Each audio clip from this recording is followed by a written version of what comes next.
So we play one of those hit singles from the 80s that we had. And this one's I really do feel close to this song, but I'll tell you, you've never heard it till you hear Eddie Vedder sing it, so I thought maybe Eddie would come out.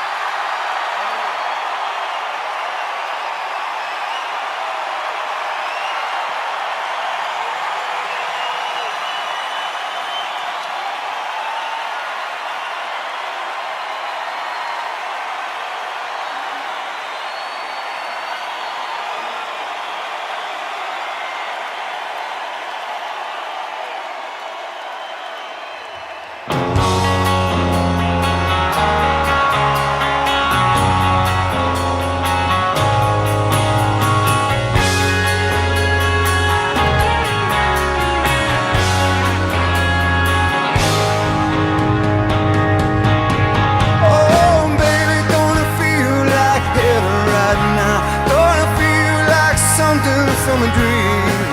Oh, I never known nothing quite like this. Don't it feel like tonight might never be again? Baby, we know better and try and pretend. Honey, no one could have ever told me about this. I said, yeah, yeah, yeah, yeah, yeah. And waiting is the hardest part.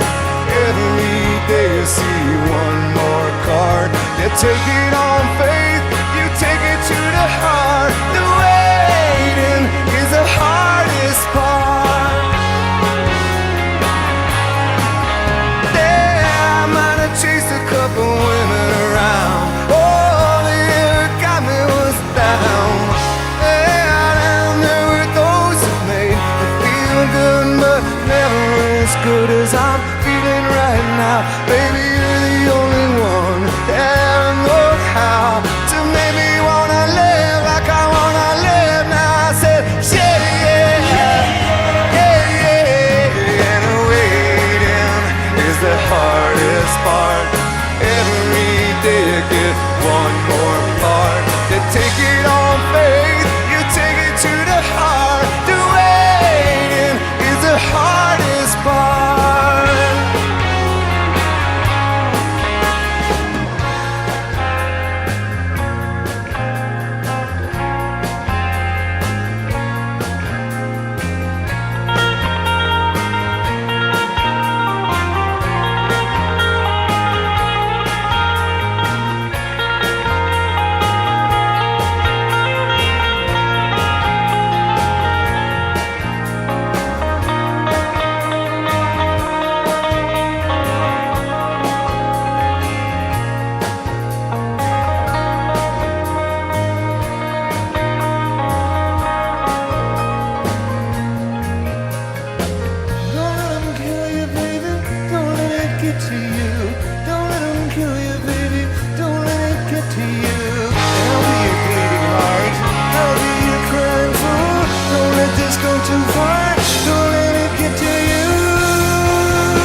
people are talking about John O'Keefe sneakers. What are they saying?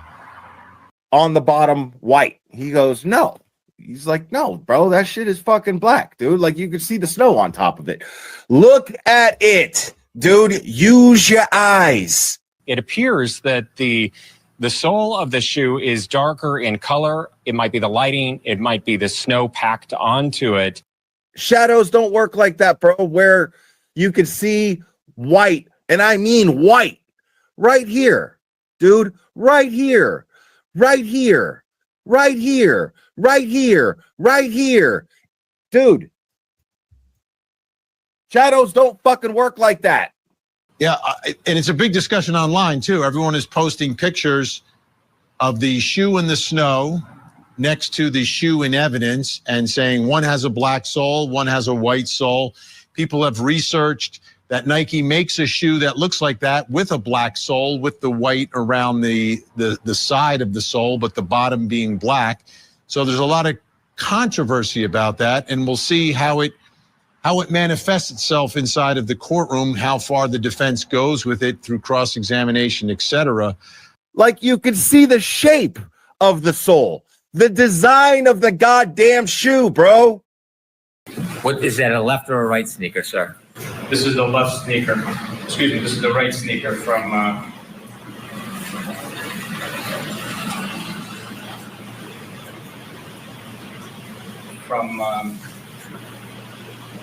34 Ferry Road, Kansas. Yes, you are.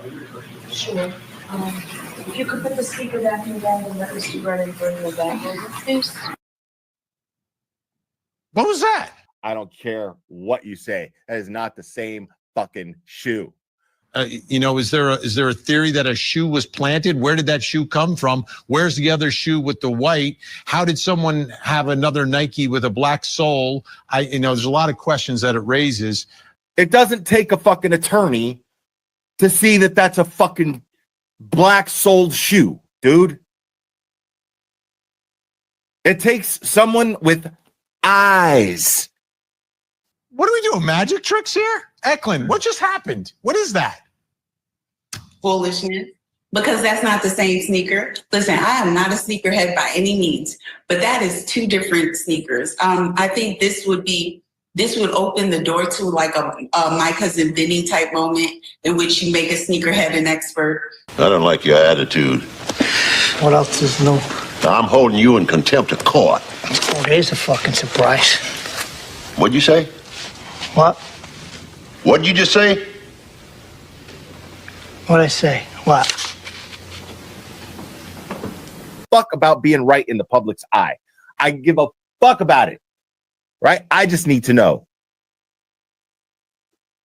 Does Karen Reed and her team know that is not the same fucking shoe? That's all I want to know. I asked Karen Reed about it after court today. Take a listen. Karen, there's a debate over the shoes. Do they match from the picture to what John was wearing? Just look at the evidence. Look at the pictures. I didn't collect them. I've seen that, though. That is a different fucking shoe. And then there's another picture of two shoes side by side. The way that picture is shot, one looks bigger than the other. One looks darker than the other, more dirty, I would say. Dude, that is clearly a shoe with a black sole. What was that? I mean, he's saying that's the shoe that was found on the curb. No, that was yesterday in the left shoe. Take a listen now. They take this break, this mysterious break, and then they come back and it's like, oh, that never happened. Take a listen to this.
words. Una palabra no dice nada. Al mismo tiempo, esconde todo. Como la lluvia does some shit to your cara. Whatever. Yeah, man. I watched Man on Fire for like the 10th time last night, bro. Movie's so good. Fucking amazing, bro. Love that shit. Watch that shit a million times, bro. A million times I could watch that. It's amazing, bro. Amazing. Oh, here we go. Yeah. I think we got a super cat. Super cat. I think we got a super cat. Super cat. Super cat. Super cat.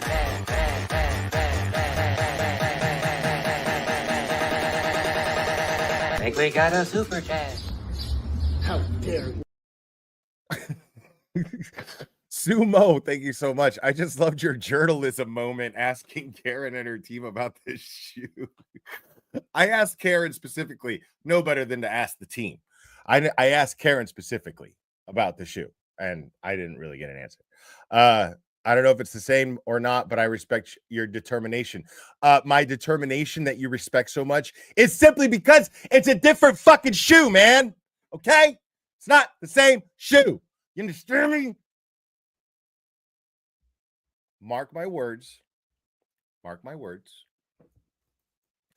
By the end of this trial, I will have satisfaction when it comes to this shoe business. Okay? I will have satisfaction. Oh, man. Hold on. Let's see what we got here. All right. I just got to have this ready. I got to have it ready, folks, because they're going to start any second, any minute.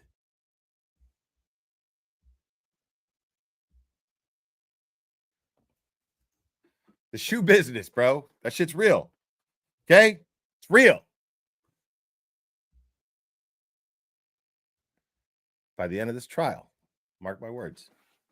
Mark my words. So, thank you, Sumo. It's about time. Oh, man. It's really good to be hanging out with you guys. Again, how's my knee? In a world of torment, but thank you for asking. But yeah. I don't want to complain about my knee. I hate complaining, and I like, you got me complaining about complaining. Okay? That's how much I hate complaining. Okay? I don't like to complain. I don't like people who complain. I am just grateful that I still have a leg, and that I'm hanging out with you guys again. It's really nice to hang out with you guys. I have missed you.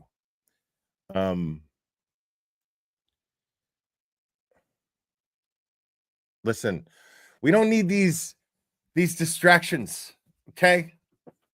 Shoe and only shoe. Okay?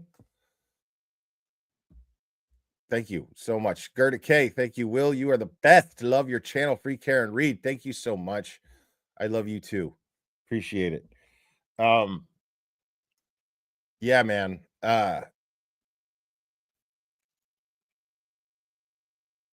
Dude, yeah, I it's fun, man. Like, I've been friends with Annie Elise from 10 to Life and Serialously for like 5 years, and that was the first time we actually got to meet in person. So I was really grateful for that. I was really happy to have gotten to have hung out with her, hang out with Microdots and Turtle Boy and Meredith and Lauren and SD, and just had a really good time, man. It was really nice. Yeah. And shout out, want to give a shout out to my man Chris. I don't know what handle he goes by, but Chris watches the show, him and his fiance, and and they're fans. And homie turned out to be one of my bartenders while I was there. Really, really cool guy. So big shout out to that dude. And yeah, man. And it was sitting in the courtroom was rough. Like for a minute, like I was dozing off, and and Annie's like, dude, dude, it's tough, man. Like, it's tough because I mean, it's weird because I slept really good, but walk around with that cane was pretty exhausting. You know what I mean? And by the time I sat down in court and then things get going, that's how it happens, dude. Like something about a courtroom atmosphere knocks me the fuck out. Like I'd rather be streaming it, honestly. I like being there. I like being there to support Karen and her family, most definitely. But as far as watching the trial, I like to get a feel for the jury, but that's really the only real benefit that you get from being in the courtroom, is seeing jury reactions. So I know I'm complaining again. But no, I really it was a really, really cool experience. But yeah, I definitely prefer to be streaming it from the comfort of my own studio at home. But shut up, Cherry.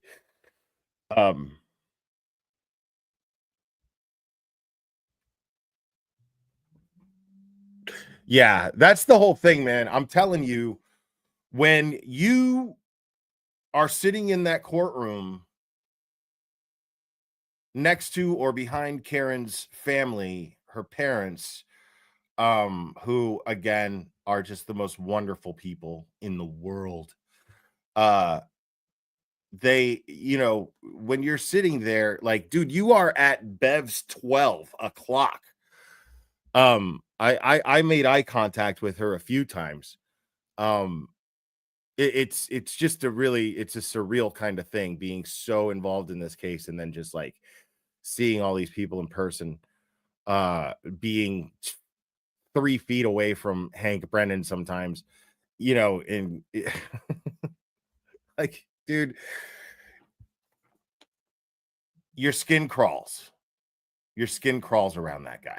Like, you don't want to like say nothing to him because there is like this overall respect for our justice system. Like if you really like if you really believe in it, there's a respect for it when you're in an American courthouse. There's just a decorum that you just follow. And but so there's no like desire to say something, or I'm biting my tongue and holding back saying nasty things to Bev or saying nasty things to Brennan. But when you're around Brennan, your skin fucking crawls. Like there's no way around it because he's a fucking douche weasel. Anybody prosecuting this case, right? You know what I mean? Like anybody who's involved in the prosecution of this case sucks. It sucks. Because there's no justification behind it. Karen Reed is factually innocent and she's being framed and railroaded. This is not an exaggeration. I want to face off with Bev and Auntie Deb. That would be funny. Yeah.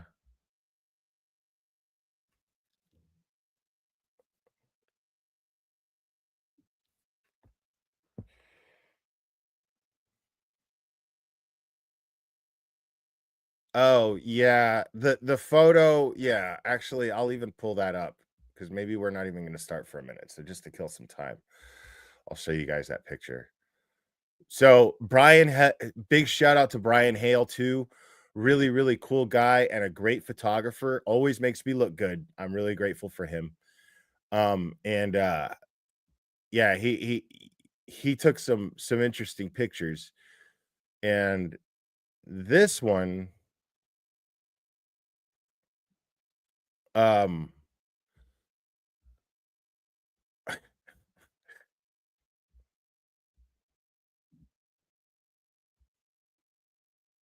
So I hate to take the piss out of this picture, right? But the thing about it, okay, like it totally looks What's up, Liz Reed? Good to see you. It totally looks like I'm just creeping on Sue O'Connell and Hank Brennan. But I wasn't. I'm not even sure I could see them from where I was standing, if I'm being honest. The situation there, because it came to me later. Like when I first saw the picture, I was like, what the fuck is going on in that picture? I don't even think I was even like looking at them. And I don't even think I could see them. Wasn't even aware of them being there. Because where I'm standing in front of that pillar, they're, too far behind it. You know what I mean? They're close to the door. And so now it's funny. Like it's a funny ass picture because of how it looks. But the thing is they only let certain people in at a certain period of time. And I think, and because they have to go in separately, like the prosecution and people on the prosecution side can't be going in at the same time as, say, Karen Reed, her team, and her family. So they kind of make you wait. So I just hung back. That's all I was doing. I was hanging back until they told me I can go in. All right, we're starting now.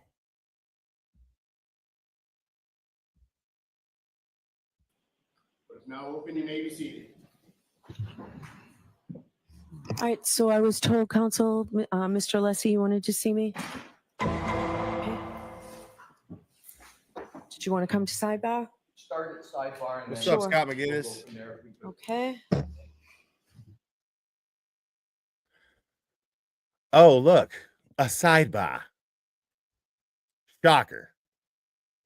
Shocker.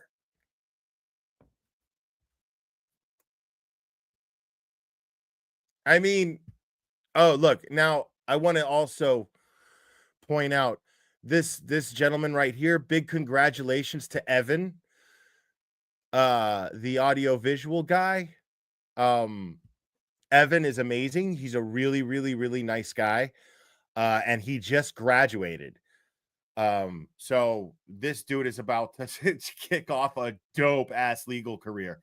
How many people, I mean, literally we can find out, but how many people get to say that the point is not very many, but how many people get to say that they interned on one of the most talked about cases ever in American history?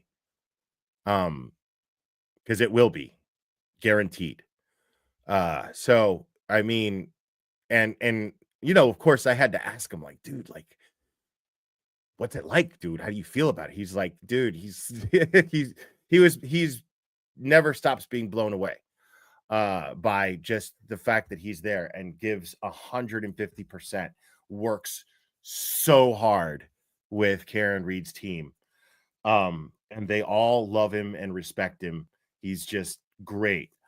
But he's like, yeah, I would have rather done this than and he gave some example that's over my head. That's some shit that would be like, I guess, the top tier of internships. There's SD, Nick Rocco, Nathan, Janet.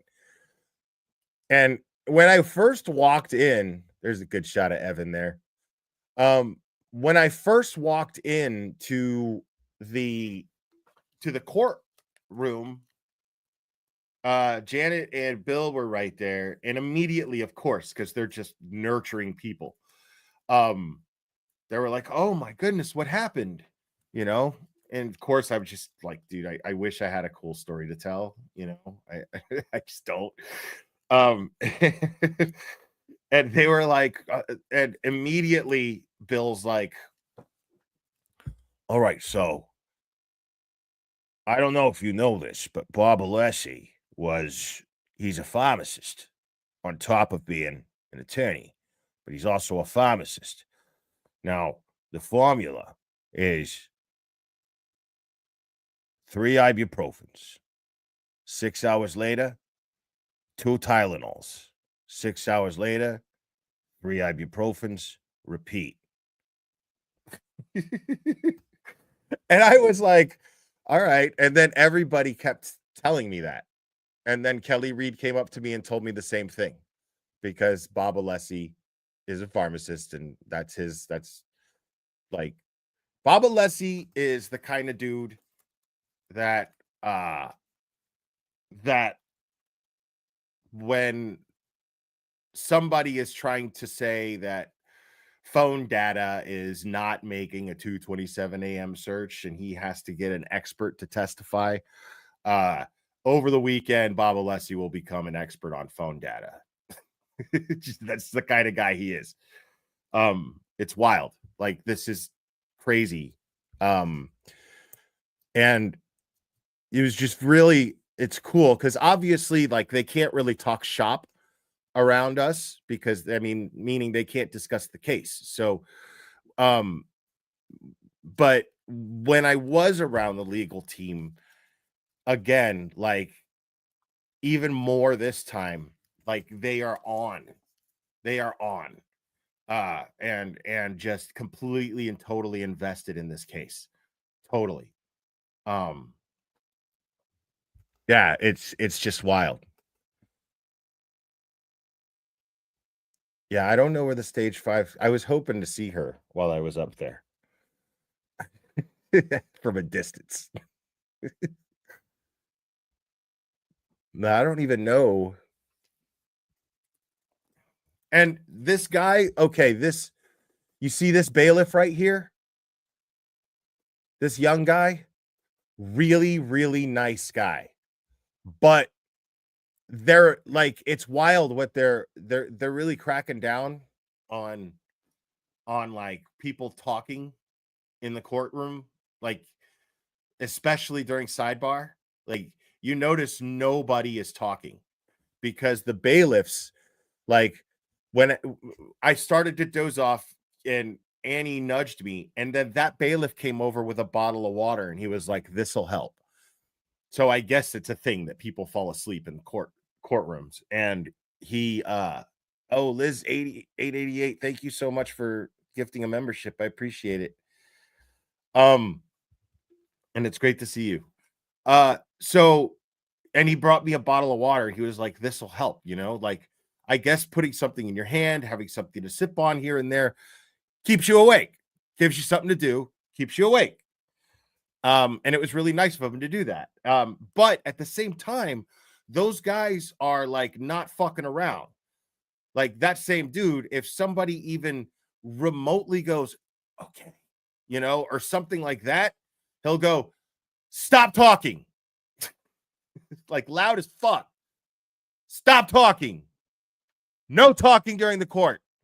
Like, it's wild. Like, but when they're not on that, they're the nicest guys in the world. All of them. They're super nice. Yeah, it's really bizarre. Like, like, dude totally yelled at Nan. Nan was with us the second day. Dude totally yelled at Nan.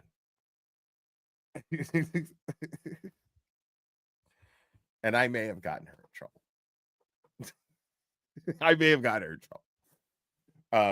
It was kind of like being in class and dude, like, initiated talk, and then the person talks, and then that person gets in trouble, and I'm like,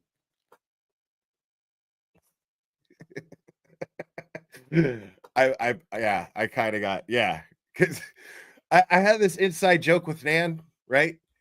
Because she's always writing everything the fuck down, she's just like that. So anytime I would say something and she has like a she has a notepad with her, I would say something of significance, such as, "It's a different fucking shoe," and then I'll go jot that down. And she'll go, "Ah." I just have a way of annoying people.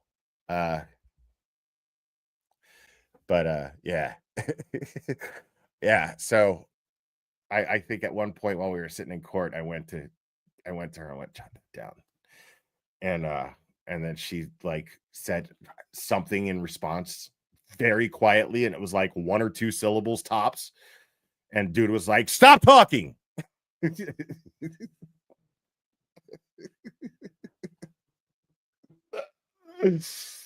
Oh my God, bro. Like, I didn't mean to, you know what I mean? Like, I just tapped on it. I didn't even say jot that down. She knows the joke. So I just tapped on her notepad, and then she said something to me and got in trouble. So technically, I didn't get nobody in fucking trouble. Okay. She could have easily not responded verbally at me. She could have written down her expression of frustration with my annoyance. She could have absolutely done that. Nan is a grown woman. Okay. She's a lawyer. She knows how to conduct herself in a courtroom. I'm not taking responsibility for that shit. You understand me? She knows. How come other people got in trouble and I didn't get in trouble? How come? You know why? Because they fucked up, not me. Okay? I stand by that shit. They fucked up, not me. So, anyways, this is a long ass sidebar, dude.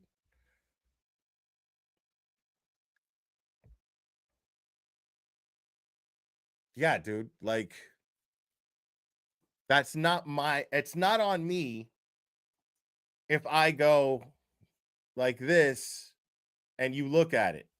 That's not on me, dude. Take your licks. Take your licks. Okay?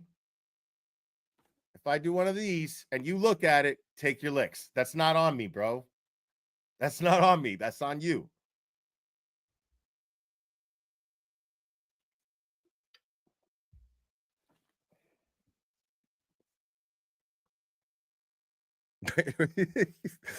You're right. Like, I'm actually willing to like completely agree with you. Like, I'm gonna adopt that prediction along with you.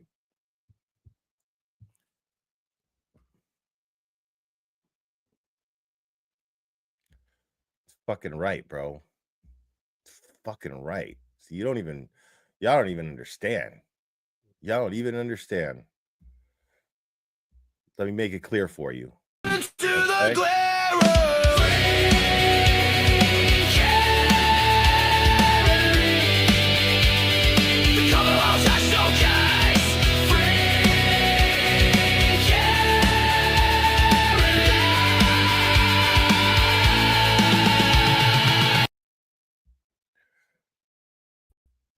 Just so you guys know. Just so you guys know. Just so you guys know. Big shout out to Oasis Cat for making that little video. Man, that thing's a hit, dude. That's crazy. I put that shit on TikTok. Got a lot of likes on that motherfucker. I am not keeping up with my TikTok. I had every intention of keeping up with my TikTok channel or my TikTok thing and whatever, but I don't know. I'm not a TikToker.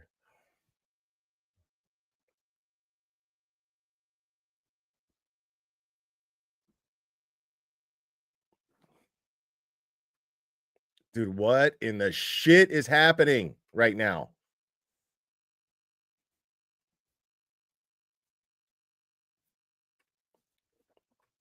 And thank you guys, because I did hit on YouTube 45,000 subscribers.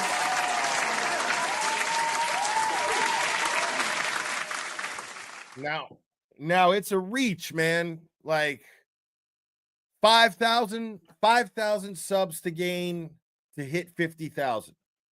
And I'm hoping to do it by the end of the trial. Right? I got to gain 5,000 subs. That means that all you guys have to share my shit on your social media.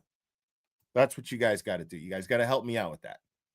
So I want to get 50,000. I want to get 50,000 subscribers before the end of the trial.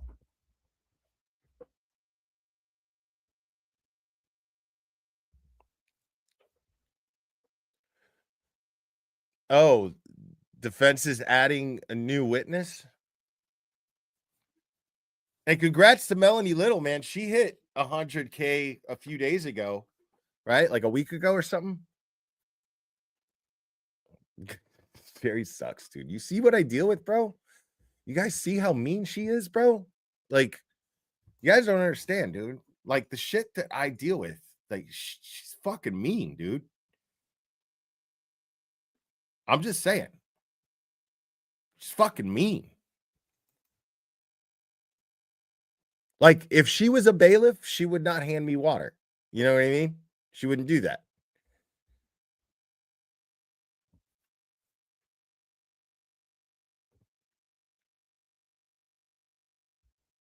Yo, this shit is taking forever.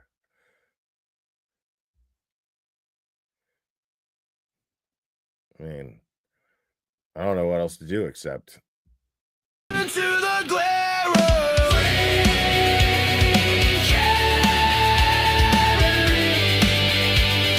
the color of that showcase.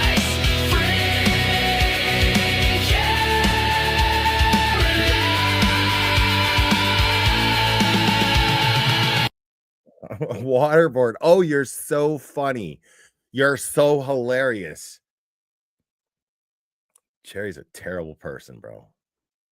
Terrible person.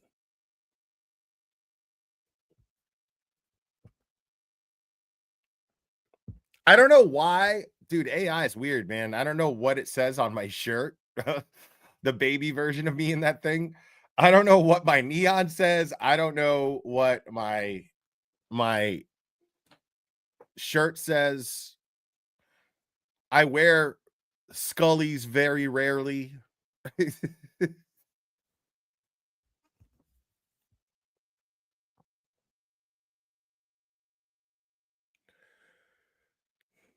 The shoe video with the pups. I don't even know what that is.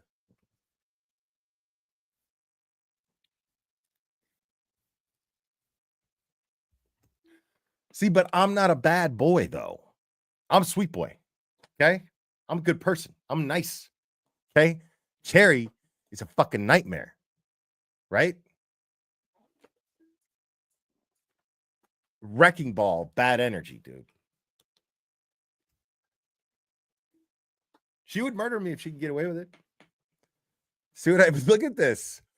She would murder me if she could get away with it, bro. I think so. I think so.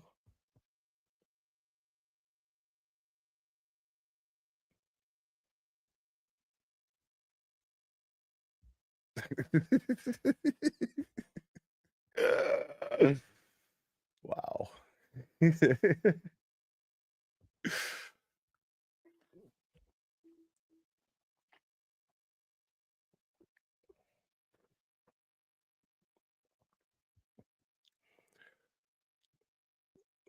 I wonder why there's so many seats available there right now. Did SD get up and leave or something?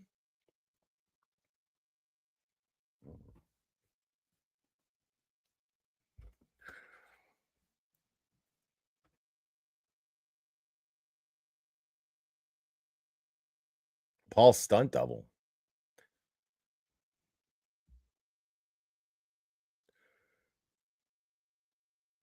Dude, who is this guy?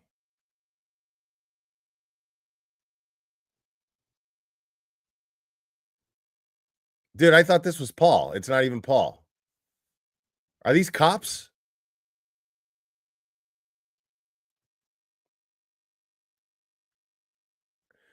Yeah, and we got to talk to Ted Daniel a little bit. Dude is just a super, super nice guy. I really enjoyed chatting with him. And Sue O'Connell was very, very kind to me. We've had our differences. And you know, she I was sitting down with some of the boots on the ground folks, and she came up to me and shook my hand and said hello, and then, you know, kept going to court. It was really nice of her to do that, and we were always, you know, smiling and waving when we'd see each other. You know, she's really, really nice. It was really nice of her to make that gesture, I thought. So yeah, I'm cool with Sue O'Connell. I mean, I know she's gonna say things that are gonna piss me off, but I'm not gonna insult her anymore. I'm not. Like I will probably argue, but I will not insult her, just because she did make that effort like that. That was really cool of her to do that. No, she wasn't scared at all. Everyone was really nice. Christina Rex is really nice. I'm pretty sure she's pregnant. But she was very nice. You know how you don't want to just assume someone's pregnant? You know what I mean? This is what I look like. What do you mean? I'm not pregnant. Like, whoa, I'm sorry. I'm pretty sure because I've seen her before. Like, I'm pretty sure.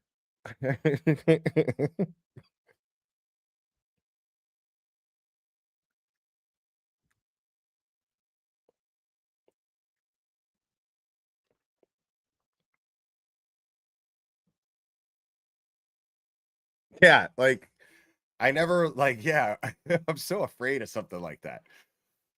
I hate the idea of just making somebody feel a certain way, you know what I mean?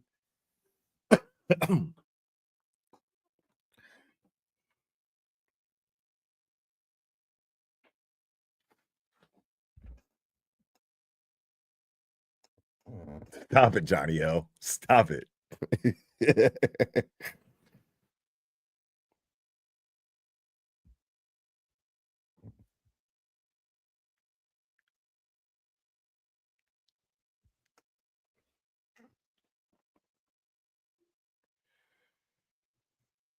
Yeah, there was another guy from like USA Today that I was chatting with as well. And oh my gosh, I already forgot her name. Real pretty lady, really nice eyes, and she worked for a news station, and I just can't remember, but we were chatting because we were all sitting around downstairs waiting for whatever the hell was going on with the jury thing. Because Bev, that second day, remember Bev like kicked everybody out of the courtroom except attorneys, even family, everyone out of the courtroom except for attorneys, and questioned each juror about something. Now, what it was about, I have no idea. I heard something, and it turned out like, well, when I thought about it, I was like, how would they know anyway? And so anything you hear about that is pure rumor. Because I was like, how would they even know that? They weren't in there. You know what I mean? They wouldn't know any better than anybody else. So, yeah, it's just anything you hear about that is pure rumor. And the most important thing to take away from it is it made no fucking difference. All the jurors were like there sitting in the same places. It didn't matter. Everything was fine. Look at her butt. Thank you so much. Me and my son, he has autism, saw a large woman vomiting, and he said it must be triplets to her face. I wanted the ground to open up and swallow me. Your son just became the dopest person ever.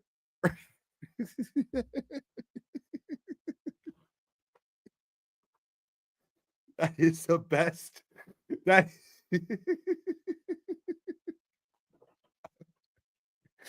I'm picturing the scenario, and your son is awesome.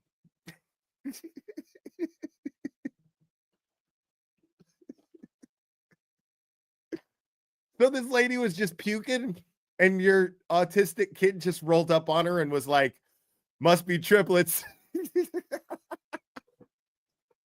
What? How is that even a thing? Wow. Thank you for that.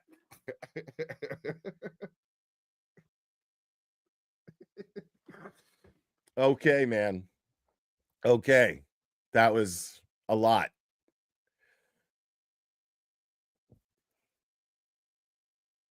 Oh my God, no. My middle daughter asked a larger woman why she had boobs on her back at the grocery store.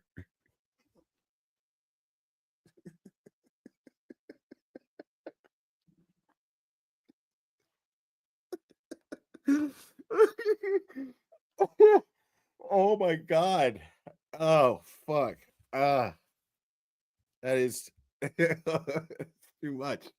That is too much. Yo, you man. I was mortified. That's a reflection on you as a parent.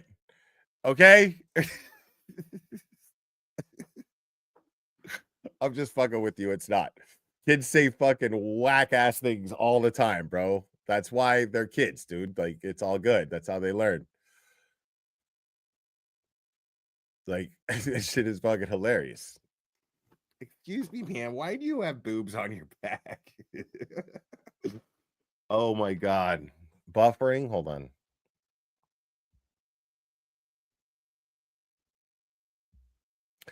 Yeah, my internet is a little wonky. So let me see if Jesus, hold on.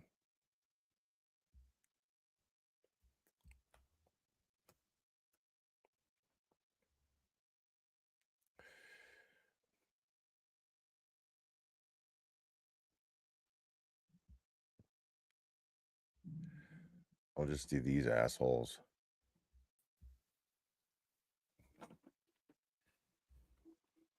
What's up, LV Cops TV? Steve. Yeah, some shit is happening here, and I don't know what.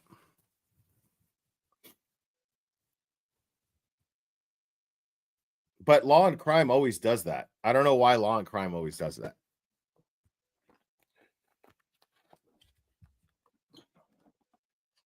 Like, I always start off with Law and Crime, and then I switch it to like 5 Boston.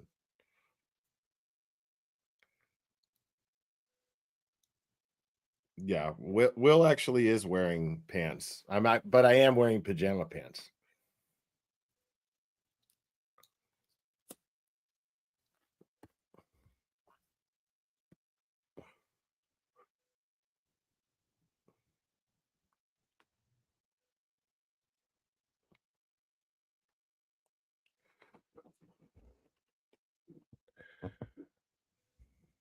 Look at her butt. Thank you so much. What's up, Mike McGrath? We're Irish. That damn kid is going around screaming Andrew Cuomo has all the elderly locked up. I have no idea who that person is or what he does. Yeah, so there's Mario Cuomo, right? Who are the Cuomo brothers, right? I don't fucking even pay attention to them either. I don't know. Yo, listen. Everybody kept talking about Handmaid's Tale. Dude, I got about 30 minutes into the first episode and tapped out. I ain't even trying to lie. That shit was just way too vaginal, bro. Like, it's too much. I couldn't do it. Couldn't do it. Yeah, Chris. So Andrew's not one of them, right?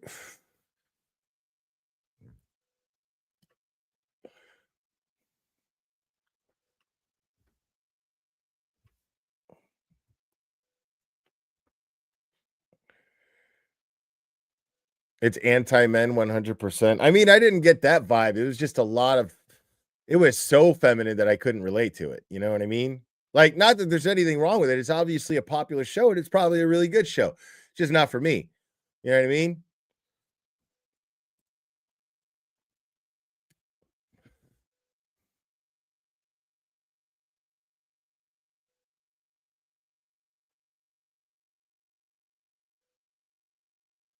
Dude, I always try to find the blessings in everything. You know what I mean? And I was sitting there thinking like shit could be worse, bro. because I have lived where I had no internet, but I had a DVD player, no money, and the only thing close by was a public library. And the public library, I could just check out DVDs, right? And I was just thinking, like, man, this situation with my knee could be like way worse. I could have no internet. I could just have a DVD player, and then I could just only have like all seasons of Sex in the City, and I would have to watch it because I'd be so fucking bored. But it would be pure hell because if I watch, I don't think I've ever I've never ever watched 5 minutes of Sex in the City if it wasn't like in a situation where I was at somebody's house and then like dude's wife was watching it and just making everybody fucking sit through it. You know, like that happened with True Blood too. I hated that fucking show. True Blood. It's awful. Just terrible. Dude, I think Anna Paquin is like the worst fucking actor ever, dude.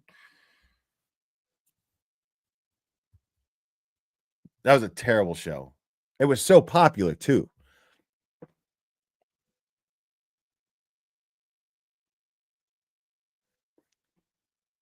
No, man, that's how I rose. Seriously, like that's how I watched The Wire. That library had all the seasons of The Wire. So I just kept checking out seasons of The Wire. I went through that whole damn show.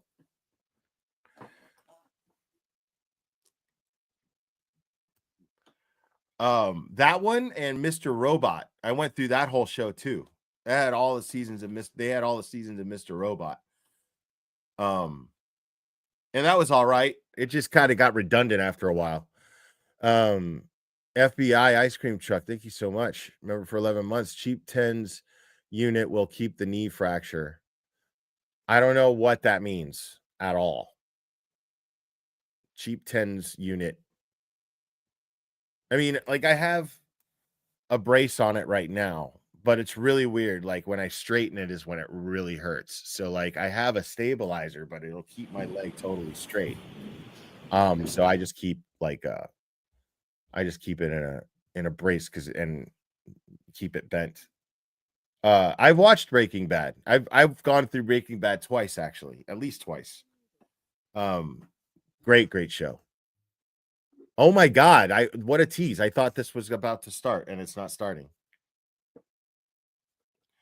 10's unit is shock therapy.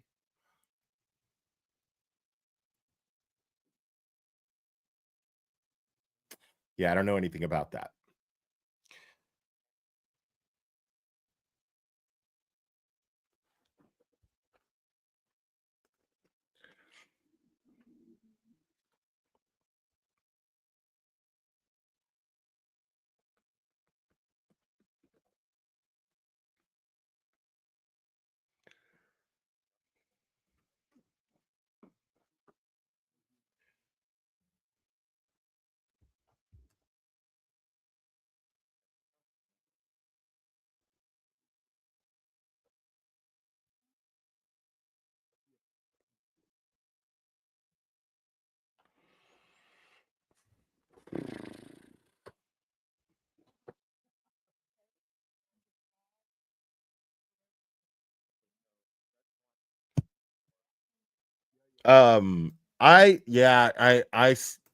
I got lost on Shameless.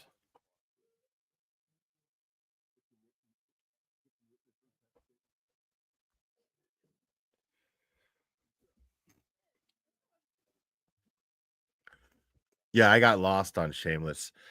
Great show though. I really liked it. But then it just got to the show that I'm really looking forward to the next season of The Bear. That show to me is amazing. That it really captures the stress of working in a kitchen. If you've ever worked in a kitchen, like that show is the closest thing to how it is. It's wild. Yeah, I just said that I watched The Wire.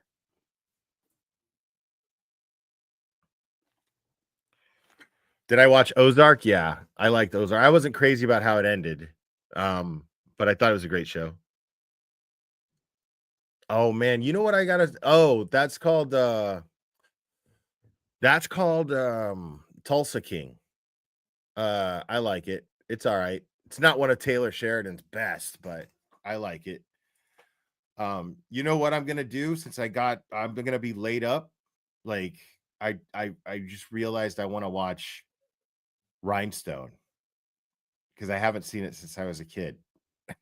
Me and my cousins used to watch that shit. Rhinestone. It's the movie where Sylvester Stallone tries to be a country singer with Dolly Parton. You're supposed to sop up the gravy with your biscuits. I don't want to sop up the gravy with my biscuit.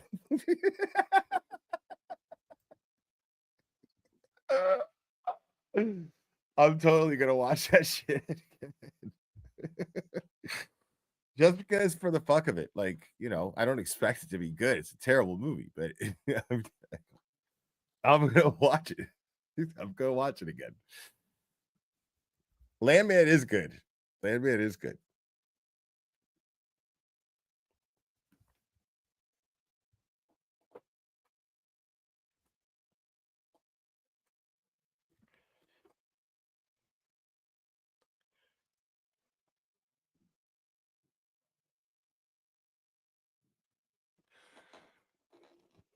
Drop movie. Oh, you know what show is fucking dope right now? It kind of sucks because you gotta wait. You know, I can't binge it. You could binge most of the season now. You can binge most of the season now. If you haven't watched it yet. It's on Paramount Plus. It's called Mobland. And it's with Tom Hardy, and it's fucking amazing.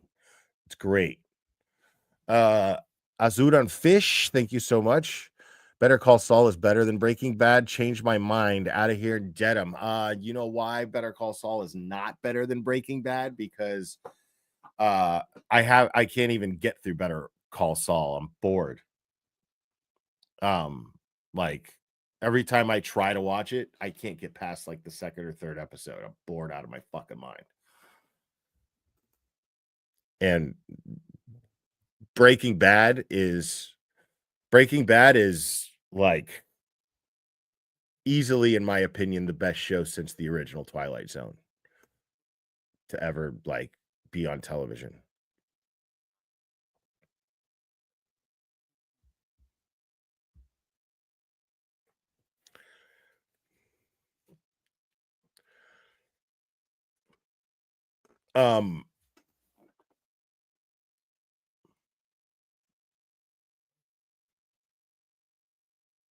Are you talking about The Drop with Tom Hardy?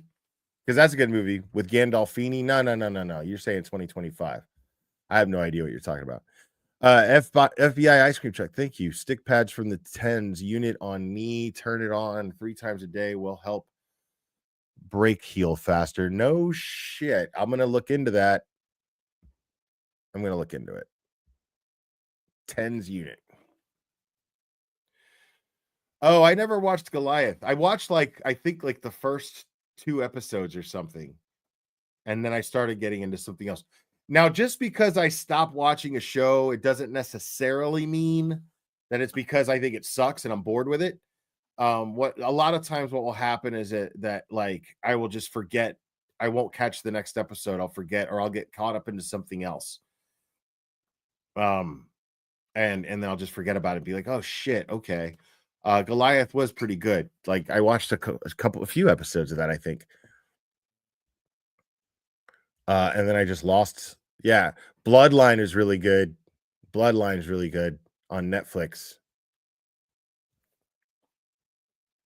Yeah, the new Dexter, I like it, man.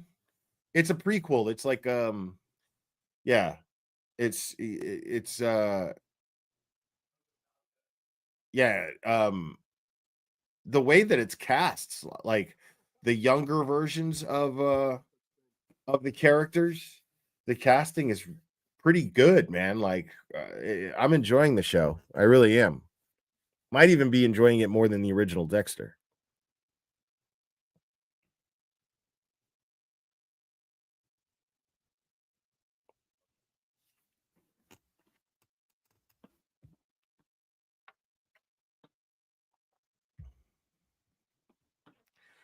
I mean, that's fair. He's the one that wanted the sidebar in the first place. So that's not unfair.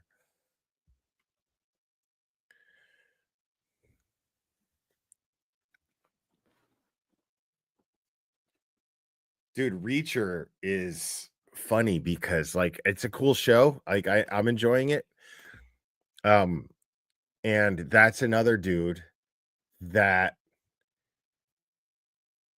plays like a really like rugged badass and is super gay in real life. Like Alan Richson or Richardson or Richson. I'm not sure how you say his name, but again, man, I like watched, I think it's like 3 seasons already of Reacher, watched them all, enjoyed them all. And I follow the dude on Instagram. And then when one of his Instagram videos, he started talking and he just burst into flames. And I was like, what? And he even plays a gay dude in another movie with like dude who played Superman, Henry Cavill.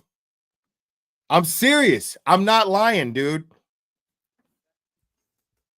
Oh, Aiden just got there. Right on. I'm just saying, dude, him, Pedro Pascal.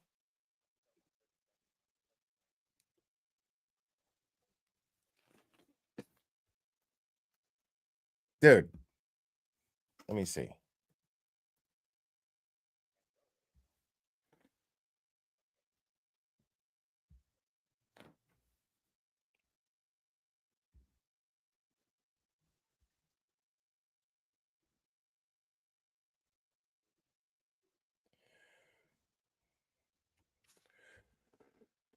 All right, hold on.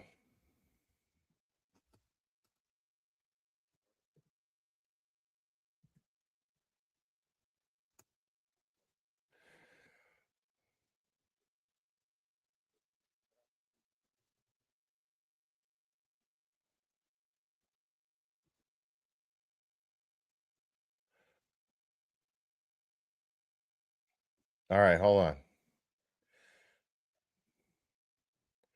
Look here. Look here. Some context. There was a fire at your building last night. Was there or was there not? There was. This is him behind the and you were scenes. there, and you have a witness. Witnesses.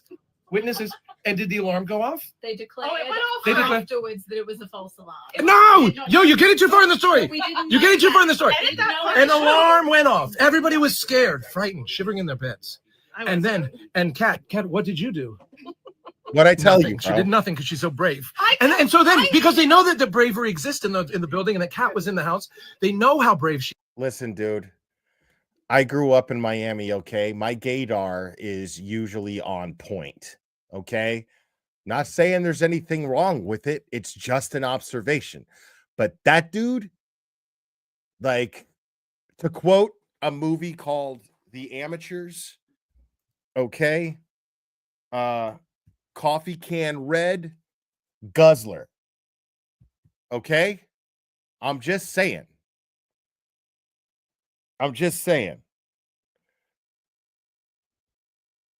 Brave she is. They sent out a second alarm. And what did the second alarm There were say? 3 alarms. What did the second one say? To prepare for evacuation. Prepare for evacuation. Start getting your most important valuables together because you're gonna be on the run soon and probably on fire. And then what happened? Because she hadn't moved quick enough. You guys Third alarm said can't see that. Emergency evacuate It is now. as- emergency evacuate now.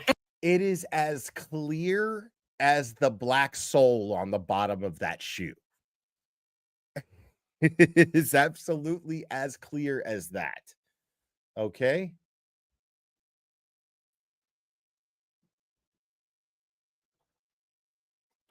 Dude, and you know who else? Anthony Starr, the dude from like he plays Homelander on The Boys. and he plays Homelander on The Boys, and he was the main dude in Banshee, right? And I saw the dude on like Jimmy Fallon or something.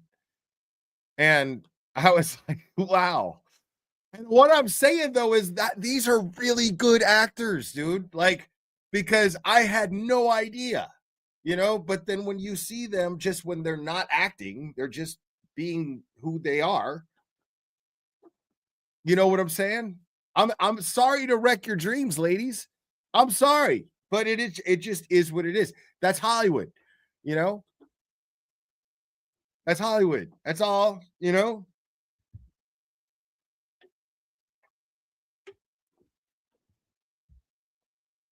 Listen, I don't give a shit if they have kids or not, bro. Use your eyes. Okay? Use your eyes. That's all I'm saying. I mean, it's possible that being in theater and you're a straight guy, you just kind of pick up. Maybe you pick up a lisp and flamboyance because you're around so much of it. You know what I'm saying? And maybe you just pick it up. I get it. Like when a white kid moves into a very urban neighborhood, you know what I'm saying? Like, and you just pick it up. It just rubs off on you and you pick it up because it's your environment, right? So I'm just saying, maybe that's the case, All I'm saying is that there's a lot of gay going on there. Like with Anthony Starr, with Pedro Pascal, and with Alan Richson. Like, there's just a lot there. That's all I'm saying.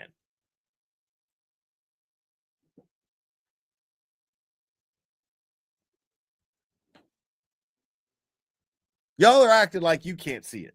You don't want to see it. It's okay. I mean, I'm just saying it's an observation. It doesn't. To me, it's just a testament to how great actors they are. Because I was surprised. I'm just saying.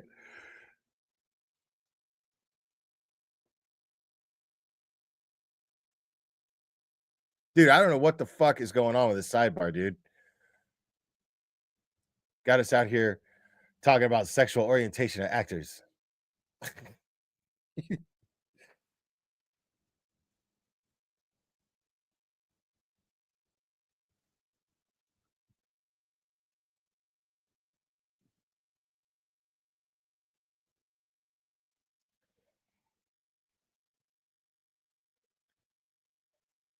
I don't know any details of the Diddy thing.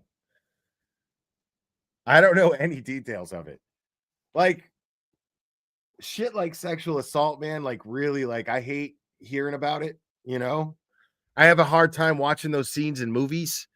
You know what I mean? I just watched this movie, The Brutalist, with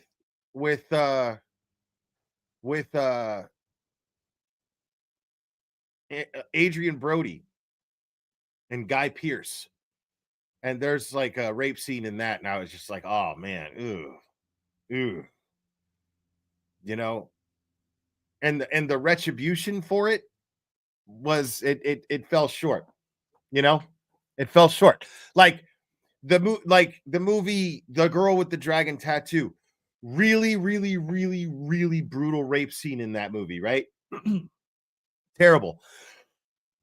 Really hard to watch. Like I literally was like, okay, man, fuck, watching that movie. But the thing is when you do that so graphically, some people might think it's unnecessary, but the thing is about The Girl with the Dragon Tattoo, and what I'm talking about is the remake, the David Fincher remake. David Fincher is a brilliant director, and the revenge was that much more rewarding because of how brutal the original rape scene was. The revenge scene was, it paid off more. You know what I'm saying? Like The Brutalist, there was really nothing like that, and it just made it hard to watch. It was just like, oh, come on, man, that's fucking, what is this? Ugh, No, man, there's nothing wrong with Pulp Fiction because the revenge was awesome. The revenge was great. Like that shit came out of nowhere. You know what I'm saying? In Pulp Fiction, that's one of the things that actually makes the movie great. That these two guys, Marcellus Wallace and Butch, Bruce Willis, they're fighting in the street, end up in a pawn shop where the owner of the pawn shop is buddies with a security guard and they fucking rape people. And I doubt that they let them live afterwards. You know what I'm saying? Like they're probably serial killers and they have this fucking dude dressed in leather that lives in a box. So that and having Bruce Willis like step up and like he was just like go through that moment where he was like about to just leave and he goes through that moment and he's just like as a man I can't just let that shit keep going on. I can't walk away from this shit. And that was that was great writing on Tarantino's part. That is one of the things about that movie that makes it brilliant. So yeah, I highly disagree with you on that. Because yeah, it was tough to see, but it was like Bruce Willis coming back with that samurai sword was just awesome. Jeannie Lynn, thank you so much. Did the jury look like they were leaning towards the defense theory? I keep hearing they perk up when defense lawyers are up. Yeah.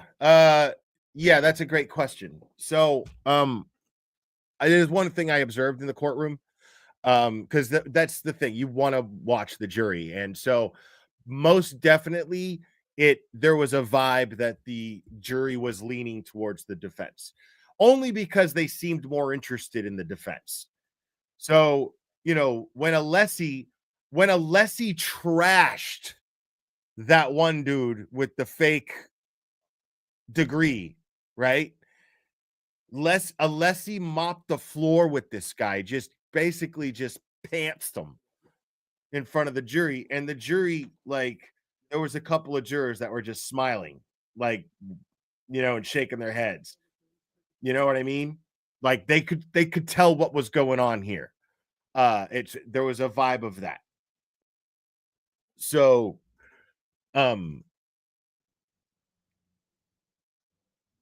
yeah. So, and then the next day, Alan Jackson was just on fire. And so, yeah, they were. I mean, the thing is I felt like Adam Lally. I've always said that in person, Adam Lally is even more unimpressive. One of the most unimpressive people that you'll see in person. I've always said that. I got a different vibe off of him this time. I felt like he grew some teeth. I'm not saying good things about him. I'm saying he's there's a vibe he doesn't like being in Brennan's shadow. There's a vibe that he doesn't like being the guy that Brennan's here to clean up the mess of. And that he's living in that vibe. Like he's living in it 24/7. So you can kind of get a sense that he doesn't fucking like it. So he grew some teeth. So I'll give him that. He had my attention, is what I'm saying. He had my attention when he was doing that direct examination. But Jackson, he was just no match for Jackson. Once Jackson got up there, the jury was just significantly more attentive.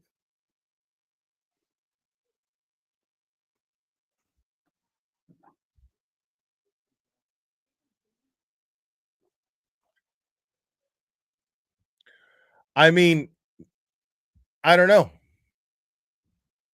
I'd love to know. I would love to know. I'd love to know what their actual dynamic is like.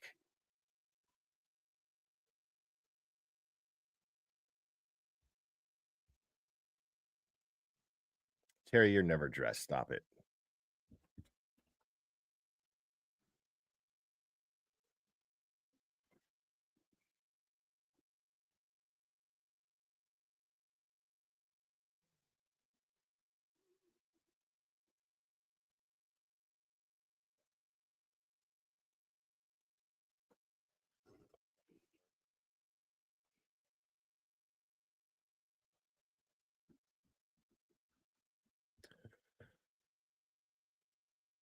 Yeah, this sucks. Like, this is this is the shits.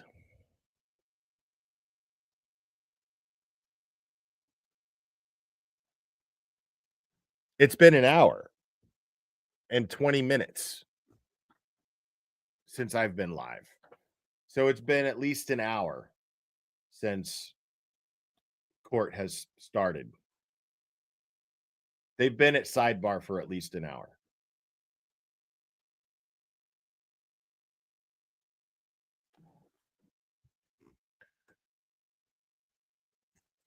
Let's see what I'm going to see what Twitter's saying right now. Hold on.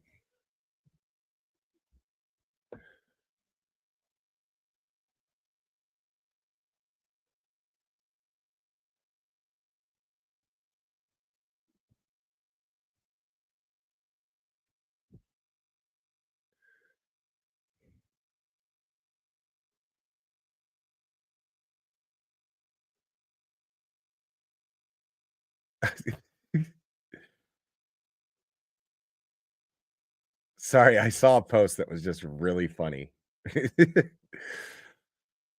So I didn't know that this was a thing. Trans broken arm syndrome. Trans broken arm syndrome.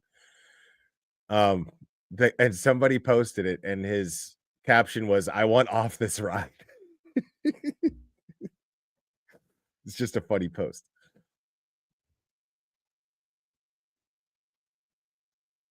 No.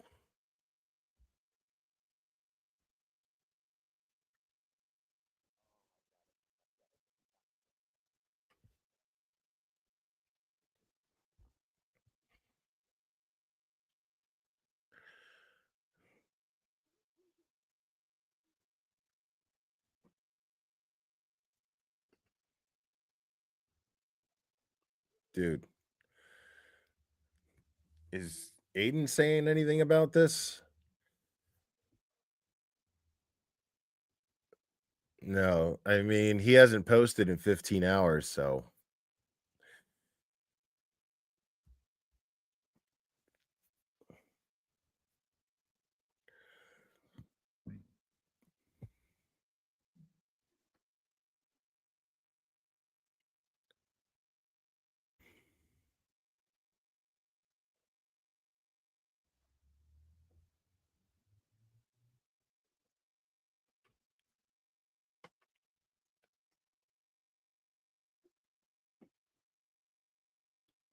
Did you guys know that naming Clubber, it was between that or YOLO?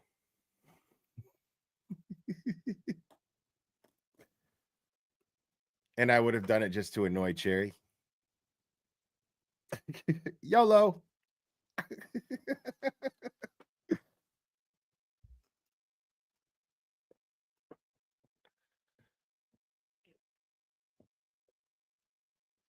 Yeah, no. Clubber was just, it had to be done. It had to be done. What's up, Connor McManus? I just watched Boondock Saints again.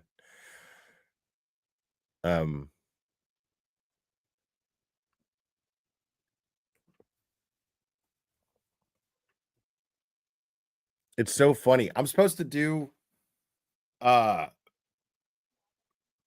is it Publicly Buzzed? Is that the name of this guy's channel? I'm supposed to do a Friday night like watch party thing. I want to suggest a movie to him. I haven't messaged him, but I want to suggest one to him. Which is it's called Overnight. It's a documentary about Troy Duffy, and he's the guy who wrote and directed Boondock Saints. And there's a documentary about the process of getting that movie made. And it's fascinating because that dude is a fucking asshole. One of the most arrogant pieces of shit that I've ever seen. At least he was in that movie. It could have just been to make the movie more, the documentary more interesting. Could have been a front. You know what I'm saying? But that movie, I was just like, holy shit, dude. Like, who the fuck does this guy think he is? But yeah, it was wild, man. So yeah, I think that would make for a fun watch party movie with like a lot of Boston locals. If you guys haven't seen that, you guys would get a kick out of that. So if you guys don't know, like, Troy Duffy he's the writer director of the Boondock Saints, and he was a bartender. And so when it was slow, he would just get on his laptop and write this screenplay. And then at first, Miramax was going to pick it up. Like the Weinsteins were going to pick it up. And they were he was meeting with different like really huge stars like Matt Damon, like Mark Wahlberg, and they were being eyed and and kind of scouting and meeting Troy Duffy because they were interested in doing the movie. But he became so fucking pushy to the Weinsteins to where the Weinsteins just ended up being like, fuck this guy. And, and so he had to get it independently made. But because he was such a fucking asshole, the Weinsteins told him to fuck off. And it was supposed to have this massive budget, like this huge, like multi-million-dollar budget.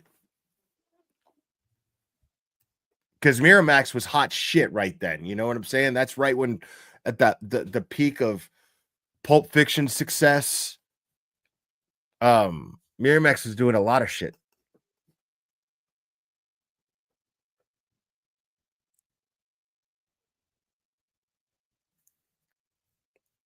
Yeah, but it was probably going to be Mark Wahlberg and Matt Damon to play them originally, which is kind of fucking crazy, right? When you think about it.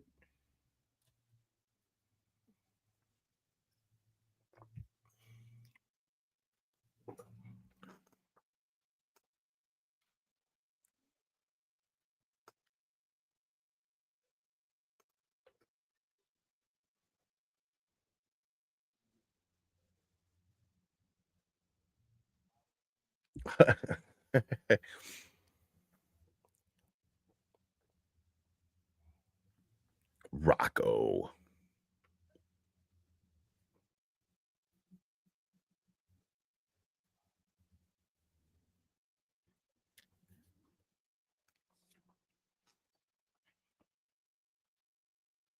New witnesses for the defense. I wonder what this shit is all about, because that could be really nothing major. I mean, it's a big deal because it's like, I wonder what this witness is for. But it could be something fucking massive. It could be a whole fucking game changer we have no idea about, if that's the case. So let's see what is Ted saying anything?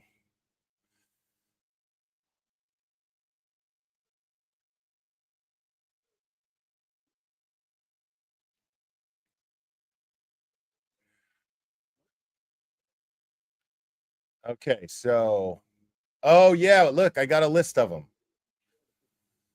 Prospective witnesses. We got Matthew Coleman, Michael P. Arico, Nicholas David White, Jonathan Diamandis. I don't know who these folks are. So Matthew Coleman from Quincy, Massachusetts. I'm going to show you guys.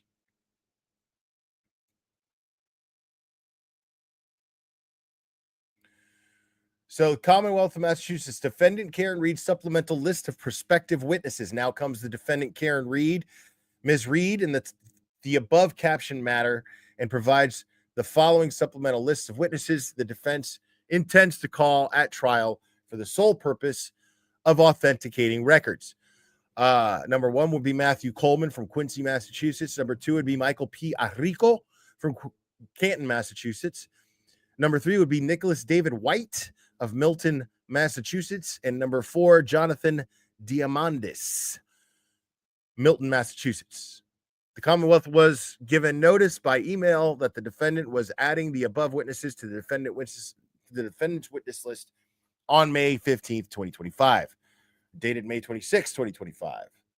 And Alan Jackson, David Yannetti. So respectfully submitted for the defendant, Karen Reed, for attorneys Alan Jackson, David Yannetti, and Robert Alessi, and Elizabeth S. Little.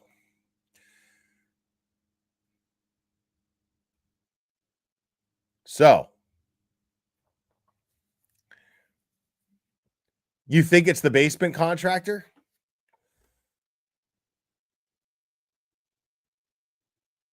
This is wild, man. I mean, that's 4 new witnesses all of a sudden. So they must have found something out. That's what I'm thinking. I don't want to jump to conclusions, but it sure sounds like the defense has found something out and is calling new witnesses to testify. And Brennan's probably shitting a brick over it.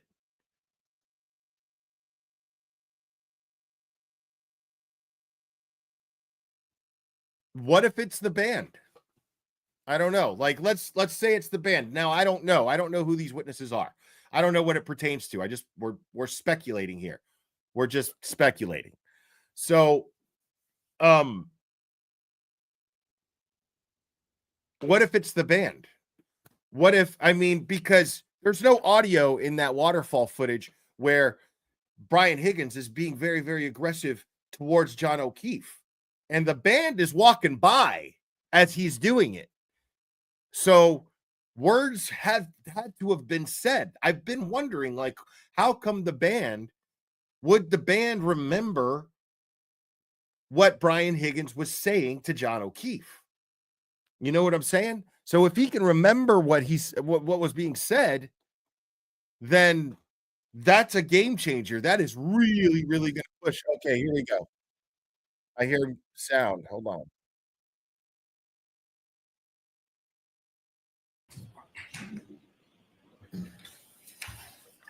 Right. I was told counsel wanted to see me at sidebar again.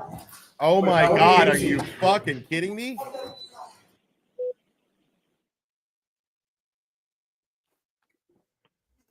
Dude, more sidebar. Or could be Proctor's friends, right? Could be Proctor's friends on the text thread. Sure, that's a possibility as well.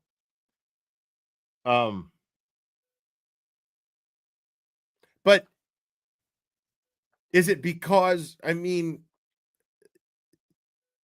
here's the thing, is either these are witnesses that are going to help a defense that they had already strategized, but had a hard time getting these witnesses on the list to help present their defense, or they found something new out and last minute are calling these witnesses.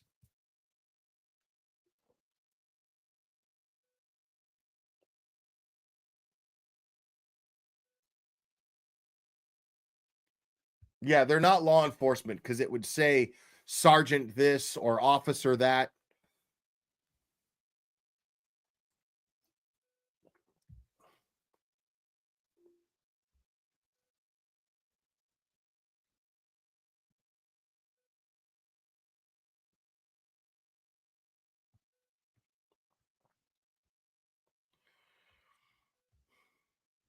I just have no idea what the fuck is going on here.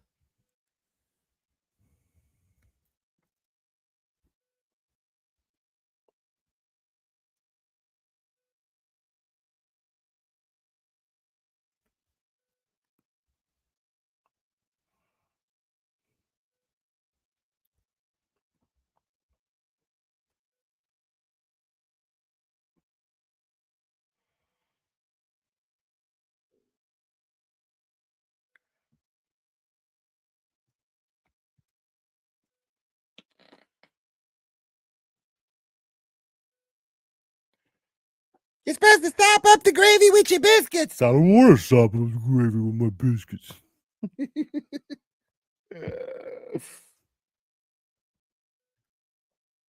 Google their names. If I Google their names, they'll just come up as new witnesses in the care. All right. Ted posted again. Let's see.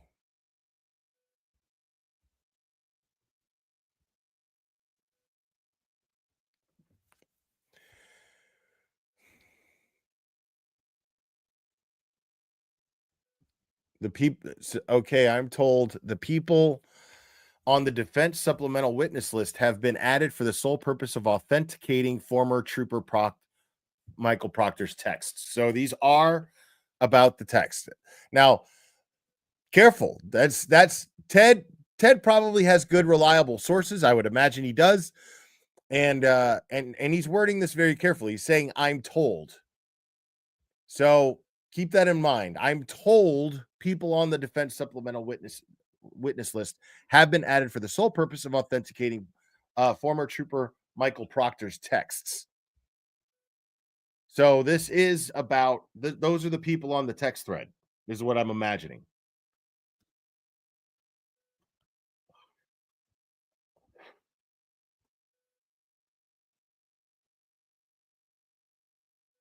You don't think they're I don't think they're going to call Proctor either. I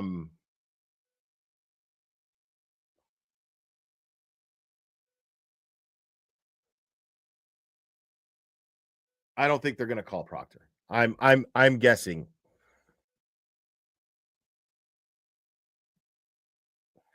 What's up, James Jackson? Homie.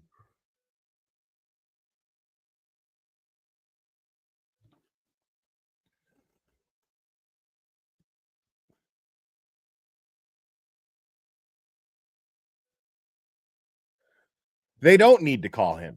That's the whole thing. Is there's I mean, I'm not going to say that I understand exactly why they're not going to call him. I just have a feeling if they're calling these guys up, because I don't think they're going to spend a whole lot of time on their defense. I think it's going to take a couple weeks tops. Hey, Will, I did an anti-Bev skit on my YouTube channel. Let me know how I did. Love you, buddy. No reacher. Right on. I'll try to check it out, man. Thank you, Scott. I appreciate that.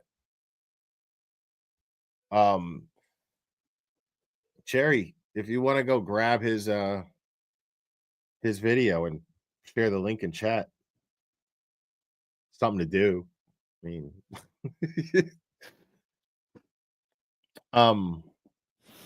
let's see what this is all about.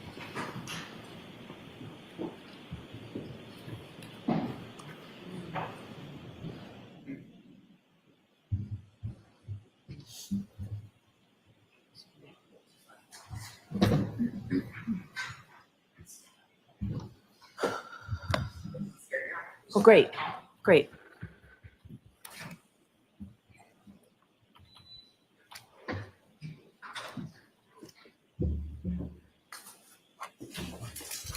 Something's definitely cooking here, man. Something's definitely cooking.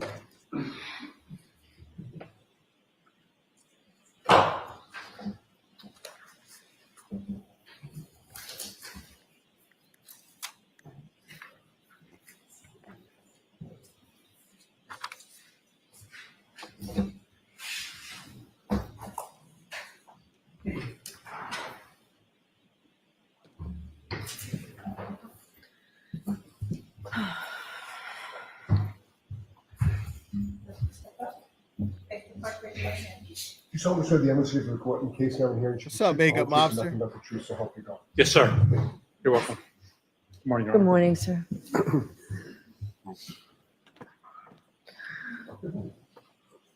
So we're going to have a short voir dire. Okay, so Mr. Lessie? Thank you, Your Honor. A short voir dire.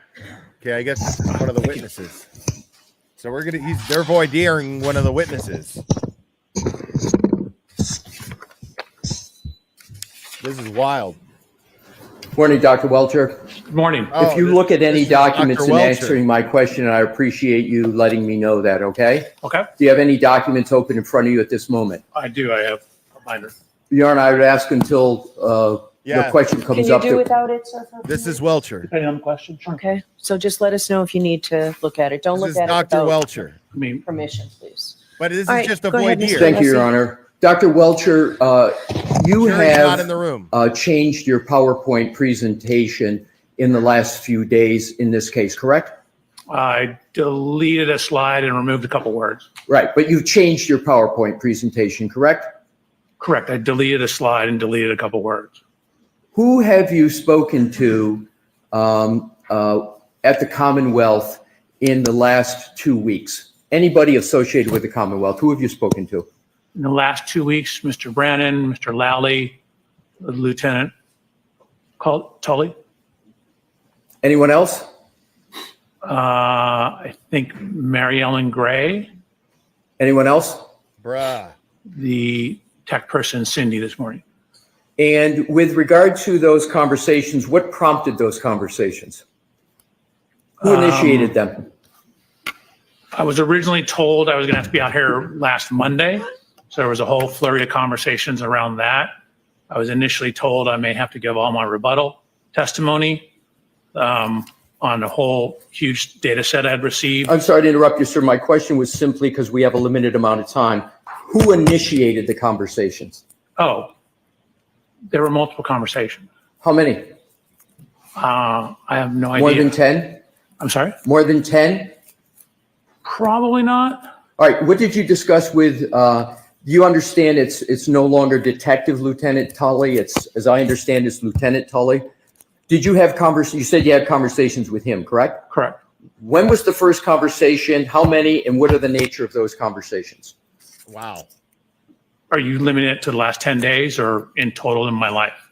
Within the last 2 weeks. Last 2 weeks. Is this guy as stupid as he I seems on his believe it resume? was Or when I got here on Saturday night, I informed them I had landed. And then Sunday morning, he gave me a ride over to the district attorney's office.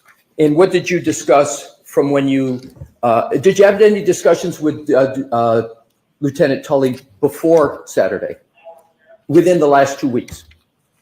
Not to my knowledge. What did you discuss with Lieutenant Tully? Topics. this guy's not. This Give me is a the time guy frame. that's like not. I keep saying the qualified last to 2 be- weeks.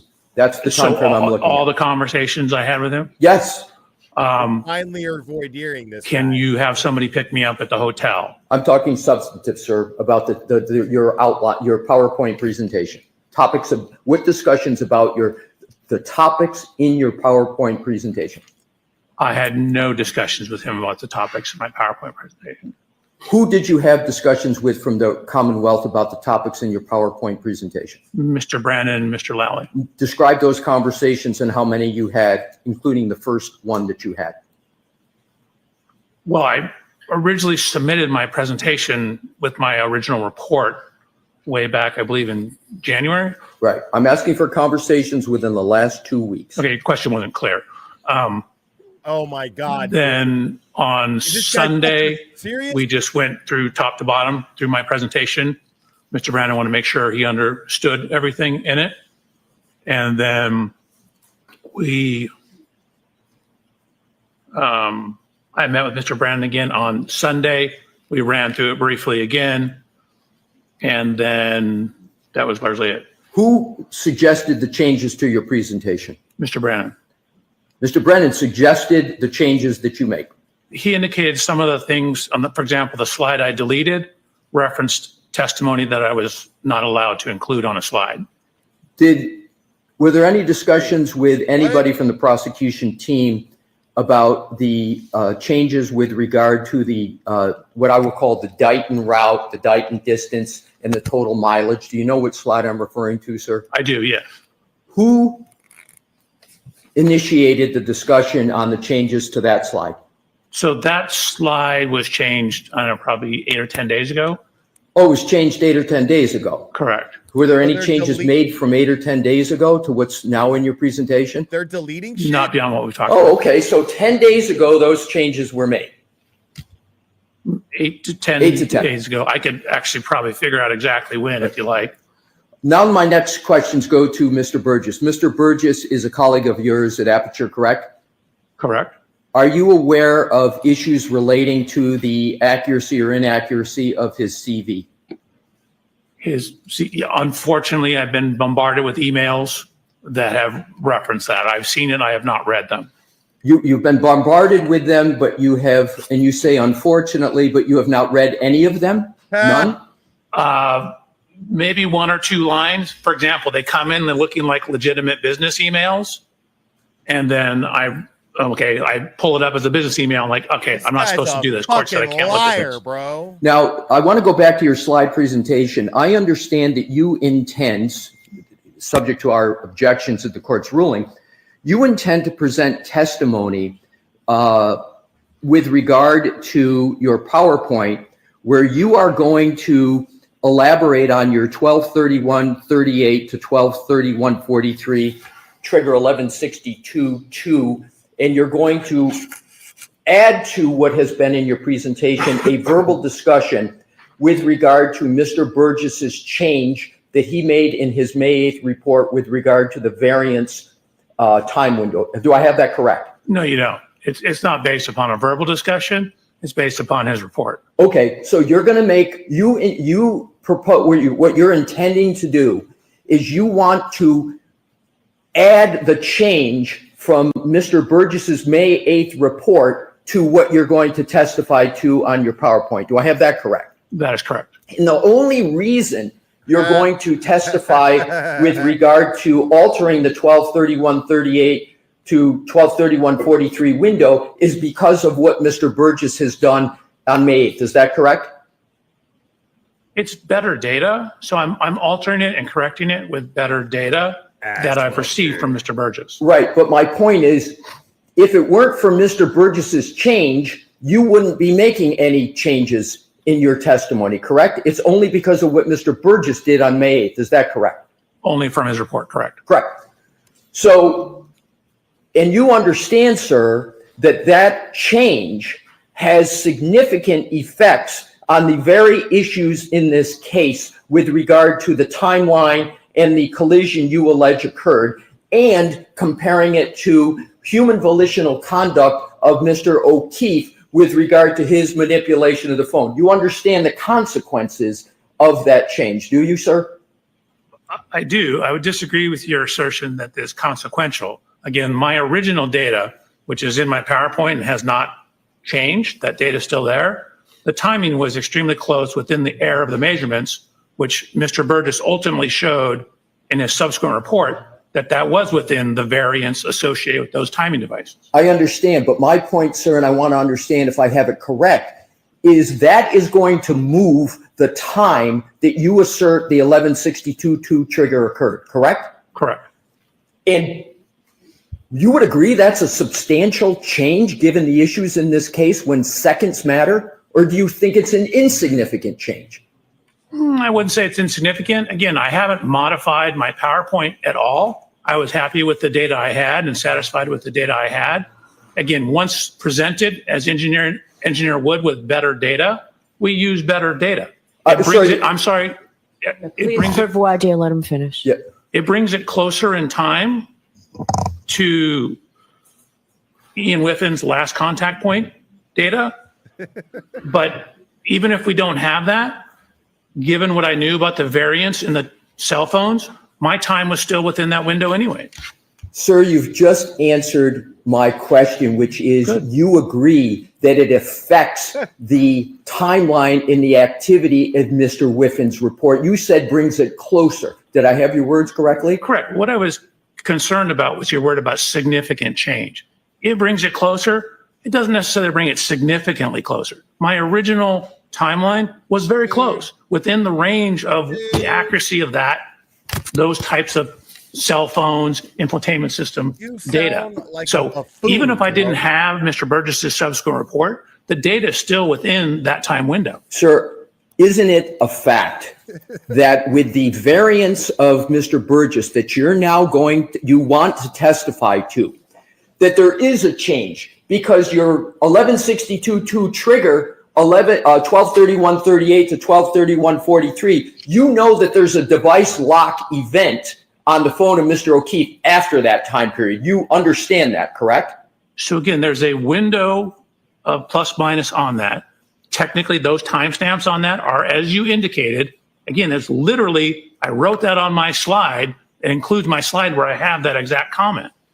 But my question, sir, is the change means now that with the Mr. Burgess variance moving, you now have part of the moving range that occurs after the device lock, whereas before your change, the device lock occurred after every bit of your range of 1162.2. I have that correct, don't I, sir? You do. Okay, Okay, so Your Honor, that's it. that's all I needed. Thank you. All right, so we're going to bring the jury in. That's it, dude. That is a fucking wrap. The fucking device lock now happens after the fact. Okay. And he got I'll see you at sidebar. and he got ass Welcher to No, admit they it. can come in.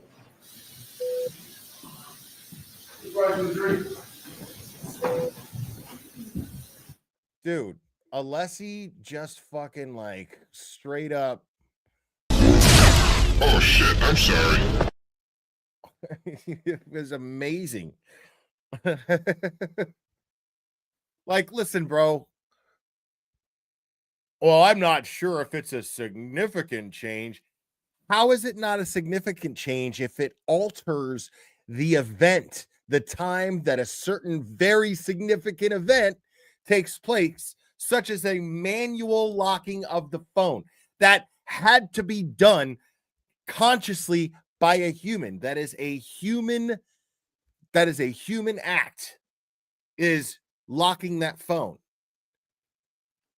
That if you change the time when this takes place, that is a significant change. I don't know what the fuck this guy's talking about.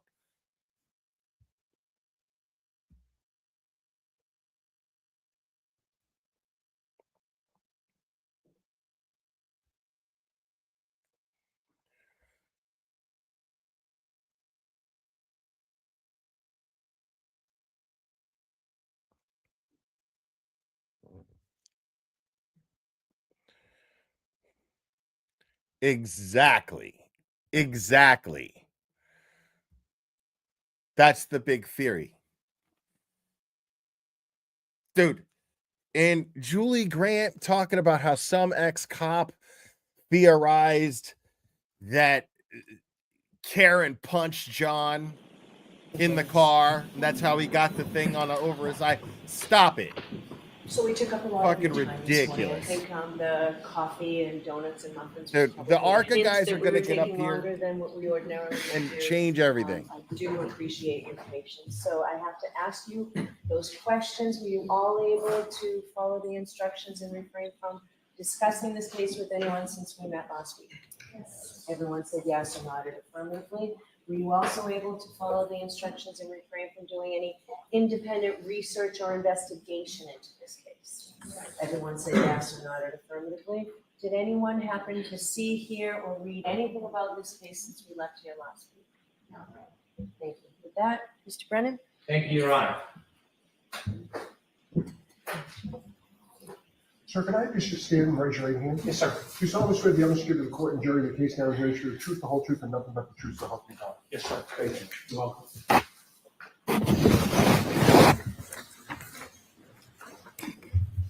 May I refer to my resume? May I refer to my resume? All right, Mr. Brennan, Thank whenever you. you're ready. Good morning, sir. Morning, Mr. Brennan. Could you please introduce yourself to the jury and spell your first and last name for the court reporter who's next to you? Absolutely. My name is Judson Welcher. My first name is Judson. Last name is Welcher, Welcher. Sir, what do you do for a profession? I'm an accident reconstructionist and biomechanical engineer. I'd like you to explain to us a little bit about what an accident reconstructionist does. Sure. You can think of accident reconstruction, things such as this, as the physics and engineering that happens in car crashes. So accident reconstruction tends to deal with everything that happens to the car and outside the car, skid marks, vehicle damage, the electronic recording systems in the vehicle, things that have to do with the motion forces and how the physics of everything occurred and how that affected the motion of the vehicles. He said skid marks. You said that you were an accident reconstructionist, but also a biomechanical engineer. How is your work as a biomechanical engineer different than an accident reconstructionist? So simply, you can think of biomechanics as similar, but to everything inside the car. So biomechanics is looking at how the effects of physical forces are applied to the human anatomy. When I'm trying to explain to somebody what I do, I say, hey, it's like a civil engineer who's designing a bridge. So many trucks and cars on the bridge. Are that going to cause the beams in the bridge to fail? Is that going to cause the cables to fail? So a human body is governed by the same laws of physics, just like the bridge. Obviously, it's made of a lot of different materials, but in a human body, my beams are bones. My cables are the muscles and ligaments. Different material properties, but everything's governed by the laws of physics and principles of engineering. So I'm looking at how physical forces, the outside of the car, when people are inside the car, seat belts, airbags. The first seat belt was patented by an engineer. It's engineers who quantify the force of the crash and what kind of injury damage there is to the body. So it is force that causes damage like a fracture. And so we're looking at how the physical forces are applied to the body and what that means in terms of what happens to the body. Dr. Welcher, I want to ask you a little bit about how you became a biomechanical engineer and an accident reconstructionist. Can you tell us? Sure. So when I was getting ready to go to college, my father, who was a physician, said, whatever you do, do not go to medical school. Because I was getting ready to go to medical school. So this was 39 years ago, I believe. 35 years ago, 39 years ago. He said, it's just not worth it. So I said, okay. So then I entered into the mechanical engineering. I grew up riding motorcycles, taking things apart, frequently pissing my parents off when I couldn't put it back together. But I like taking things apart and figuring out how things work. So I went to university and got my undergraduate degree in mechanical engineering. From there, I happened to be at a Thursday meeting of the American Society of Mechanical Engineers. A group came in from a company that did this type of work, and they showed some examples of how you apply engineering concepts that you learn in mechanical engineering to the human body. And so I was like, man, that's a great job. That's the perfect mix of engineering that I have. And nobody gives a fuck, dude. The side of things as well, without becoming a doctor. So I talked to them. I actually applied to the company and was ultimately hired as a biomechanical engineer. How long did you continue as a biomechanical engineer until you went back to school? So I actually, very quickly after I started the job, I took a human anatomy class at a community college. I quickly realized that wasn't enough. And so in around 1993, I went to the USC Medical School and enrolled through what's called concurrent enrollment, which means you can take the class, but you're not actually in medical school. It's a medical school class. But I took gross human anatomy. So it was me and 160 or so other doctors. I took the same human anatomy that first year medical students at USC took. So it began in 1993. Did you continue to work as you pursued your higher education? I ultimately started my own company, continued to work, continued to do research, had a wonderful opportunity to have 2 beautiful children, and continue to this day. Tell us a little bit about the company you started and when. Sure. So in about October of 1994, I started my own company. Me and the guy who was my immediate supervisor said, hey, we can do this better. We can do more research, more testing. And so we started our own company. What kind of company was it? It was an accident reconstruction and biomechanical engineering company. We also early on did a bunch of testing and design work for amusement park rides. The same concepts for car crashes applies to roller coasters, basically anything. So we worked and had some contracts on improving ride safety And I was also on the ASTM committee that looked at amusement park ride designs. Did that company grow from 2 people? Correct. We took it from 2 to about 25 people, and then we ultimately sold it in right around January 1st of 2022. Before 2022, did you obtain a master's degree? I did. And what was that in, and where was that from? So again, I was working full time. Actually, while I was doing my master's degree, I was also teaching classes at Texas A&M through their law enforcement training division. So it was extension classes. But I ultimately completed my master's thesis in December of 2001. That was from USC, University of Southern California. And I received my master's degree in biomedical engineering. I wrote my thesis. It was basically on automotive seat design, but it was titled Whiplash-Associated Disorders, Related Anatomy, Biomechanics of Injury, and the Relationship Between Injury Potential and Automotive Seat Design. Boo, you suck. If Dr. Welcher reads from his report, which I think he just did, do we know when he's doing Sure. Dr. Welcher asked me if he could refer to his resume, and I said yes. So if you read, just let us know. And it's my resume, not my report. Your resume, did I say? Report? No, he did. He said report. Yeah, no, it's his resume. You share with us that your company continued to grow until you ultimately sold it in 2022. During that time, did you continue to pursue higher education after you obtained your master's degree? I did. So again, ever since 1993, I've been slowly pursuing higher education, both obtaining my master's degree as well as my PhD. During that time frame, I also published 20 peer-reviewed scientific publications. I taught for 5 years at Texas A&M and served as a peer reviewer for both the Society of Automotive Engineers and for a short period on the Archives of Physical Medicine. So I was working and running a company with my co-creator, Where do you get them? as well as teaching, conducting research, publishing, also while going to school part-time. Take us to 2011. Were you still pursuing education at the University of Southern California? I was. And what occurred? What did you achieve in 2011? So in August of 2011, I finally obtained my PhD in biomedical engineering. I wrote my dissertation, reading from my resume, titled Development, Validation, and Testing of a New Sensor Array for Intra-Articular Pressure Measurement, In Vitro Human Lumbar Spine, Intra-Articular Cassette Testing, which is a lot of big words to say. I was testing cadaver spines, looking at the loads inside the spines associated with various motions of the spine. Did you achieve your PhD in biomechanical engineering? It's actually in biomedical engineering. Biomechanics is within the field of biomedical engineering. So you have a PhD in biomedical engineering. Correct. You mentioned that you have published many articles. Have there been articles that you have published that are relevant to some of the subjects that you're going to talk about during your testimony?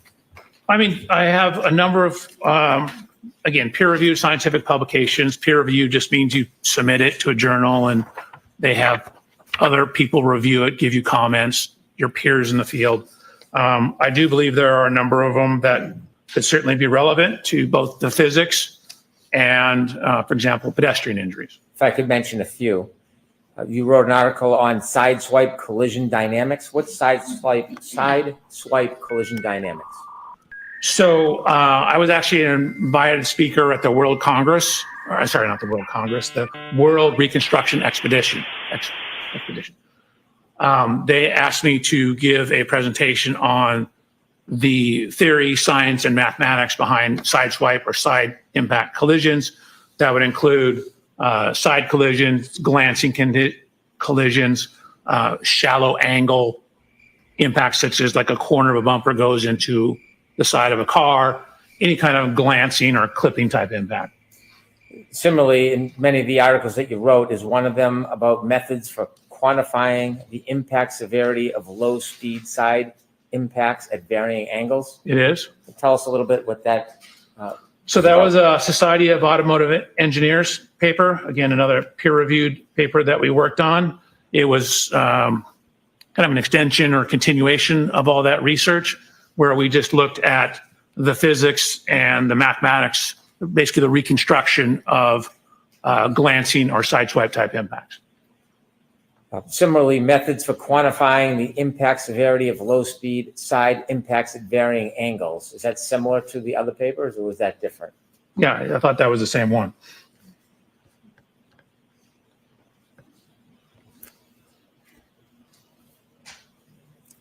If I can continue, another article or publication that you wrote, occupant kinematics and loading in low-speed lateral impacts. What does that mean?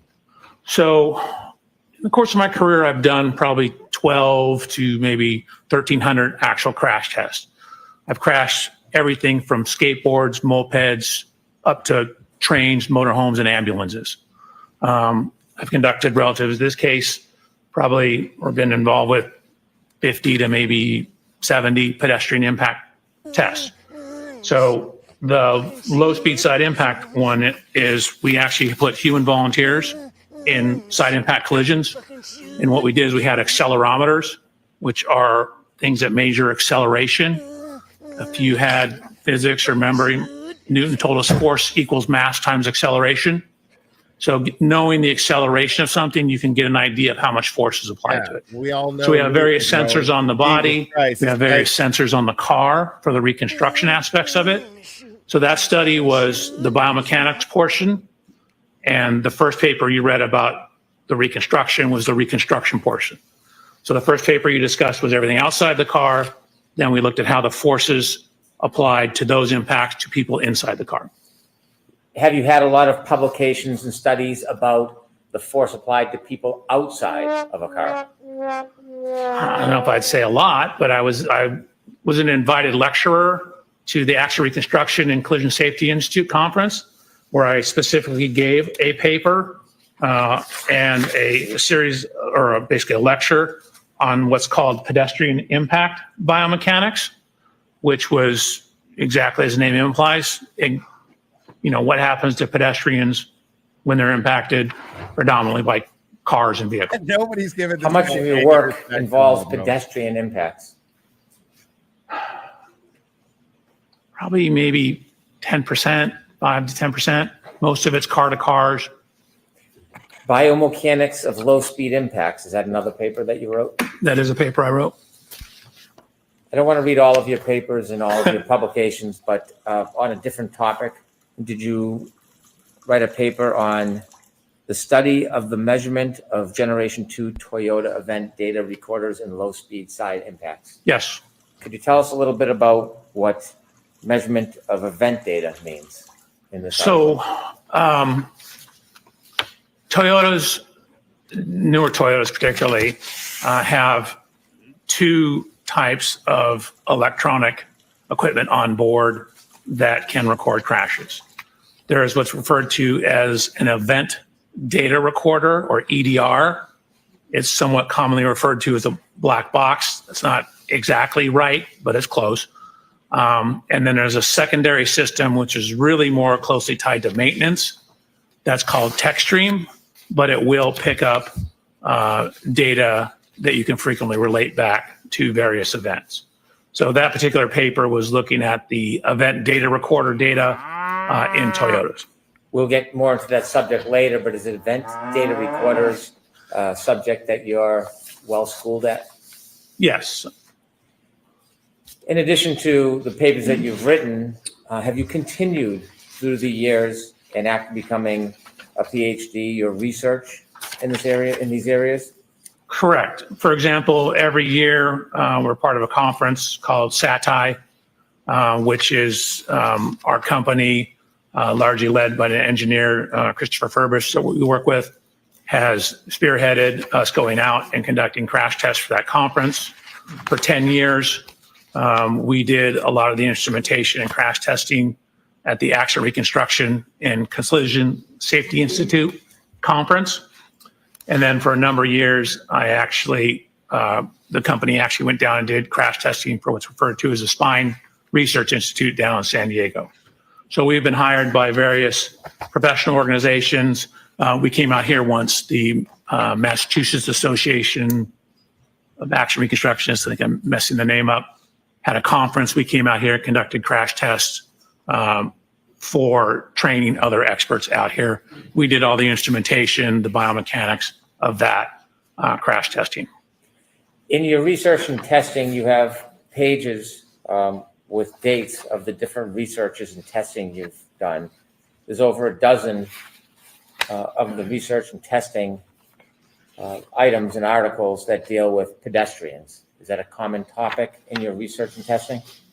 Yes. So again, frequently at the conference, we're doing pedestrian tests. The last Action Reconstruction Collision Safety Institute conference, there was a series of pedestrian crash tests run there. SATI 2 years ago, maybe 3 years ago, some pedestrian crash tests that were done there as well. So there are a number of instances on my resume where I have both attended class, and then I mentioned the one time where I gave an hour and a half long lecture on pedestrian injuries. After you became a PhD or a doctor, did you continue your education and research? Correct. I've always continued my education and research up until, I just got back from the Event Data or Action Reconstruction Collision Safety Institute EDR conference, or the Event Data Recorder Summit. My company, through my relationship with the founder of that summit, was a sponsor. So Aperture was actually a sponsor of that conference. We actually sponsored it the previous year as well. And also as part of that, I assisted one of the researchers in conducting, it's called front camera module testing for pedestrian impacts on Chrysler vehicles. General Motors vehicles. As a biomedical engineer, are there any groups, organizations, or certifications that are important? I think ACTAR is important. So ACTAR is an acronym. It's ACTAR, and that's short for the Accreditation Commission for Traffic Accident Reconstructionists. And so it's a bunch of professional groups, originally from some concerns, I believe, from the Department of Transportation, got together and set standards for reconstructionists. Again, these are kind of minimum standards. You have to show, you send in your resume, you talk to them about your research, and then if you're deemed qualified, you sit for an examination that tests your skills, day-long test, theory, a practical portion, and then every 5 years you have to have 60 continuing education units to become reaccredited. I've been an accredited action reconstructionist since February of 1995, and my accreditation is current and active up through today. So you've been accredited for 30 years? Yeah, correct. I don't want to trick you on the math. No, I never thought about it, but yeah, I guess it has been 30 years. Have you testified in court before? I have. Have you testified in state courts? I have. Have you testified in federal court? I have. Matter of fact, in Boston. Have you ever testified in civil cases? Yes, I have. Have you testified being called by the plaintiff? I have. Have you ever testified being called by a defendant in a civil case? Yes. Have you testified in criminal cases? I have. Have you ever been called by the state or the government? Yes. Have you ever been called by a defendant? Correct. Public Defender's Office. In any of the cases, whether it's civil, criminal, plaintiff, defendant, government defendant, does that in any way change your analysis about data, regardless of who or where you testify? No. I take my job as to be a critical analysis of the data. So I wanted to look at the data as objectively as possible and form conclusions based upon the data, trying to remove wherever possible speculation, try to remove wherever possible reference to testimony. Now, sometimes testimony is the only thing we have, and so we need to rely on it for bits and pieces. But generally, my job is to try and look at data and see what the data shows. I have no dog in this fight. I don't, quite frankly, care. What I'm doing is trying to do a good engineering job, which is looking at the data and drawing sound principles and sound conclusions from the data. Presently, you said you had a company and you sold it. Where do you work? It's a company called Aperture. I guess we were acquired or merged into it technically. How many offices do you know if Aperture has? Oh God, I should know that. I mean, we have them in Massachusetts. We have them in, I think there's 3 or 4 in Texas. There's, I think, 4 or 5 in California. So I want to say there's at least, I don't know, 13 to 15. Do you work at a particular location? I do. Where do you work? Long Beach, California. Do you work with other people? Do you have a team? I do. How many people are on your team? 5. And what's the team comprised of? It, Is everybody a PhD and engineer? One individual is a PhD in engineering, Dr. Umali. And then I have 3 other engineers and 1 case reader. I guess it's 6 people. I have a case manager as well. Is there any, do you work interchangeably at the different branches around the country, or do you have your own team in California that you work with? 99% of the time, it's my own team. Occasionally, we'll get a case from another office. I've worked on a couple cases out of the Texas office, and maybe a couple out of the Nevada office.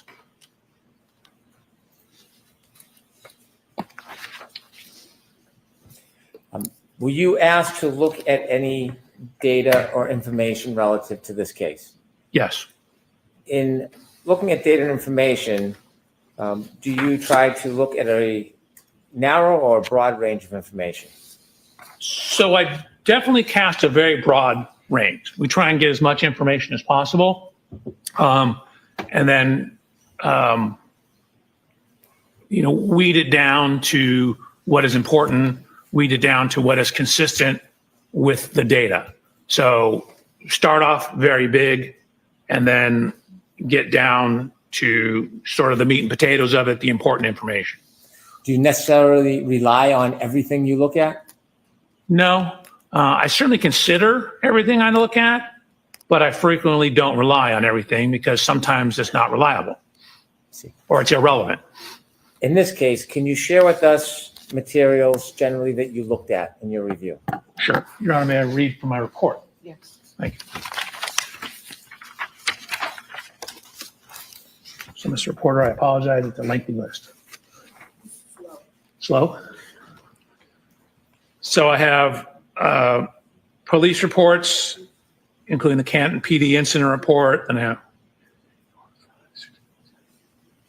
8 other reports, also the 34 Fairview Road Rams final report or cars report. I have the ring video from Mr. O'Keefe's residence. I believe that's One Meadows. I have the cruiser cameras, which are the police vehicles, onboard cameras, both front and rear cameras from 1, 2, 3, 4, 5, 6. I believe 10 different videos. I have photos and videos of the scene from Sergeant. I have photos of the vehicles, 140 photographs of the vehicles lined up together. I have 25 additional photographs of the scene, 18 separate photographs of the scene, 2 photographs of the scene, 1 group of 92 of the scene, 1 group of 50 of the scene, another video showing the cars lined up bumper to bumper, 4 videos of the scene. I have a video showing Miss Reed's vehicle being pulled into the Sally Port at the Canton Police Department. I have a 360 diagram, surveillance video files from McCarthy's, surveillance video files from Waterfall Bar. This guy's Canton Police testimony Report, is going to Sally Port take forever. videos from Dighton. I have the Lexus Connect Verizon records. I have the alarm.com videos. This guy's I have a testimony video is of the going to tow take truck forever. arriving at the They haven't Canton even Police gotten Department. into his data yet. One titled Native Location, John O'Keefe's phone. Past witness statements. the report of examination from the coroner, Jennifer McCabe Cellbright data, something called Lexus infotainment, different past summary testimony of numerous witnesses.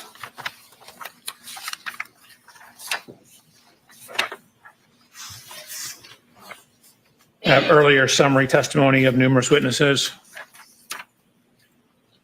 The Boston Magazine interview with Miss Reed, a Dateline interview with Miss Reed, a 2020 interview with Miss Reed, lab reports from BODE, the Crime Scene Response Unit, Crime Scene Response Unit Boston, Crime Scene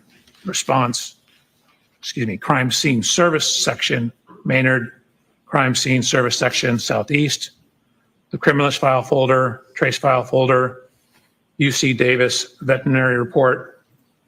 I have Verizon records, GPS location records, John O'Keefe GPS points, Axiom cache location, weather reports, medical records, including the Canton Fire Department run report for both Mr. O'Keefe and Ms. Reed, medical records for both Mr. O'Keefe and Ms. Reed from Good Samaritan. I have 2 retrograde extrapolation reports, one, and a serum plasma conversion report relative to Ms. Reed. I have the neuropathology report. I have the Orange County Medical Examiner's report, the diagrams, the postmortem toxicology report, and a second same autopsy report, more pages. In addition to the information that you reviewed, did you on your own go out and obtain information that you thought might be helpful for your review? I did. So first what happened is I asked for all the information on the case. So I received some information, and then what we do is we start doing our homework. So we start doing the groundwork. So once I received some of the information, what I did was, modern cars have what's called a VIN number or vehicle identification number. It's a unique 17-digit number. So what we'll do is we'll decode that VIN number, and that gives us information about the vehicles. So I did that for Miss Reed's 2021 Lexus, as well as Mr. O'Keefe's 2019 Chevy Traverse. So ran the VIN numbers, use the VIN numbers. It tells us year, make, model, safety equipment, things like that. I then got dimensional data from a program called Expert Autostats.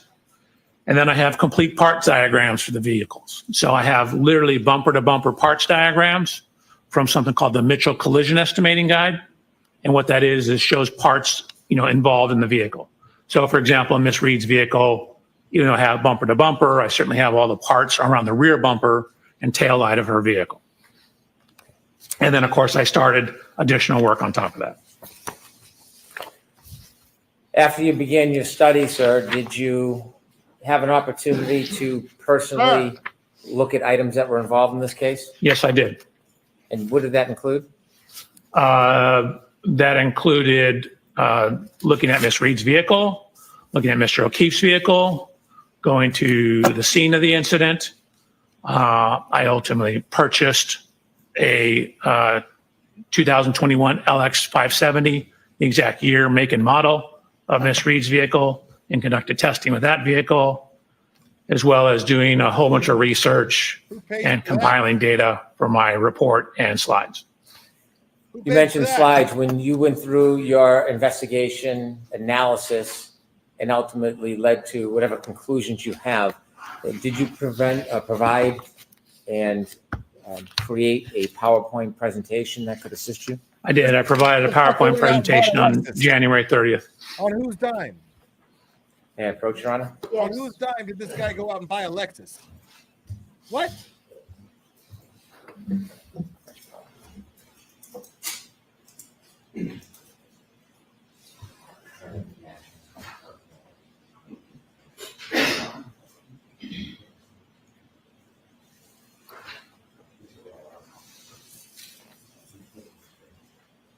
Yes.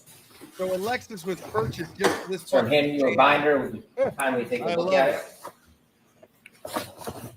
It just gets better and better.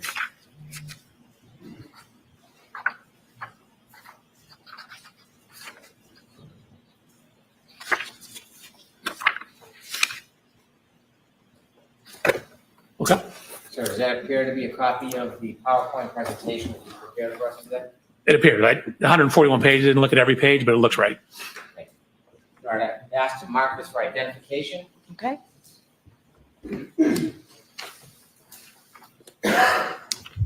MMM for identification.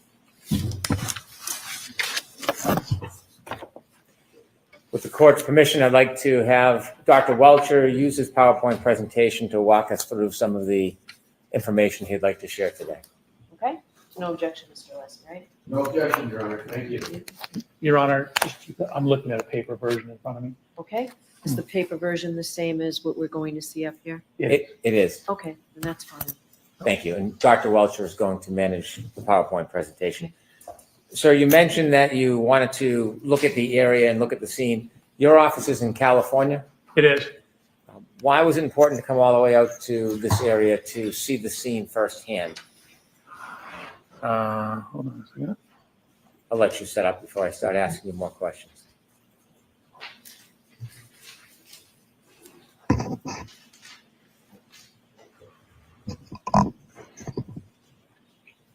I mean, it just sucks because this is a fucking, sham. Like we It's know working perfectly. we know that this is all bullshit.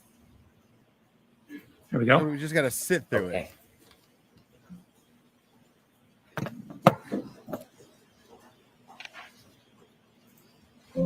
So that's me. No, that's my first slide. I Again, have a couple questions for you, Dr. Welcher. please. The first is your office is in California. Oh, yes, sir. Why was it important to come all the way out here and view the scene firsthand? And you want to have as much information as possible. So I wanted to, physically look at all the things so I can actually see with my own hands, my own eyes, lay hands upon it, look at it as best I can. Sir, You try and inspect and look at as many things as you possibly can. Sometimes they don't exist anymore. Sometimes they're gone. And you have to make a best approximation if you can't do that. In this case, I was able to look at the scene and both vehicles. Was that an important part of your study, Doctor? I think so. Again, it's always good if you're going to talk about what happened to the cars or what happened to the people to look at what happened to the cars, meaning to actually look at the cars, not just look at photographs when possible. So I have physically looked at the cars. Okay. For example, on the Lexus, I climbed Did you look at in the it, car though? over it, underneath it. I downloaded data from it. I did a whole bunch of things looking at Miss Reed's Lexus to assist in my analysis to try and add some further objective data to what we're doing here. Yeah, So but did same you thing look with at the car? Mr. O'Keefe's vehicle. Looked at the rear bumper, took some pieces off the rear bumper to see what was behind the cover, to see what kind of damage we did or didn't have. So went to the scene, looked at the measurements of the curb, looked at where some of the lines are on the road because you can see them in some of the photographs. Again, it's always good when possible to inspect everything you can inspect. Okay, but did If you could now begin and tell us how you started your investigation. Sure. So on September 23rd, I had an opportunity to come out. Mr. Brandon, was the first time I ever met you on that day, I believe. And I had received material before that. And what you see here is, this is my inspection of Miss Reed's vehicle. In the upper left photograph, you'll see, oh, this doesn't work very well. God, bro. Upper left photograph, that's Miss Reed's vehicle. That's Mr. O'Keefe's vehicle, the Chevy Traverse. And then what you see here is a laser scanner. You can see it on the ground here. Laser scanner is creating a 3D model of the vehicles. So I use that to create a 3D model of the vehicles. You can see me in the upper right photograph. That watch is this watch right here, my Garmin watch. And what I'm doing is looking at the construction composition of that right rear corner of the bumper. I'm looking at things such as the dimensions, where various lights and components are, and how does the geometry of that bumper relate to things that would be hit when backed into. Dr. Welcher notes this is 9/23/94. Is that an accurate date of when you came and first started looking at the vehicles in the area? You said 24, correct? I did. You said 9/23/24, correct. And then on the slide, what I tried to do is underline what I'm doing. So this is inspection of the Reed Lexus. And as noted, I'm only showing you a couple. I actually took 445 photographs. Do you remember when you began this case? The month of the day? Dude, I'm wondering how much this alone cost the Massachusetts taxpayer. Just this guy's bullshit. Think about this entire prosecution. And then you got this guy's bullshit. The fall of 2024? Correct. And I just want to ask you about the picture in the middle. You see the right taillight housing is missing. Did you Correct. understand that had been removed prior to you looking at the car? It was, yes. Thank you. You're welcome. However, some of the evidence stickers, these white stickers here, were still on the vehicle. You did not place those. Did you place those stickers on yourself? I did not. Were they there when you first saw the car? Correct. They match what I'd seen in other photos. Thank you. So just continuing on. So what you see is, again, I mentioned looking underneath the bumper. So we wanted to see what, if anything, was damaged on the corner. So I'm putting my hand to show where the frame rail ends. This is me looking up underneath to the back side of this taillight. If you can see, this red taillight actually sticks out. And so I'm checking the front here from damage. I'm checking the back for damage. 1 second, please. Now, this guy, think about how expensive, dude. Like, and what Aperture probably ends up doing is selling the Lexus after the fact and getting at least a good amount of that money back. So Aperture's making a shit ton of money off of this.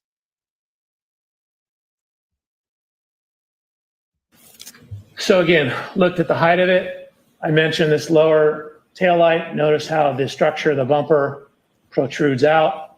You can see one of the marks, which is consistent with the contact to Mr. O'Keefe's vehicle. Here, this scratch mark, or scuff mark. Notice how close it is to this light. Again, some of the evidence, stickers. Just a better view of those, then going down the side of the vehicle. So with all that information, I mentioned a laser scan. So you move this laser scanner, and each minute and 51 second scan is collecting about 50 million data points. And so you scan all the way around, and then what you do is you merge all that data together. So even though this looks like a poor photograph, what you're seeing is hundreds of millions of photographs, hundreds of millions of points. And so you literally can figure out, if you wanted to know the distance from this lug nut to where the lighter is on the ashtray, you could probably do that to an accuracy of about 2 to 3 millimeters anymore, you dipshit. So really, or taking tons and tons of data. So it knows the exact position of every one of these millions of data points, and it knows the color associated with those data points. Why is that data imaging so important in accident reconstruction? You want to have an accurate model of the car. So, I mean, you probably don't need literally that many points to get an accurate model, but that's just the nature of the way the science is going. Computers are getting better and faster. Scanners are getting faster. So you get an enormous amount of data when you use these scanners nowadays. So then, as indicated on the underline here, I did a CDR. That's a little different than what you heard me say before. CDR is crash data retrieval. So that's the hardware and software that you use to download or actually copy or take an image of, which means you're just taking an image off what's on the vehicle, the EDR, which is the event data recorder. So you use the crash data retrieval hardware to download the event data recorder, otherwise commonly known as a black box. So I downloaded the black box from this vehicle, and although you can hardly read it here, Again, I mentioned there are two systems on this vehicle. This is the CDR system or EDR system. There's also the TechStream. The EDR system, this system is primarily to manage the safety components, protect the occupants of the Lexus. So things like fire the airbag, fire what's called a pretensioner, keep track of the severity of the crash to decide whether we need to fire the airbag. So it's not really designed for pedestrian impacts. So when we downloaded this vehicle, we got what's called a none file. A none file simply means that there's no data there. The system's working properly. We had no fault codes, but for a car hitting a pedestrian to cause a file here, this is really more designed for car-to-car impacts, something that's going to have a significant impact on the occupant of the Lexus. And again, the Lexus is a 6,000-pound vehicle. Mr. O'Keefe's only 216 pounds. So it's not going to register from hitting a pedestrian. Were you surprised that there was no information about a collision in the EDR? No, exactly what I expected. On that. Okay, I mentioned the second system. So as underlined up here, this is the TechStream. So this is from Toyota TechStream data. You can see the screens here. There's generally two types of files, what's called a vehicle control history and a PCS file. The PCS file is the, God, I forgot the name of it, the protection system. So I also looked at Mr. O'Keefe's vehicle. Sorry, PCS is pre-collision system. Looked at Mr. O'Keefe's vehicle, same thing, took a series of photographs, laser scanned it, looked in it, underneath it, behind it. I mentioned taking some of the bumper parts off. So I took this rear cover off here to look at the damage behind the bumper cover. Most cars have what's referred to as a face bar. That's that piece of metal that you see here. And there's a piece of energy absorber here. That's your face bar. So I'm looking to see if there's any damage to that. There was no damage to that. Before you go forward, I want you to take a couple steps back because I want to ask you some questions to explain TechStream data. Could you go back a couple slides, please? Sure. Okay. You mentioned that in the EDR, which is similar to a black box, there was no information found. And then you mentioned a different system, the TechStream. Can you make it clear for us how these systems are different and where they're stored on a motor vehicle? Sure. I mean, a lot of data is stored in a similar location. The TechStream system was originally designed, according to Toyota, for maintenance issues. It seemed to come about around the same time Toyota was having problems with sudden accelerations or allegations of sudden accelerations. So the TechStream data or vehicle control history will give you information when there's, for example, excessive acceleration or rapid shifting of the vehicles or rapid steering of the steering wheel. So the statements are that that's designed to help the maintenance people, if you come in with a problem with your vehicle, to diagnose what that problem is. It has a lot of utility in accident reconstruction because if you jam on the brakes before a crash, frequently the TechStream data will record the crash. You mentioned Toyota a number of times. Could you share with us the relationship between Toyota and Lexus? Yeah. Sorry, in my mind, they're the same thing. Toyota and Lexus, obviously a little different, but Lexus is basically made by Toyota. So Toyota and Lexus has the Lexus safety system. Toyota has the Toyota safety systems, which you both read with the TechStream data. The TechStream data, in this case, does it play an important role in your analysis? I think so, yes. The TechStream data, did you independently I think so, yeah. download that data yourself? So I independently downloaded it, and then I also ran a test with Miss Reed's vehicle, and I created a new TechStream file so that I had a stamp in the ignition cycles of what the current ignition cycle was. So I did a sudden acceleration test of the vehicle. On the Lexus or on the exemplar vehicle? On her Lexus. When you did the downloading, why did you do it yourself? Again, you, whenever possible, want to be the one that does it, make sure it's done correctly, and be able to say, hey, how do I know that's from that vehicle? Well, I know because I was the one who did it. And so if I get it from someone else, then they frequently have to bring that person into court to say the other ones that did it, so then I can use it. So if I do it myself, it eliminates that problem, and then I have no concerns over where it's coming from. Shut the So fuck then I up, know it's, bro. hey, I did it. This is the right car. This is the right program. You left us at slide 10 when you were inspecting Mr. O'Keefe's car. Correct. So again, simply a blue arrow indicating that I looked down behind all this stuff, took measurements of it,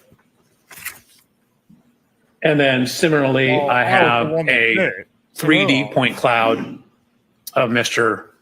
O'Keefe's vehicle.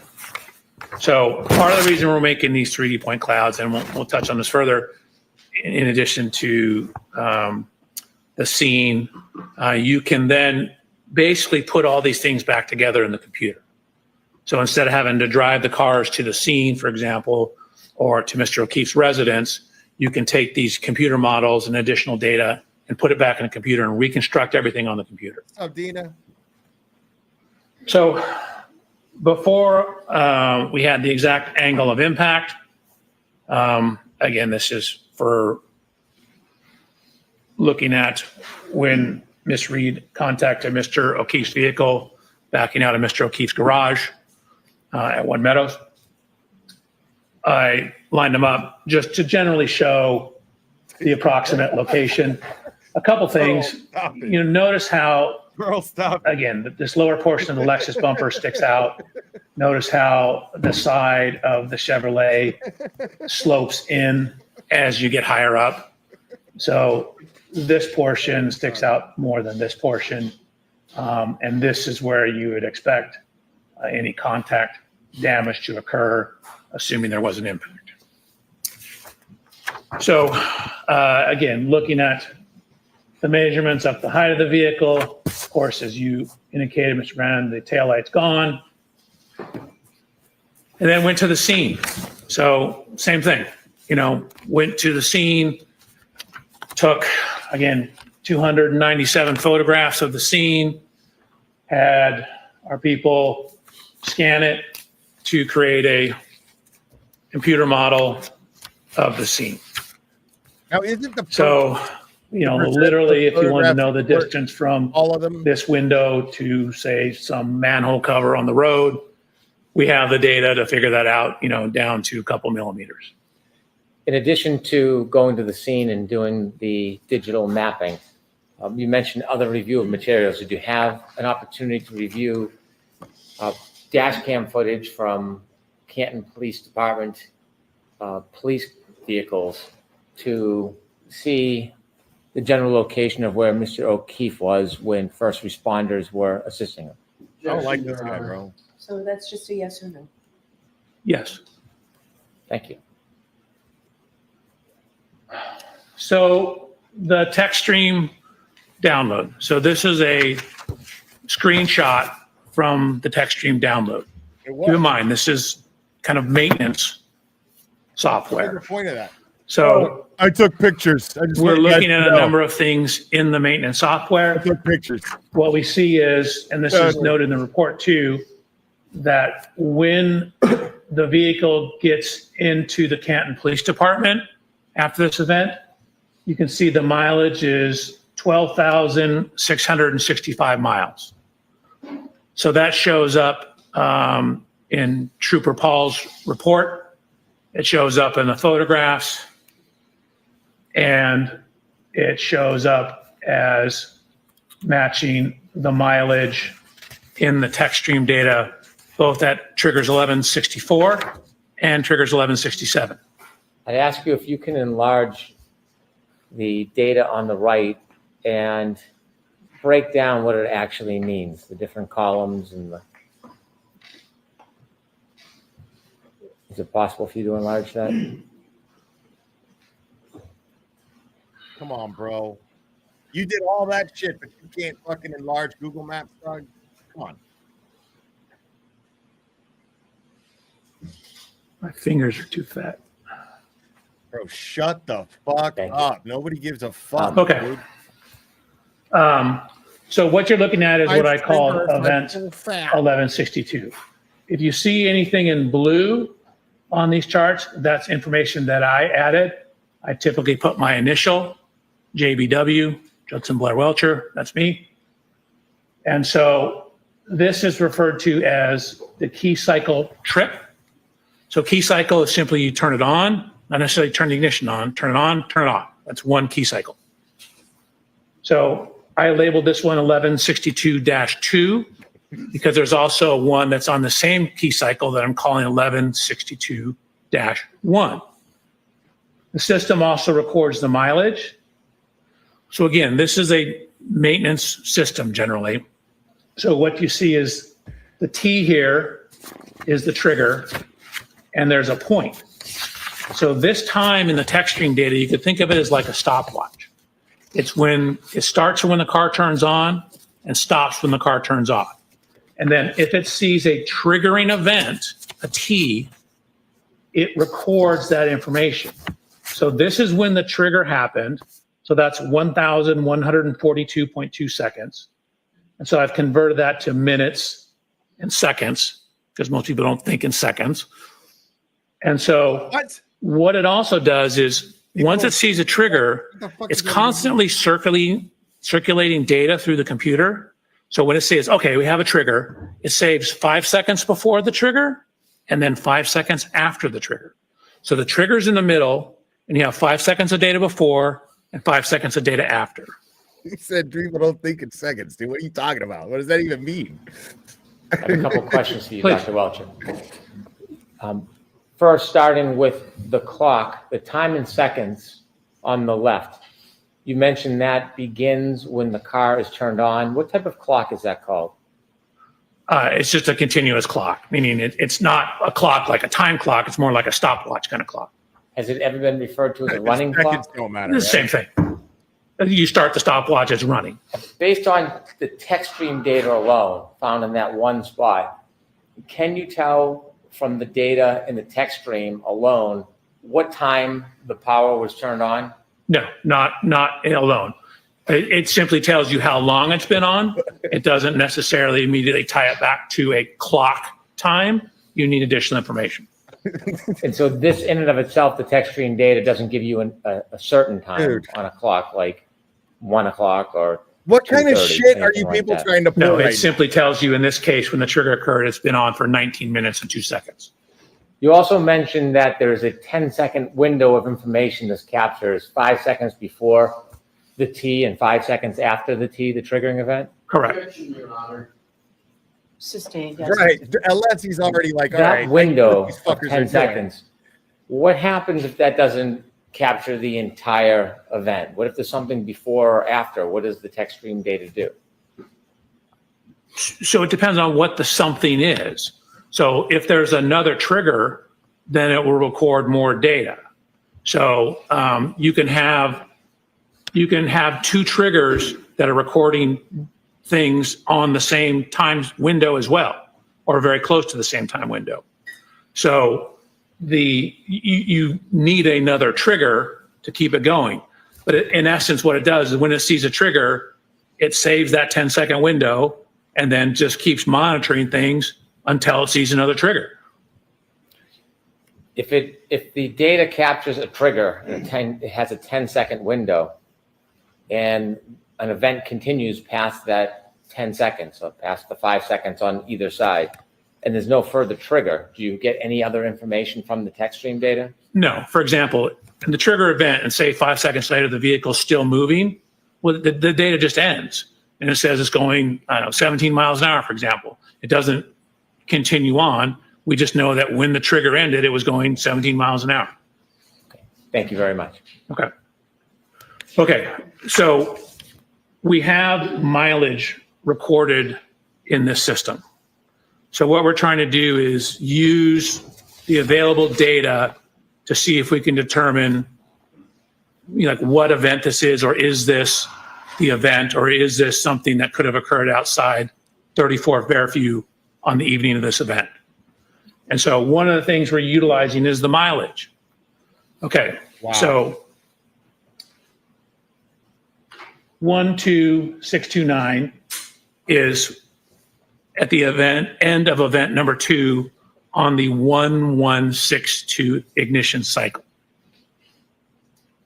When the vehicle ultimately comes into the impound yard, and this is actually before that, comes into the impound yard, it has 12,665 miles. Dude. That's a difference, did the math for you here, of 36 miles. Okay, let's consider where that could have come from.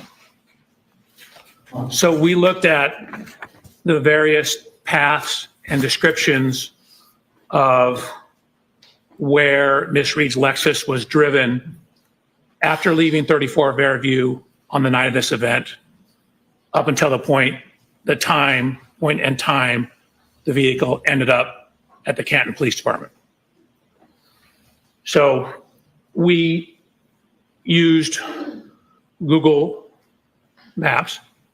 We adjusted for the correct date and time of the year.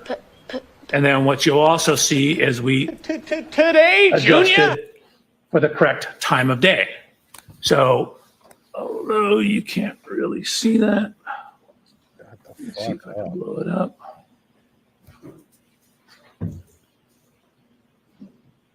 So you can see that's looking at the mileage and time. Again, really didn't use the time, just used the mileage on Saturday, January 29th at around 12 a.m. That, of course, does not take into account the weather. And what are the addresses? It's hard to see on the top from where to where.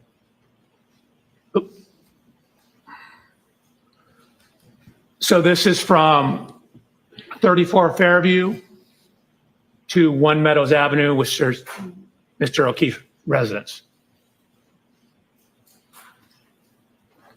And there are other mileage that you have there? Correct. So we basically ran through the entire path as we understood it. Again, we didn't have complete information. We didn't know the exact roads.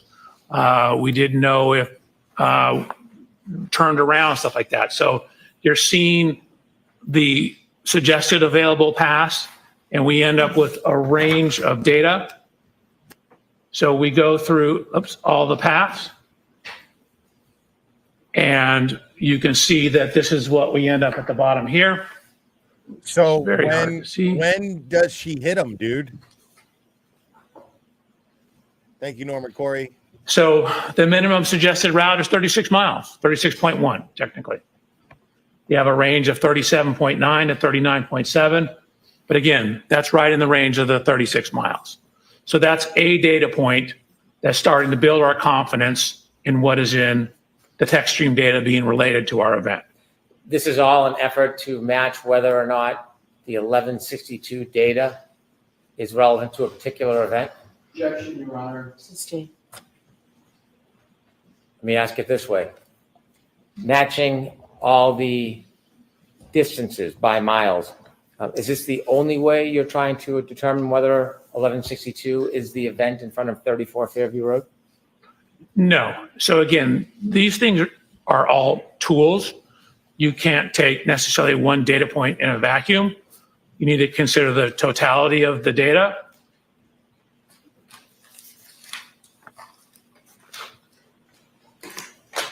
Which is what I did. So we mentioned the continuous clock that was in there, or the running clock that was in the vehicle. So what you see over here. Could you enlarge that for us, Doctor? I am doing that right now. You can see we have the time. And again, I've converted it in blue to minutes and seconds. This is the first trigger on that key cycle. So on key cycle 1162, there was 2 separate events. The vehicle keeps a continuously running clock. So we're able to see the time each event occurred relative to when the vehicle was started. and the difference between the two events.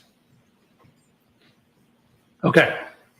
So at trigger event 1162-1, we know that the ignition has been on for between 10 minutes and 57.4 seconds. Or that's when the trigger is, sorry, 10 minutes, 57.4 seconds. Again, the trigger has plus or minus. So that's from 10 minutes, 52.8 plus 10 seconds, which gets you to 11 minutes, 2.8 seconds. Or as I wrote here, 10 seconds total.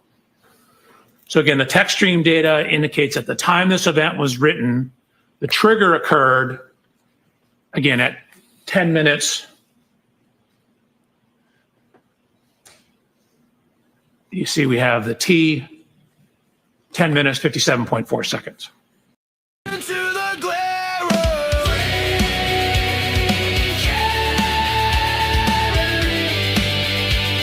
the color walls I showcase.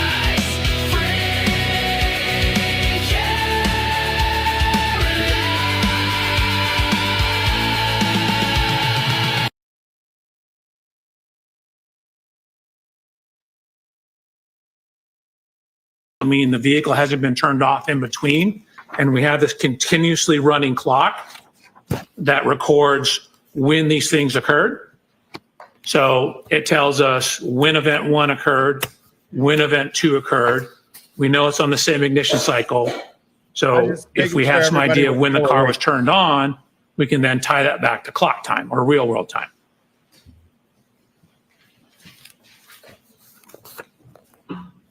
Nah, bitch.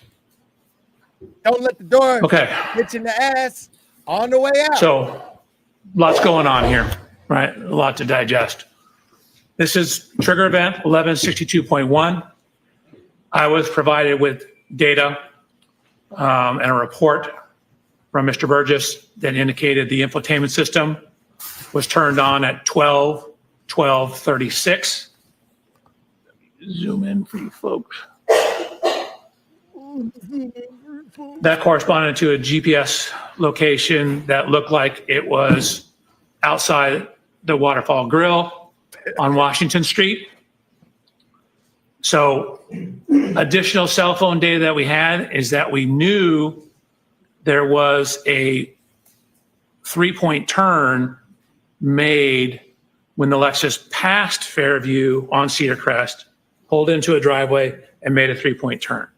So what you see over here is GPS data from Mr. O'Keefe's phone. And with that information and knowing when the system turned on, we're able to now tie the text stream data to a real clock, meaning what time of day did that text stream trigger occur. So we're going from the running clock to a real world clock. So if you take when it was turned on for Mr. Burgess's report, you can see that the Lexus was turned on at 12:36. You add in the text stream information, you get it at 12:23:38. And now we have a cell phone data point at 1:54.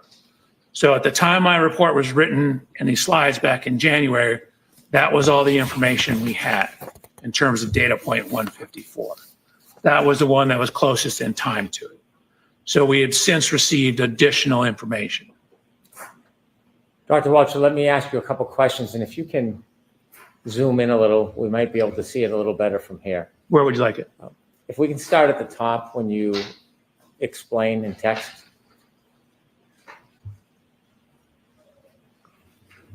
You told us that the text stream data does not have an actual clock. It has a running clock, like a stopwatch.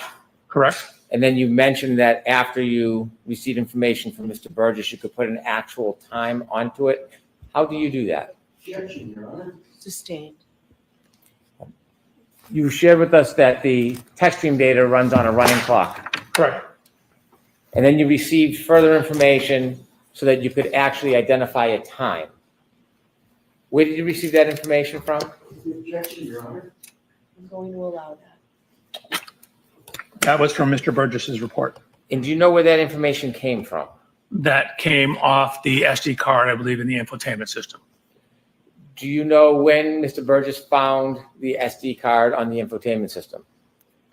No, I'd have to go back to his report, but it was in it. This information was in his original report. Based on the SD card information about All this talk about clocks, man. All this talk about clocks. I swear to God, I think this guy just is your typical clock old. The clock old. He's a clock old.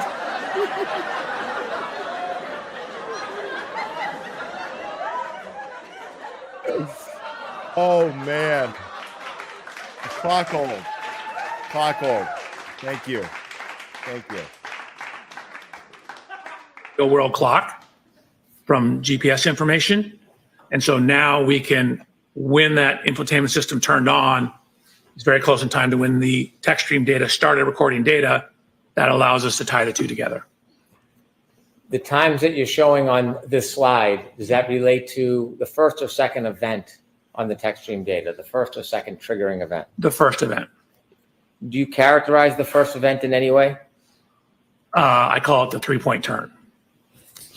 In addition to the data you analyzed, was there any other information you saw that evidenced or supported that a 3-point turn occurred at the area depicted in your slide? Right. We have a whole series of GPS data with heading angles, as well as a description that Ms. Reed gave in an interview. The time that you have after you consider the SD card ignition on and the running time, what clock is that based on? It's my understanding that's a clock in the infotainment system. And then we're ultimately trying to also tie it back to the clock on his cell phone. Mr. O'Keefe's cell phone, correct. Do you have any understanding whether all devices have the exact same clock? So it's my understanding they do not. In my discussions with Mr. Burgess, reading reports, that they can have, there can be as much as 30 seconds to a minute of variation. Clock sucker. Sustained. Have you ever heard the Strike, Your Honor, that answer. Sure. Jurors disregard that answer. Have you ever heard the term variance before? I have. What do you understand that to be? That means differences from the answer, I'm sorry, differences from what? from typically the correct answer. Like meaning that a given data point has variance in terms of how it's measured, when it's measured. So different measurement device can have a different variance around the actual true number. You mentioned on the slide a time of 12:23:38. Correct. In O'Keefe's cell phone data, at point 154, approximately 12:23:58. Correct. Is there a difference between the clock on the Lexus text stream data and that of Mr. O'Keefe's iPhone? There is. When you developed the slide, did you have the benefit of more detailed information about data point 154? I did not receive that until May 8th. Did you later learn more information, more specific information? Yes. Okay. I mean, so you can't pinpoint when she allegedly hit John O'Keefe? Like, what was I'd like all to that? show an exhibit to Mr. Welcher that's already been admitted. Okay. It's 192A. What was any of that?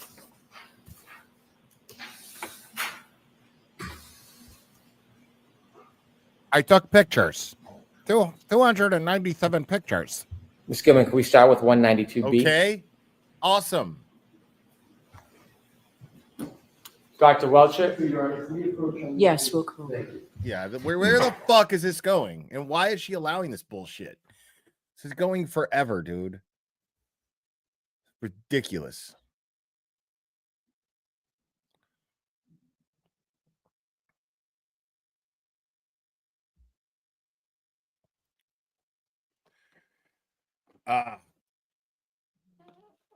Make it quick because I'm still on the clock. Yeah. Bro, This is the biggest waste of fucking time in the world, dude. Like, and money. Dude, the blue book value of a Lexus that Karen Reed had is fucking 69K, dog. This guy's like, I just went out and bought a Lexus. What?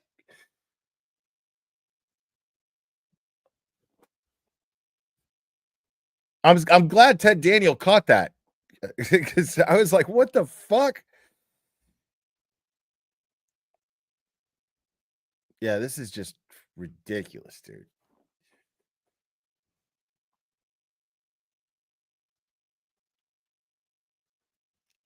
Yeah, I mean, you Massachusetts locals, dude, you guys paid for that shit. Like, think about that. Like, and who knows how much this guy charged for his time, how much this guy charged for other materials. And that's just this guy's aspect of the prosecution. Imagine how much all of the witnesses cost. What kind of shit, what kind of bill they ran up for the Massachusetts taxpayer to put on this sham, to put on this shit show, this clown show, trying to ruin a woman's life and her family's life.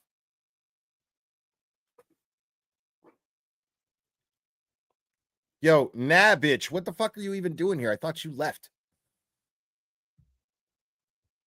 Like, wasn't I clear? If I wasn't clear, I don't know what to tell you. Get the fuck out!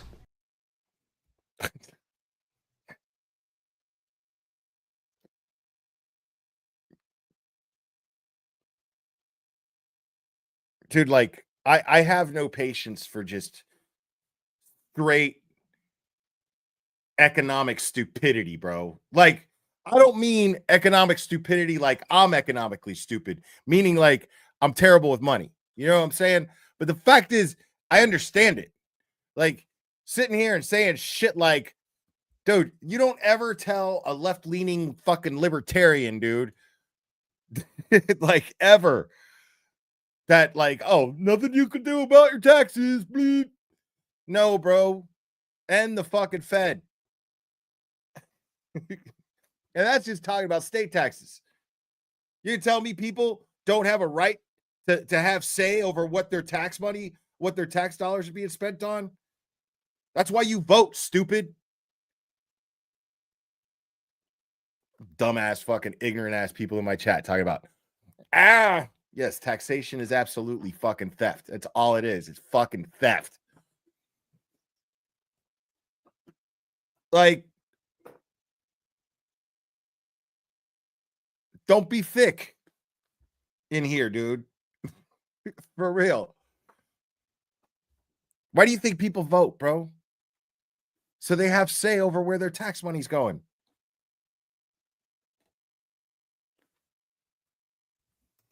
Dumbass.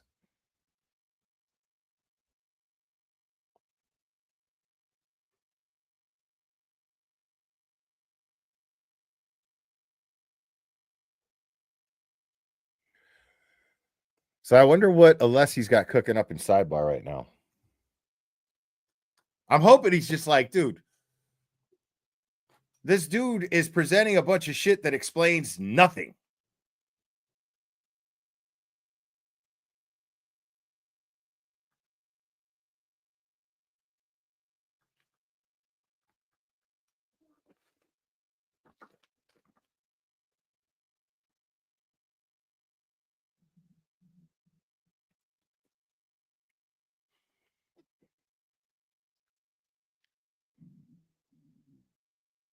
Bro, do y'all hear that?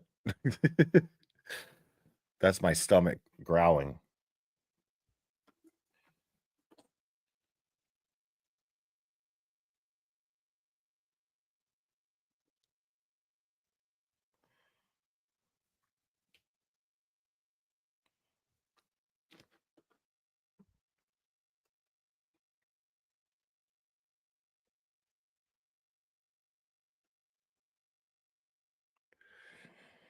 Well, no, they're not going to take lunch for another hour. Now's going to be a good time to take a break. That's what she's going to do. We're going to take our morning recess.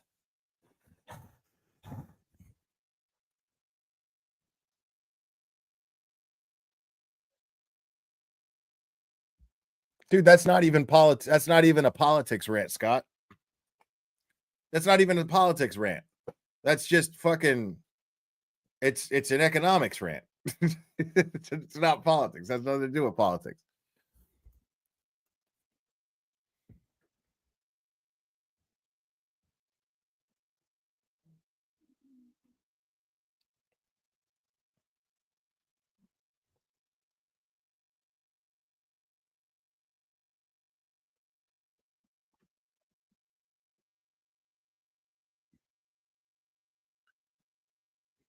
I mean, at least they did a somewhat of a voir dire on this guy. Somewhat of one. Like, it was shady as fuck that she voir dired Dr. Russell, the ARCA guys, and then just let this guy in. And especially after the guy changed his testimony. The guy changed his data. So, and Bev allowed that shit.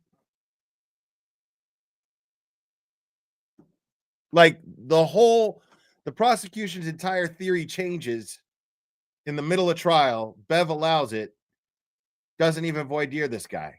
And then she allows a short voir dire. And it was enough, unless he wrecked him, but the jury didn't see it. So now we're all just waiting for the jury to see that shit, because all of this means nothing once you know what Alessi's saying here.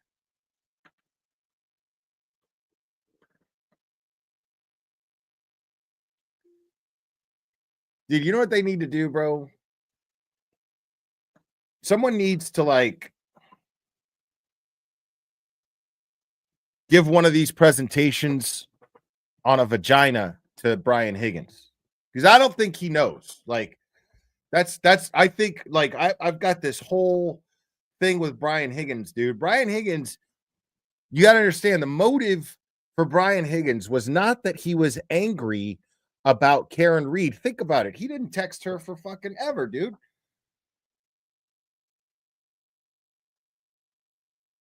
Like, that dude is just afraid of vaginas, dude. Like, here's the thing. Higgy, if you're watching, look, it's real simple. I'll explain it to you. It goes like this. There's a button and there's a hole. Okay? That's it. Right? There might be some meat curtain there, but that's there to protect the button. Okay? Keep the button protected. It's easy. It's not that complicated. It's nothing to be afraid of. Nothing to be afraid of. They're wonderful things. And they're fluid like water, like probably the most fluid substance on the planet besides water. Like, they're cool because, like, they're really soft, but they could take a hell of a fucking beating. But you'll never know that. You'll never know what that is. That's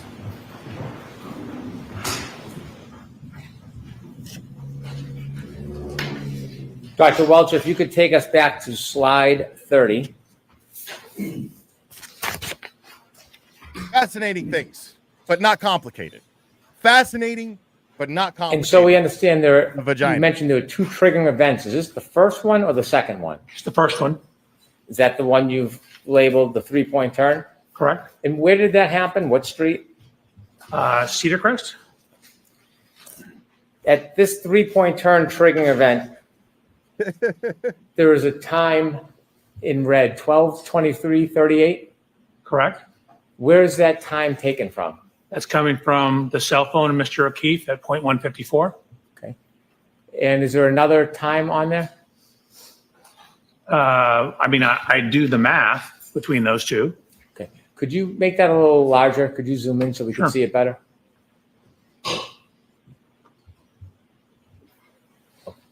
So there's an infotainment time of 12:12:36, I guess another time, that answer your question.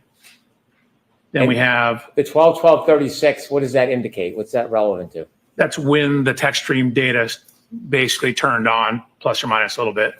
When you say the text stream, is that relative to when the car turned on? Correct. Okay.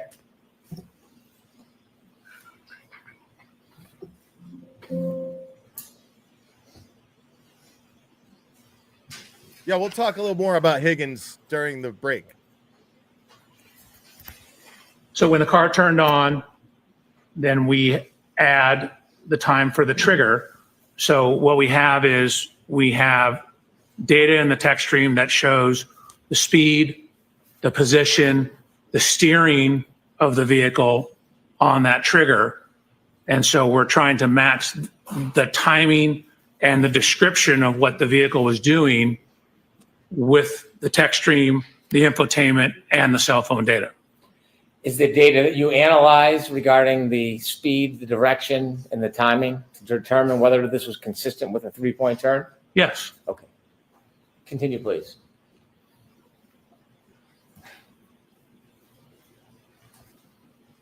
And if you can enlarge that, because it's hard to see back here. Sure is. Okay, so again, we are looking at event 1162-1. The information in blue is speed. It comes out of the text stream in kilometers an hour, converted to miles per hour, feet per second, looked at the total distance traveled, shift position. So in the text stream data, a shift position of 1 indicates you're in drive. A shift position of 2 indicates you're in reverse. There's no zeros. What would a zero indicate? 0 is usually neutral. And I believe 3 is park. So there's also data on the acceleration of the vehicle. So basically, what is the effect of whatever you're doing in terms of stepping on the gas or not stepping on the gas? And there's also information on the steering of the vehicle. So again, there's trigger 5 seconds before, 5 seconds after. So over here, a positive number equals a leftward steer. So you can see we have in the forward velocity or forward motion in drive, goes forward with leftward steer, stops, shifts into reverse, and then continues with a rightward steer back. Could you take us over to the left of that data?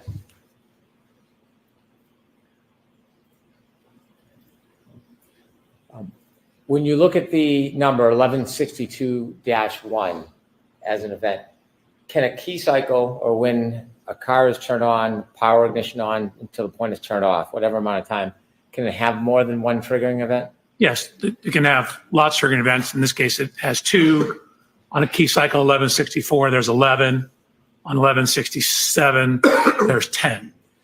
If you could move a little bit to the right on this. Jesus fuck. Is there something you can see on here that caused the triggering event, some of the data? Yes. So if you look at the triggering, the indication of what this trigger was, what you see is accelerator opening ratio, which is basically, you can think of it as how much you're stepping on the gas pedal. And so if it exceeds, in this case, 30%, quick in time after shipping into reverse, that This guy, man, he keeps saying triggered, and I'm wondering why he keeps talking about Roy Rogers' horse. Am I right? Roy Rogers' fucking horse, man. Oh my God. Roy Rogers' horse. Oh man, Roy Rogers' fucking horse, though. Is it generally the higher the RPM? correct. There's going to be a little lag. Your car doesn't move instantaneously. You have to step on the gas, then the RPMs go up, and then it starts going faster. If you could explain to us the total distance and distance travel columns, how do you read that? Sure. So we know the speed at various times. We know from this data that there is, you can see half a second between each one of these timestamps. So 1, 2, 3, 4, 5, 6, 7, 8, 9, 10 data points at half a second. That's the 5 seconds of pre-crash data. So if you know you're going so many miles per hour, again, I converted it to feet per second. Feet per second, you're going so many feet per second for half a second, for example. You just multiply those two together and it tells you how far you went. So what I'm doing is looking at speed traveling during the interval, that's during this short time period. And then I add it all together here for total distance traveled. You mentioned that when the data is captured, it's limited to 10 seconds. When we look at the top row of JBW vehicle speed MPH, it's 9.94. That's 10 seconds. Is that 9.94 miles per hour? It is. Can we tell whether it was going faster or slower before this data? We generally cannot. I mean, you might have some, it looks like it's slowing down. And then you see right here, this brake switch application. So you have two things relative to braking. You have a brake switch, which is simply whether the brake is on or off, just enough pressure to make the brake light come on. And then you have brake oil pressure, which gives you some idea of how much pressure is in the system, which is a rough indication for the braking. But then what you see here is the longitudinal acceleration or deceleration. This gives you some idea of how much the vehicle is speeding up or slowing down. So generally a minus sign is a slowing or accelerating in reverse. And for the bottom of those columns, I'd ask you whether or not at the beginning of the window, if you had any other information, is it the same situation for the end of that window that's captured? Correct. So at the end of this window, you can see it's still going about 8.7 miles an hour when the trigger stopped. So after that trigger plus 5 seconds, the system said we no longer need to monitor it. Things have returned to an okay state. And so then it stops monitoring the system. Based on your analysis and review and looking at this data, did you come to a conclusion to a reasonable degree of engineering certainty whether or when this event occurred as it is portrayed in the data? Yes, I did. And could you share with the jury, to a reasonable degree of engineering certainty, when did this occur? So this, you want time-wise or location or both? Start with location, then time. So it happened on Cedar Crest. It happened between cell phone data points 154 and 155. And it's a 3-point turn on Cedar Crest. And it occurred, according to the text stream data, about 12 minutes, 23 seconds after the vehicle was turned on. So, and do you have an understanding of the variance between the Lexus clock and Mr. O'Keefe's cell phone? Yes. And what is that variance time? 21 to 29 seconds. And so the Lexus clock at 21, 23, 38, what time would that put Mr. O'Keefe's cell phone? Objection, Your Honor. I'm going to see counsel at sidebar for just a minute, please. Wow.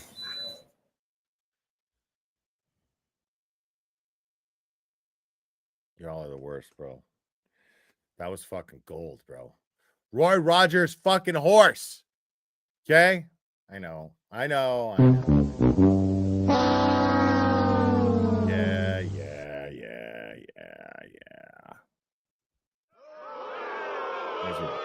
You guys are dicks.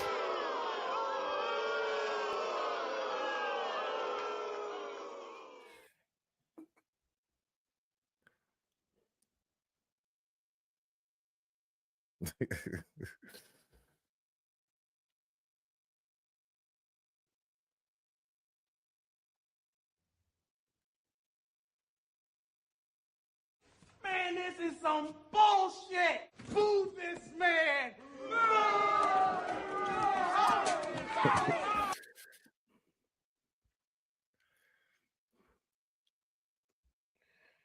You ever suck some dick for some marijuana? Dude, the first time I saw that movie, like I rented it. And when that scene came on, dude, I rewinded that laughing like a maniac so many times. Just because like I had never seen Bob Saget like outside of his Full House element. I didn't realize that he was so like filthy. Dude's humor is like, if you watch his stand-up, it was really edgy. Trust me, bro. Exactly. It's a total trust me, bro bullshit going on here. Thank you. As you're in fish. Yeah, man. I rewinded that so many times. Marijuana's not a drug.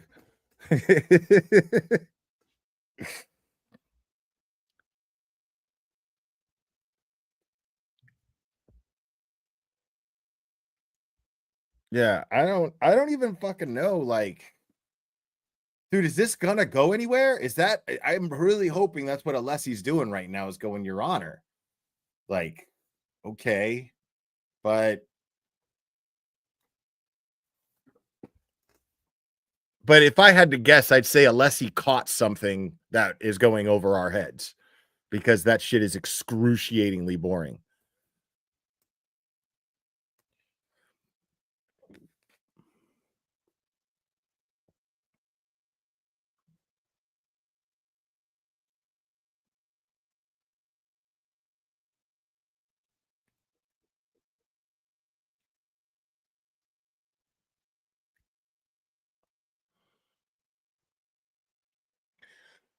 Yeah, I mean, because a lot of that shit just seems like same Trooper Paul bullshit. It's just this guy's better at explaining it. Or at least he's better at sounding like he knows what the fuck he's talking about. Like, that's what he's there for. He's not there to be an expert. He's there to be a witness. He's there to sit on the stand and testify and try to be charismatic, because Trooper Paul was a fucking joke. Trooper Paul is like a cartoon character. Like, I didn't think anyone was that stupid. I couldn't believe that shit. Like the most amazing thing was watching Alan Jackson try to hold back his frustration. Because the kind of guy that Alan Jackson is outside of the courtroom is the kind of guy that would go, dude, this guy's a fucking idiot. Like, that's just the kind of guy he is. Like, I could totally see Alan Jackson just being like, dude, are you fucking like, because during his cross, he was like, he had the look of, are you fucking serious right now? Like, what? Finley.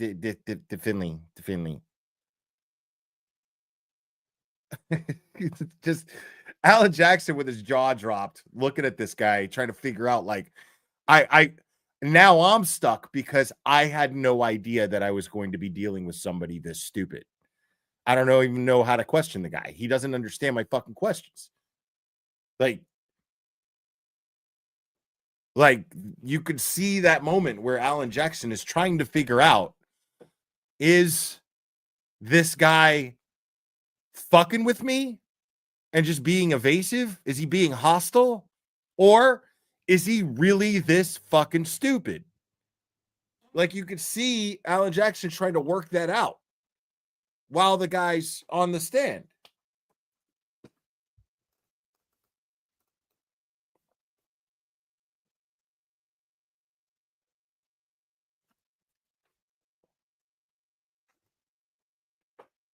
It's wild, man. Yeah, man. Higgins is like, yeah, his motive is not because of Karen Reed, because he was jealous. He didn't give a fuck. He was scared of her. He was scared of vagina. Okay? That's not what the motive was. The motive was to impress Brian Albert. That is how pathetic Brian Higgins is. Brian Higgins' motive was to impress Brian Albert, not because he was jealous of John O'Keefe. 10-minute break because we went right through. So 10-minute break and then we'll go again. Jurors, right this way. Please rise for the jury.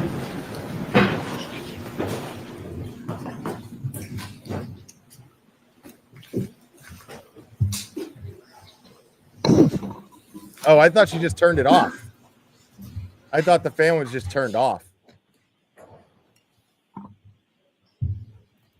That's what I thought. Dr. Walton, we'll be back in 10 minutes.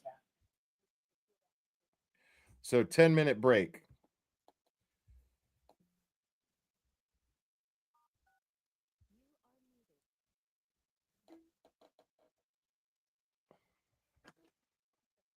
Ten-minute break.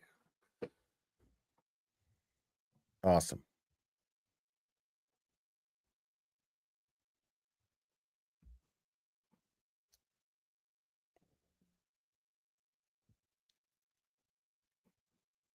Yeah, man. Brian Higgins, I'm on to you, bro. I'm on to you, dude.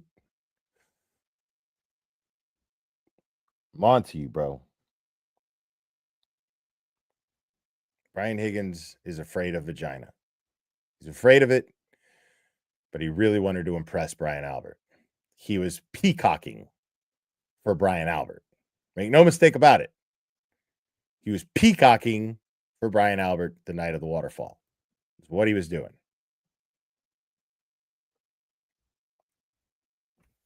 Oh, come here. Come here. Oh, I'm going to get you. No, you get me. I'll get you. Super gay.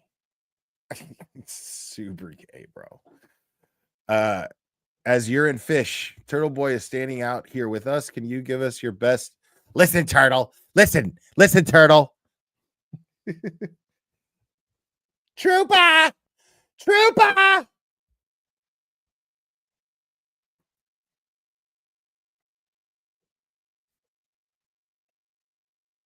Dude. Vaginas are happy dancing everywhere. What? Yeah. Higgy, I'm trying to tell you, bro. They're fascinating things. They're just not complicated. There's no reason to be scared of them. One more time. Okay? Cliff notes. They go like this. There's a button. There's a hole. That's it. They secrete for your benefit. That's it. Very easy, bro. Nothing to be scared of. Nothing to be scared of, dude. Maybe you'll meet a nice girl who'll walk you through it. You know? But at your age, having to teach a guy, I mean, no woman wants that, bro.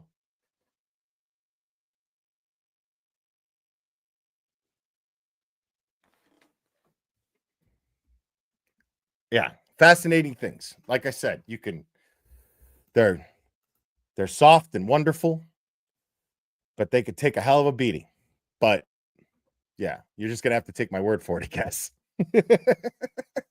Poor bastard. You poor motherfucker. Oh man.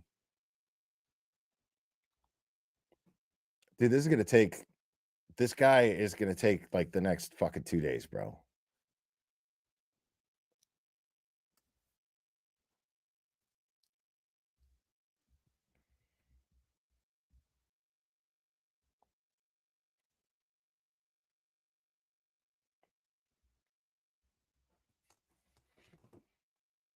This is like morning break. Here, I think that's amazing, dude. Like when he said purchase the Lexus, I that's something I'm not going to get over, dude. This dude spent fucking who knows how much money he spent. He probably didn't even haggle because it was a business expense. He probably didn't even haggle with the dealership. You know what I'm saying? Like he probably just fucking was, oh, okay, 70K, no problem.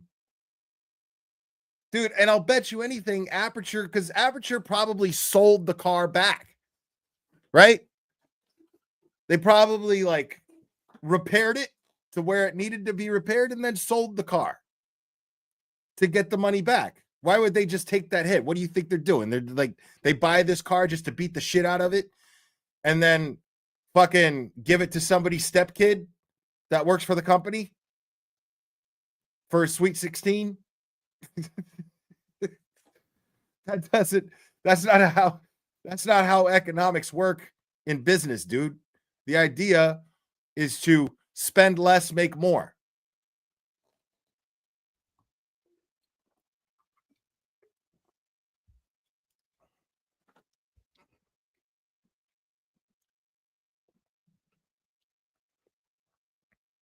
I'm trying to tell you, man. This is fucking crazy. This guy just like nothing just spent fucking $69K of fucking Massachusetts taxpayer money, dude. Like, it's amazing. It's amazing to me. All right, let me see if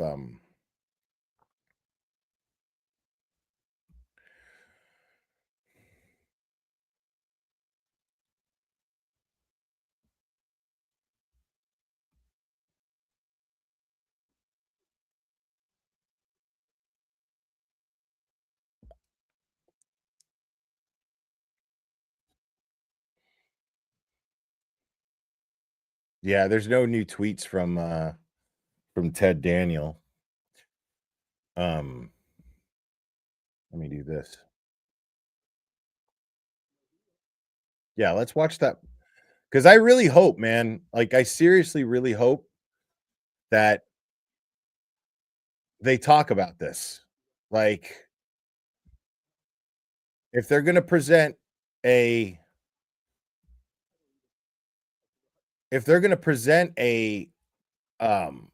third-party culprit defense, then it's important to establish that motive. And I'm telling you, it's easier to prove the motive that Brian Higgins was just simply a cuck and was afraid of vagina and was hyper focused on impressing Brian Albert. And I think Brian Albert was calling him a pussy. And I think Brian Albert was saying, dude, if you don't fuck that girl tonight, bro, I'm starting to worry about you. Like, you spend a lot of time sweating me, bro. I'm wondering about you, dude. I'm side-eyeing you, dude. What are you trying to say? We're decorated dudes. What are you trying to say? I think you know what I'm trying to say. That's Brian Albert. I think you know what I'm trying to say. I'm not saying nothing, but I think you know what I'm trying to say. That girl's over there. You just told me that she texted you saying how hot you were, and you still haven't fucked her. And her boyfriend's over there. If you don't beat this guy's ass and take his girl tonight, dude, you are gay as fuck. Like, that's gonna totally fucking, that's what Brian, like, I'm guaranteed that was what was going on. Guarantee. You can tell by the footage, dude. Look.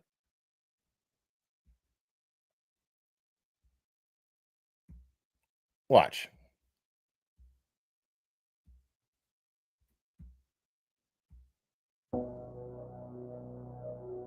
You gotta understand something, dude.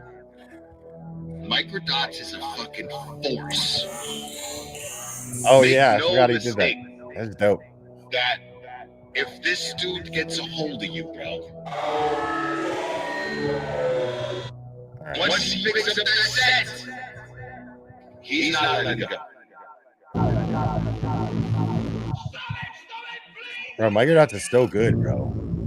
Hold on. John is facing the bar, attending to the check. Karen is engaged in conversation with Karina.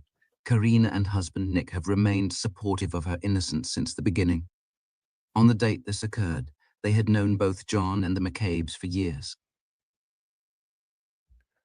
And John knew about, as Brian Albert, his brother, Selectman Chris Albert, and John knew about Higgins and Karen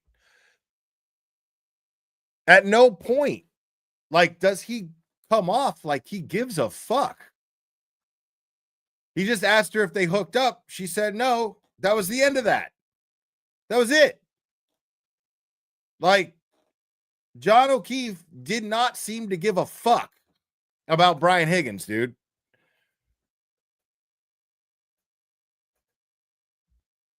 An ATF agent, Brian Higgins, moved towards the exit. An interesting exchange occurs. We will watch the next 20 seconds uninterrupted, then break it down frame by frame.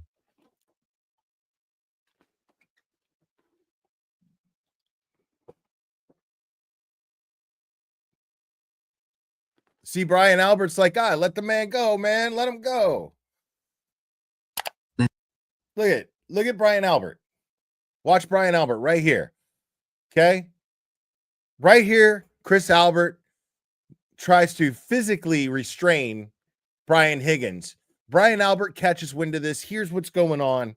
And then he's like scolding his brother for trying to control Brian Higgins. Like, yo, let the man go. Let the man do his thing. I've been fucking egging this guy on all night, and now you're going to come over here and try to fucking put a fucking monkey wrench into my efforts of manipulating this asshole to entertain me? Look, what are you doing? What are you doing?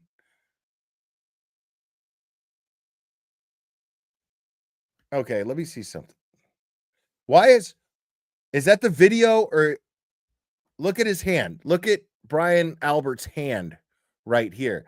It looks like he's doing this. Look, looks like he's doing this. I don't know what that means. I don't know what that means. That's what you do with the hole, by the way, Higgins. Okay, that's what you do with the hole. That's what it's for. At first.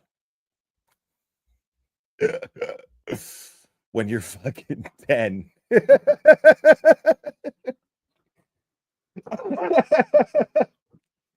Oh my God. See, is that the video, or I think that's the video. See what I mean? Let me slow it down.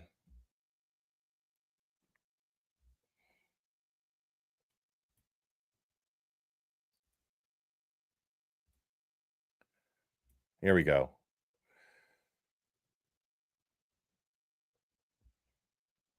I think it's just the video. I think it's just because it's a really grainy video. I don't want to put too much thought into that.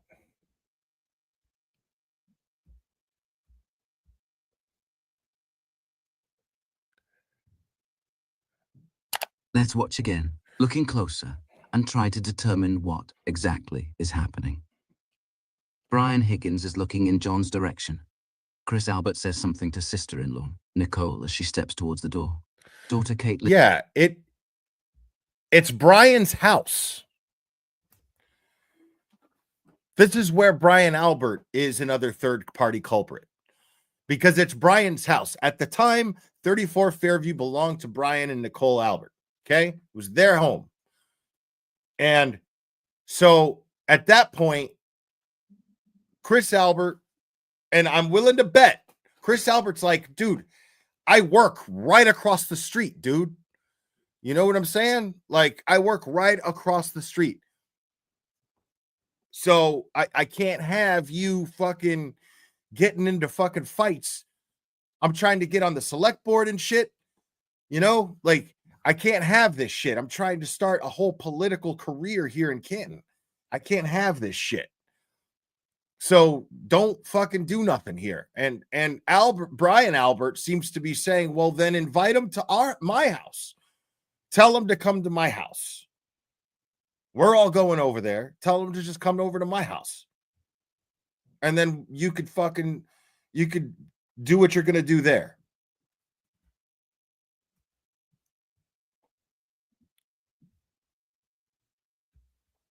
Caitlin Albert is closest to the exit. Brian Albert enters frame right. Brian and Nicole continue. We see Higgins focused like a laser beam on John. And Chris Albert's attention has now shifted directly onto Higgins, appearing to sense what he is about to do. Higgins goes to raise his arm and shout to the victim, but before he can even bring it above his waist, Chris Albert aggressively grabs his forearm, preventing it from happening.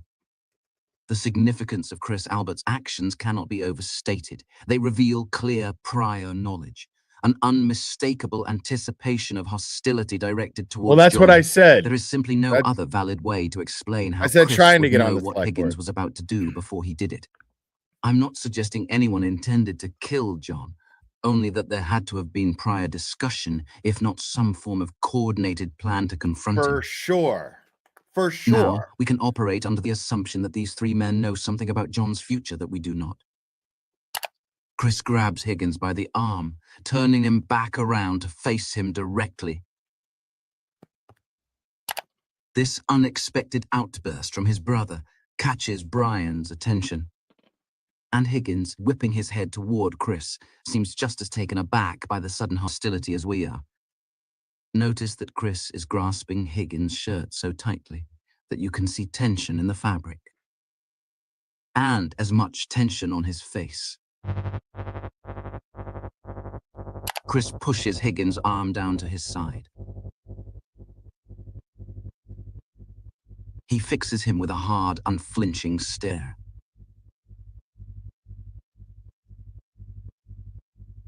Chris releases his grip.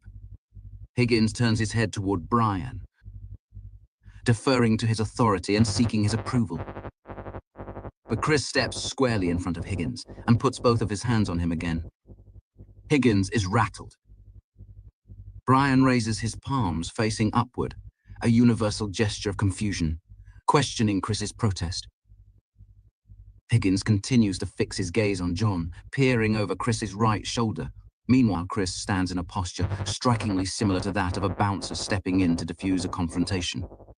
Higgins steps back and shifts his focus again to Chris, prompting Chris to release his grip on Higgins' left arm for the second time. Higgins stares blankly. The two men exchange a few words as Chris gestures towards the exit. Chris is trying to assert control over the situation. However, both men turn their attention to Brian Albert as he intervenes. Brian challenges Chris's position with his voice and body, causing Chris to throw up his arms in frustration. There's clearly a disagreement between the Albert brothers. Yeah, it appears that Chris he's like, either disapproved of... I've got a fucking business right across the street, dude. I can't have this shit. I got to work here. These are my neighbors. You're going to start a bar fight with one of my neighbors' establishments? You know how bad of a look that is for me? That's what Chris Albert is most likely saying right now. And Brian Albert is going, well, whatever, man. We'll just fucking get him over to my house. You know? But don't try to like knock this dude down. Like, all I ever got to hear from this guy is how he never gets laid. Like, let that man fight for his woman.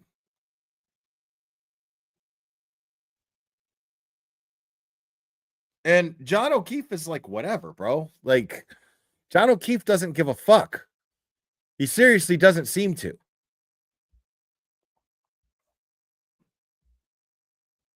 ...of Higgins confronting John altogether, or and he was uncomfortable with him doing it so publicly. I lean towards the latter, ultimately picking up exactly where we left off. PM. In about 30 minutes, John will be fatally injured. Cue the tape. In 3, 2, 1.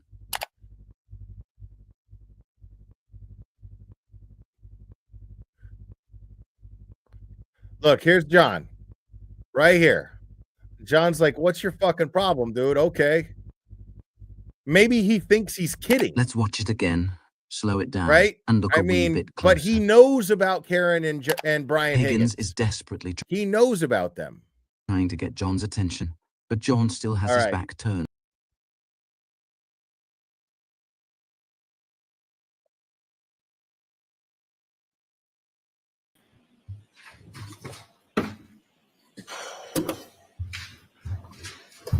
Dr. Welcher, could you take us to slide 30?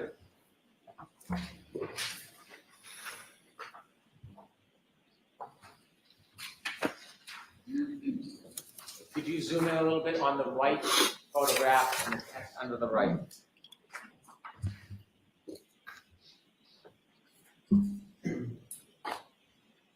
Okay. You were explaining to us the time relevance of 12:23:38. And could you tell us again, remind us, what is 12:23? The 12:23:38 is syncing the text stream time to real world time. So we know how long the text stream is on. We know when the vehicle was turned on. So we're adding those two together. So if you add the 12:12:36 to, for example, 11 minutes, 2.8 seconds, for when the end of the trigger is, that gives you 12:23:38. So the end of the trigger in real world time, no longer in the running clock, is now 12:23:38. Based on the infotainment clock? Based on the infotainment clock. And that's from the Lexus? From the Lexus. Sustained. And where's that from? The Lexus. Thank you. The 12:23:58 number, what's the significance of that? So that is Mr. Keefe's cell phone data at point 154. Again, from the original data we had just at 154 and 155 and not the in-between points. So. And at the bottom in parentheses, explain to us what that means. Sure. If you look at where the text stream math works out to be, 12:23:38.8, and compare that to 12:23:58, the difference between those two is 19.2 seconds. The difference between which clocks?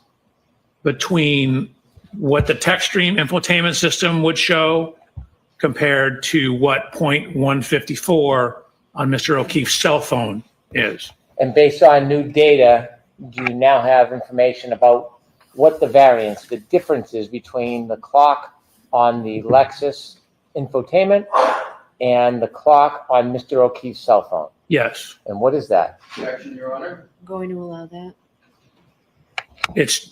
You need to advance the text stream clock 21 to 29 seconds. You need to advance it 21 to 29 seconds for why? Why do you need to do that? Because the cell phone is ahead 21 to 29 seconds. After you advance the text stream ahead 21 to 29 seconds, can you then compare the information, the time that's coming from the infotainment system Lexus to Mr. O'Keefe's cell phone from his iPhone? Correct. That's what you need to have an apples to apples comparison. You need to get them on the same time clock. Thank you. You're welcome. You can proceed.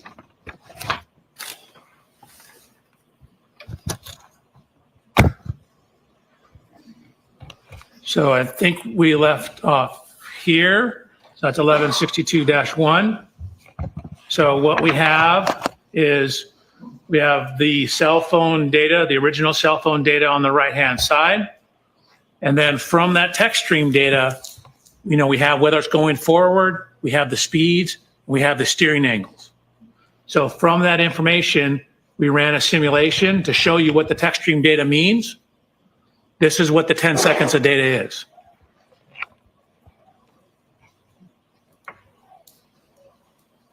And again, just because the simulation stopped, that's just where the text stream data ends. Again, as we showed you earlier, the car's still moving. That's just the last data point we have. So what that text stream data shows is matching a 3-point turn on that Cedar Crest Street. So we have the vehicle motion, the timing data consistent with the interview statements about making a turn, 3-point turn. Can you take us back to the data chart and show the 2 points that you just mentioned, the turning? Where's that reflected in the data? Sure. So you can see And you'll have to enlarge that. I'm sorry, Doctor. column N, that's the ship position. So that's looking, we start off going forward right here. And you can see at the start of the simulation, we're going about 9.94 miles an hour. And then as you start a 3-point turn, you generally start, in this case, if you're going to the left, with the left turn.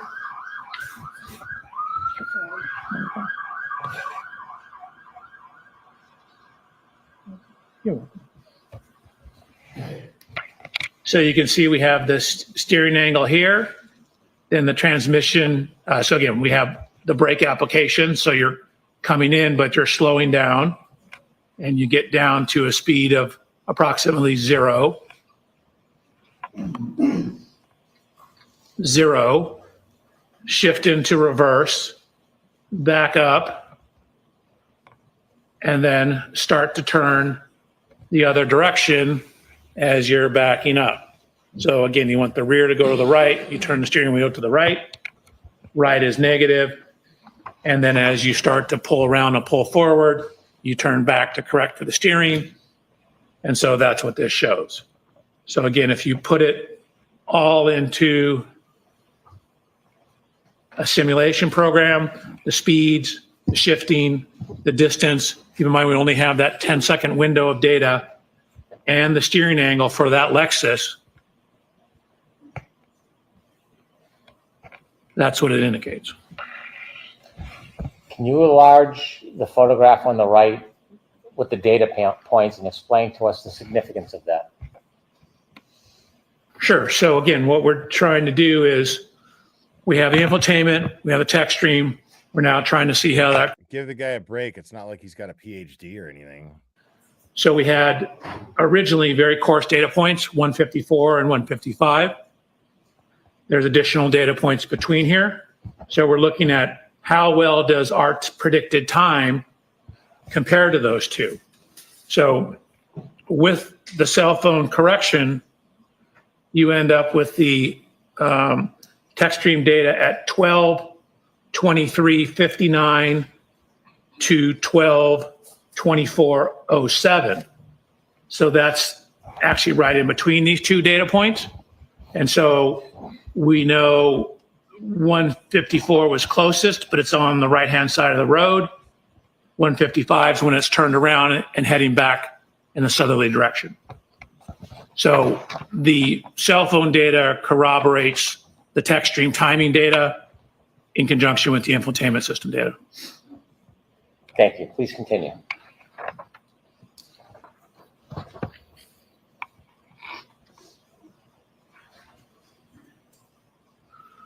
Okay, so we talked about 1162-1. That's the first trigger on the text stream. So we're going to go to 1162-2. So I've highlighted that in yellow. So we're now talking about the second trigger. So this is on the same ignition cycle. It's on ignition cycle 1162.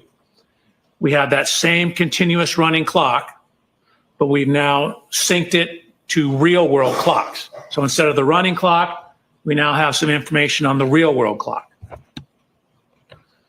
So at this time, we know the ignition has been on for 19 minutes and 2 seconds.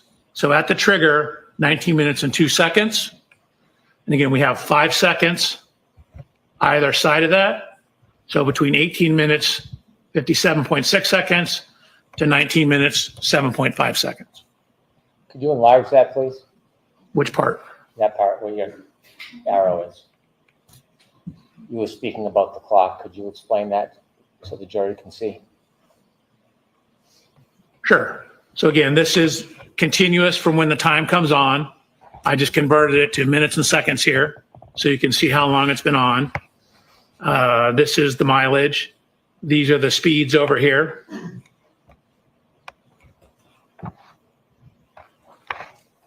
And this is some information on how far it traveled. Again, we have the plus minus on the steering. That gives us some information on the steering.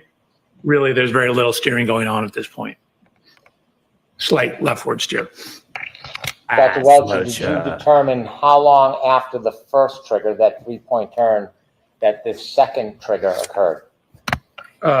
Yes. 3-point turn occurred about 8 minutes after. You said the 3-point turn occurred I'm after. sorry, this event, I misspoke. 11.2 occurred about 8 minutes after. After the 3-point turn? Correct. Okay, thank you. Can you walk us through this data? Sure.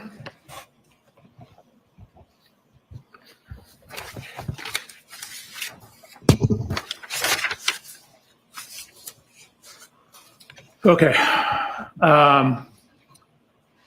So we have the accelerometer data here.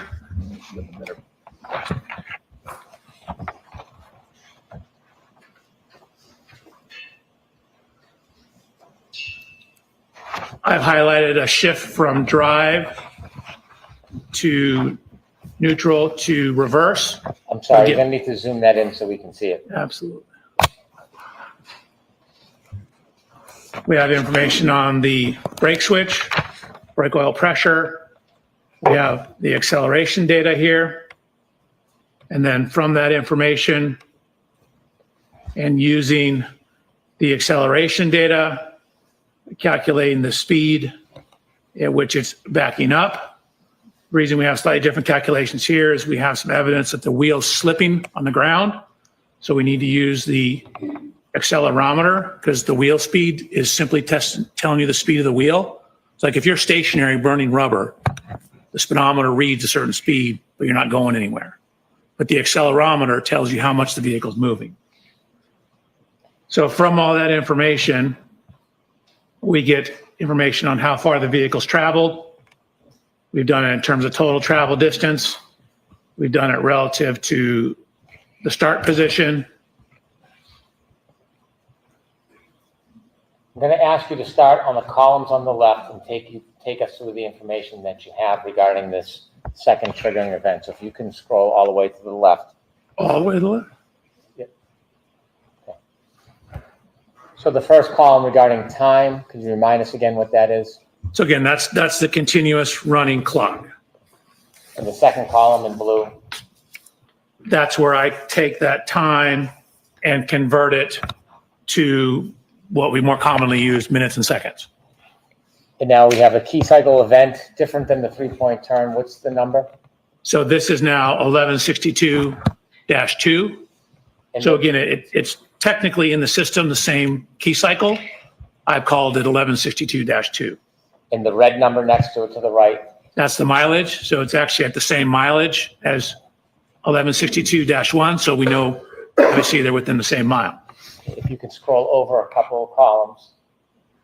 From your data, can you tell during that event how far the Lexus traveled during that event? Yes. And how do you do that? So we have accelerometer data. We have velocity data or speed data back here. I've corrected for what you see down here is, and I go through this on a later slide, but right here you can see a significant increase in the RPMs, but yet the acceleration is dropping. So what that means is if your RPMs are going up and the speed's going up, that means you should be accelerating more. But what happens because the acceleration is dropping, that means what's actually happened is the wheel's slipping. So what I've done is I've used the accelerometers data to calculate the speed once the vehicle is put into reverse. And once we know the speed, again, feet per second, we know every data point is half a second. So speed times time tells you how far you moved. Feet per second, feet divided by seconds times seconds gives you feet. That's how far you went.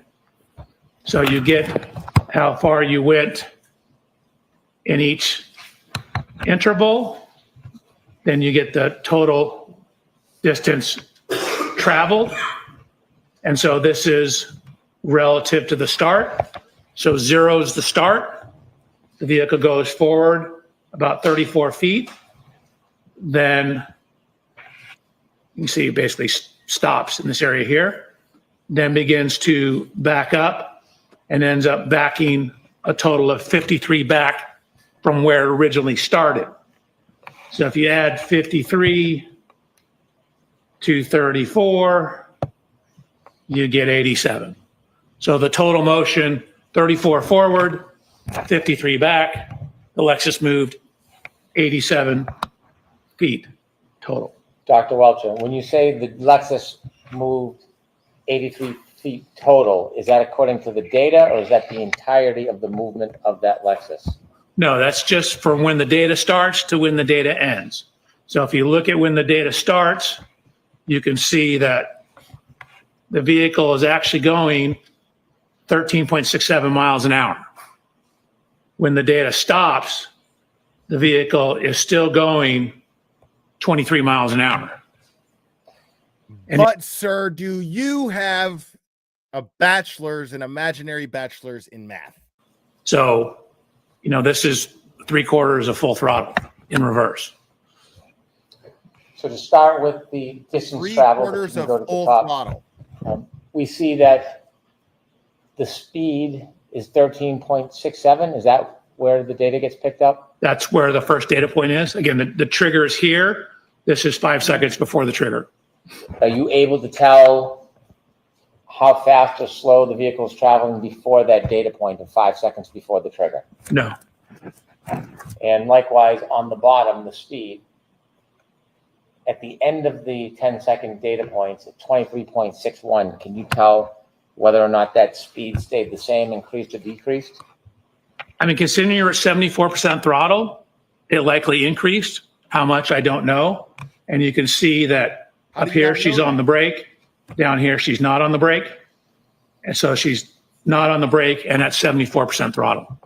And what is the percentage of throttle that has to be So initiated you to can cause tell a all trigger that, but event? you can't tell how fast For you a was shift going? into rear and a rapid throttle application is 30%. If you look at the next column over, if you can go to the top heading for the jury You to can tell see all that, but you the can't tell how engine fast she was RPM going. data, could you explain that? Fuck out of here. Sure. Again, that's the engine RPMs.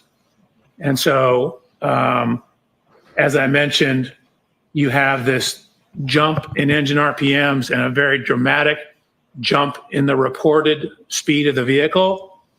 But when you look at the acceleration is actually dropping. So again, that's a telltale sign that the tire's spinning because the vehicle's not being accelerated.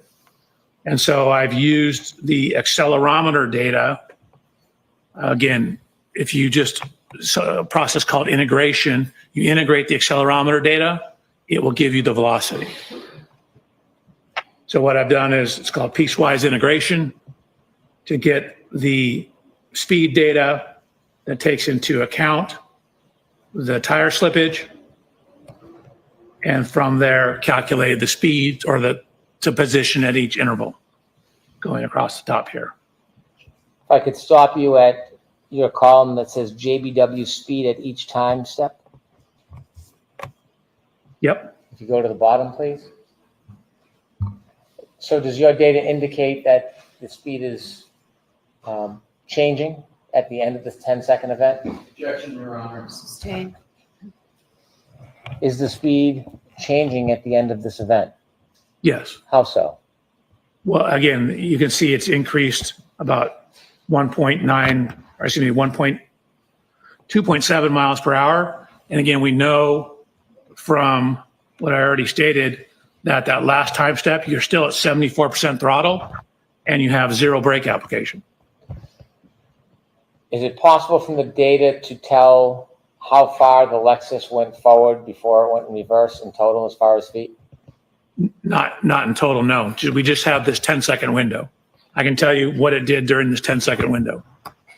Is it possible to tell how far it continued after the data? No. The shift position changes from 1 to 0 to 2. Can you again explain to us what that means? Sure. 1 is drive, 0 is neutral, 2 is reverse. And then brake switch status, again, a 1 is you're on the brake pedal, enough to activate the brake lights. 0 is you're off the brake pedal. Each one of those indicators, 1, 0, 2, how much time is for each of those? 0.5 seconds. So can you tell how long the Lexus was in neutral for? So again, it only occurs at one time step. And again, there's a little timing issue. Like we only have data every half second. You don't know exactly where in that time it was. Okay, you can continue, Dr. Welcher. Next slide or continue on this slide? Unless there's something else you want to point out to the jury on this slide. You can No, I'm move to good. the next. So similarly, using this information to then try to tie it back to the cell phone data to make sure we have the real-time information. Again, this was written back in January before I got the additional information. So what you can see is, I'll zoom in. Again, we're now talking about trigger 1162.2. We know that that's 18 minutes that the vehicle has been on, 18 minutes, 57 seconds, 19 minutes, 2 seconds. This is the range. Again, the plus or minus 5 seconds. The 19 minutes, 2 seconds is when the trigger occurred. Infotainment system, adding those two together, 12:36, plus the 19:7.5 indicates the end of 1162-2 is at 12:31:43. That 12:31:43, is it based on the Lexus clock from the infotainment system? It is. It would need to be corrected to the O'Keefe cell phone data. And when you reconcile that variance of 21.9 seconds, what is the time? You end up with 12:32:04.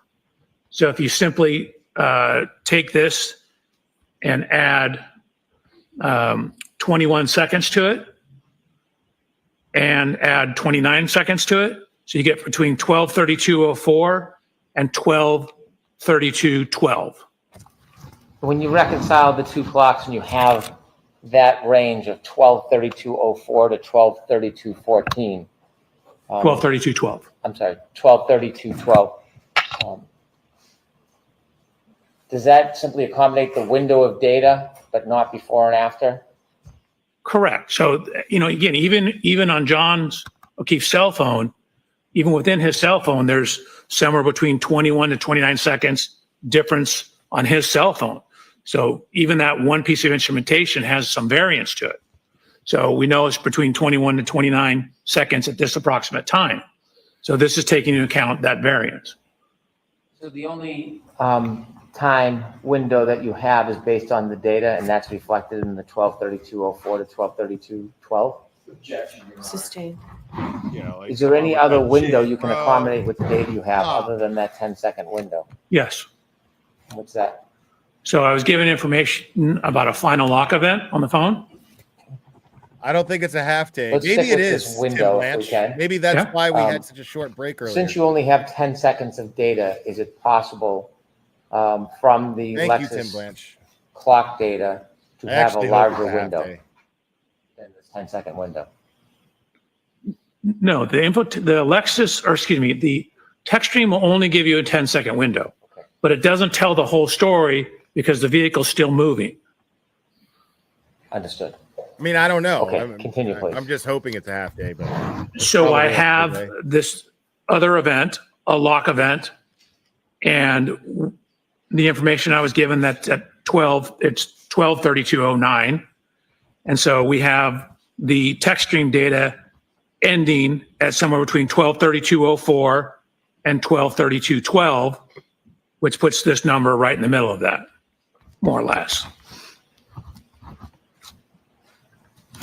Continue. Is this a good place to take a luncheon break? Certainly are. All right. So why don't we do that? So yeah, it's lunch. So it's a full We'll day. take 45 minutes for lunch. And again, Dr. Wilson, you can just call it. Thank you, Your Honor. Thank you very much.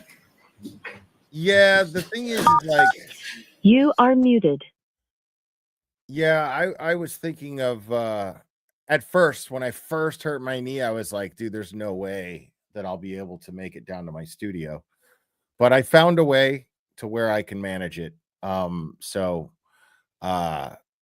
I'm gonna tough these out as much as I can, but I'll be honest with you guys, it's pretty painful, but yeah, it's I just want to give you guys the best experience, and if I'm trying to get to like 50K, you gotta look out for things like this and make sure you still have a good appearance. Yeah, make sure to like this, make sure to subscribe, make sure to share it. And Yeah, but only share it. Listen, only share it if people like you, bro. Like if you're one of those people that nobody likes, they're gonna like be like, oh, if you're recommending the glare. So make sure it's people that like you, bro. Don't be one of those people, man. Like if you happen to be one of those people that never gets any likes because just out of spite, people dislike you in your life. They just tolerate you. Don't share my shit, dude. I don't want your fucking plebin energy all over my shit, dude. Just fucking around, man. Oh my god.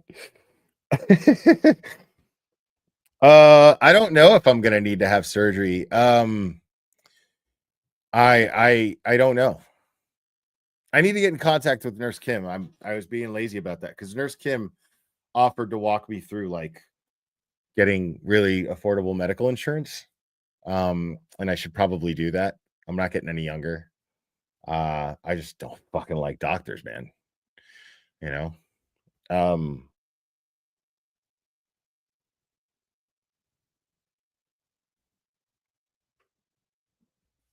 But yeah. Dude, I don't like doctors, dude. I'm just gonna be honest with you. I just don't fucking like doctors, dude. I used to hate lawyers, but I'll tell you, man, I hate doctors worse than I hate lawyers, dude. Like, they're just glorified drug dealers, in my opinion, man. Like, there's always a fucking medication for something. They get bonuses for prescribing medications to people. And, you know, if your first go-to is medication, you know, a drug, that's shifty to me. I don't like that. That doesn't sit well with me. It used to be you go to the doctor and the doctor's just like, I'm not giving you nothing. All you need to do is go home, drink a lot of fluids, you know, whatever. But now it's like, I mean, dude, the fact that they televise commercials for drugs is crazy to me. Like, it's crazy to me. So to me, it's just part of this big fucking racket, and I don't trust it. That's all that boils down to. I just don't trust it. Now, I'm not telling anybody else what to do. Like, I'm not saying not to go to the doctor. I'm not saying that. Okay. I'm saying it's a personal choice for me. And I will go to the doctor if I have to, but I'm very, very careful about what I decide is trip to the doctor worthy. You know what I'm saying? I'm very selective of that. So, you know, I'm not trying to tell people, you know, or influence people not to go to the doctor. I just have my own shit that I'm like that, you know? Good. Yeah. I thought there would be a bill to stop that because it's just, I mean, like, I feel like doctors are trying to sell me something, you know?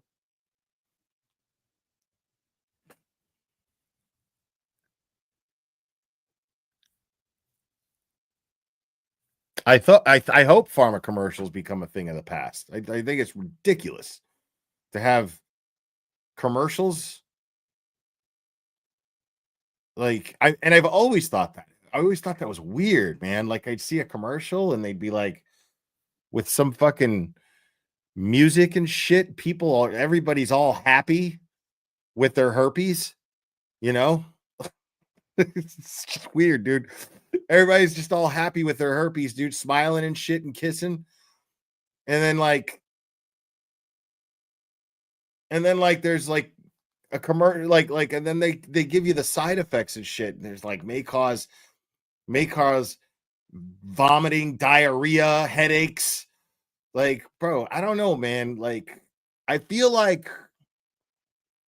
at my age, I'd probably rather, thank God I don't, but I'd probably rather have like an unsightly blemish on my dick than be sitting on the toilet to avoid it. Going, like, why would I put myself through that? You know?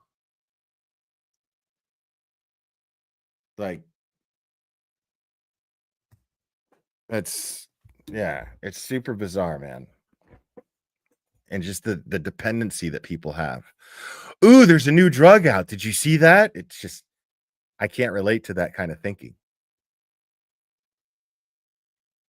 And I know, and it's always kind of been that way too. Like my uncle was a medical doctor, right? He was just a general family practitioner, you know, like, and like always around like his house and in his office, there were big notepads and, you know, peg games and things like that that had some drug's name on it. You know what I'm saying? Like they use these tools to advertise. They've always done it, you know?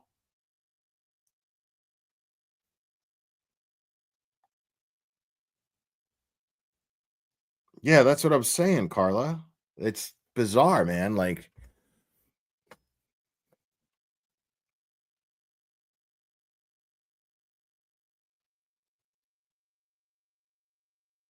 dude, there's something wrong when you watch a commercial for an antidepressant and they say one of the side effects is suicidal thoughts. What? Like, what? And it seems like it's almost every antidepressant. You know what I mean?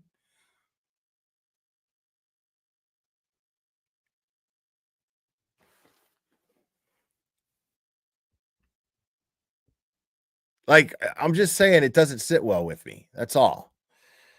You know? Like, that's why I manage my depression the way that I do. Like, it's easy. Dude, like it's not easy. It's really not, but it's very simple. You just focus on your blessings. Like, dude, I struggle with depression. I will out of nowhere just feel like everything is wrong and I get anxious and I feel like and I just get just afraid, irrationally afraid, and it totally happens. And then I have to like remind myself of things to be grateful for, and I have to like exercise. Um exercise like exercise like imagine your depression being like greasy caked on shit on a skillet, right? Exercise is like really hot water that you soak the pan in order to loosen it. You know what I'm saying? That's what exercise does. If your depression is like caked on shit into a pan and you got to take a Brillo pad to it, and the best thing to do, soak it in some hot water for a while, some soap, and to help cut through the grease. That's what exercise does. It doesn't actually clean it, but it loosens it enough. It allows you to compartmentalize. It's not a big twangy mess. And that's what depression's like. It's like a big twangy mess in your head. And then you've got to find like a way to like keep it so that it doesn't fuck with your decision making. You don't delude yourself and you don't start making bad decisions based on your irrational fears and things like that. So that's what it does for me. I don't know generally what it does for everyone else. I'm saying that's how exercise benefits me. And then I can compartmentalize. Then I start really thinking about blessings, and I start thinking about, because you could just go down that rabbit hole, man, of like things to be irrationally afraid of for no good reason, and then that spawns off into another thing and another thing and another thing, and it just so sometimes I need a minute, you know what I mean? Sometimes I need a minute, but I do what I got to do, and then I'm good.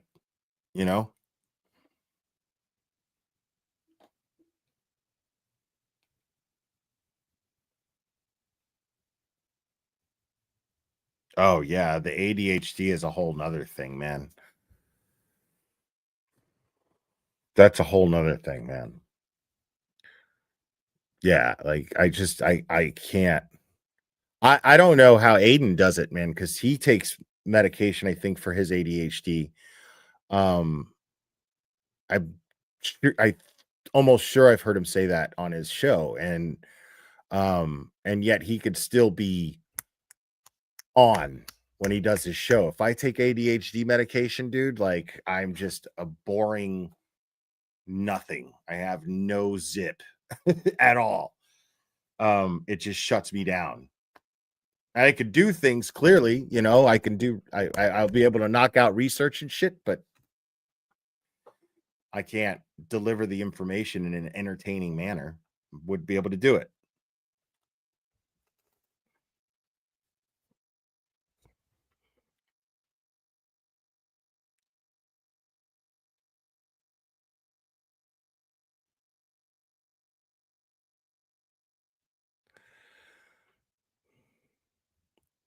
Dr. Carlsberg.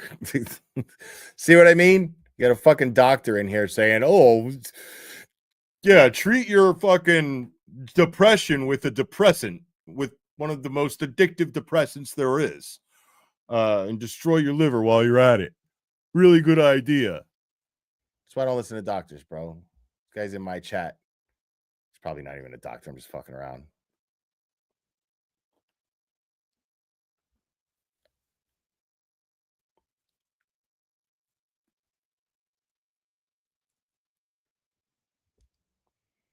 Yeah, like when I drink, dude, like I drink to not I no longer ever drink to medicate. Like I used to do that. I used to be like, "Oh fuck.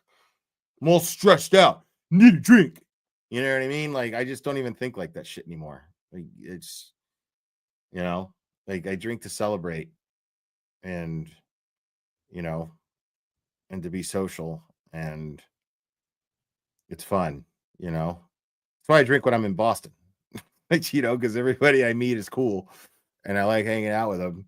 And I get really bored sitting in my hotel room. And so like I'll just go down to the bar, you know. Or, you know, I'm always meeting somebody there or something. But once I come home, like it's just this and gym. That's it.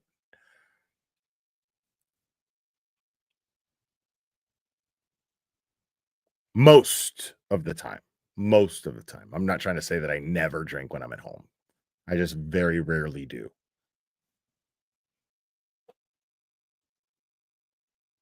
Yeah, see, that happens to me too.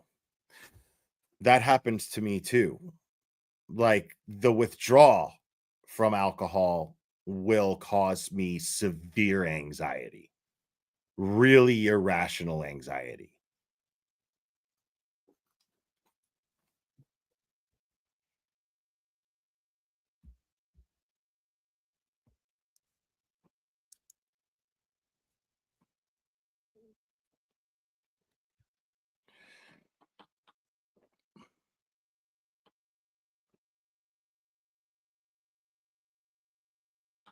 Yeah, sunshine and exercise, man.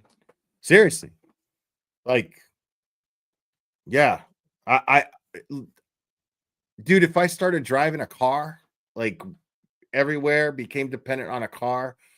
I remember when I drove everywhere and I was super dependent on a car because I just felt like you had to have one. I would like I'd say easily 20% of my stress came from being stuck in traffic. Like that shit's awful. Like if I'm in an Uber and I'm stuck in traffic, dude, I'm just fucking scrolling through Instagram or X. I don't give a fuck. I'm not in a hurry. You know what I mean? Like I'm good. I'm sitting in the back, chilling, not worried about it. But if I'm driving, dude, fucking go. You know, like dude, fuck all that. Fuck all that. That shit's for the birds. Like walking is awesome. I feel like every time I walk back from the gym, I it's like my time to get close to God that day. You know, my mind's clear. I just pushed my body to certain limits, and then I'm just walking through a nice, quaint, small town with the sun shining, or even at night. You know, if you follow me on Instagram, sometimes I'll go live on my walk home, and I'll I love at night because the town shuts down at like 10 o'clock. And so there's very, very little traffic, and there's a train tracks that's like near the road, and I can for some reason the sound of the train really soothes me. It's great. Yeah, that these are all just little things that I use to manage depression and anxiety. Very, very simple things, and they work for me. I'm not telling anybody else not to take medication. I'm not telling you not to listen to your doctor. I'm not telling you to do anything of that. I'm saying I've tried everything, and this has been the best results I've ever gotten. For me, everybody's built different. Some people have it way more severe than me, and they have to take medication, you know?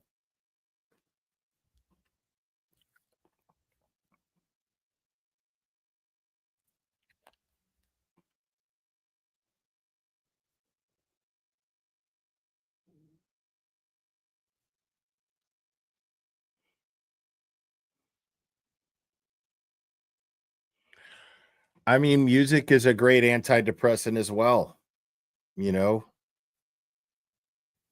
Some people take care of plants. You know what I mean?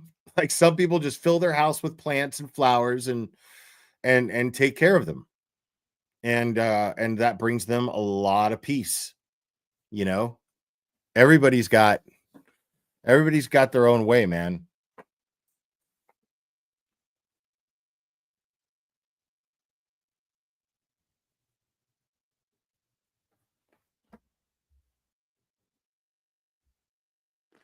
What? Hold on a second. Sorry.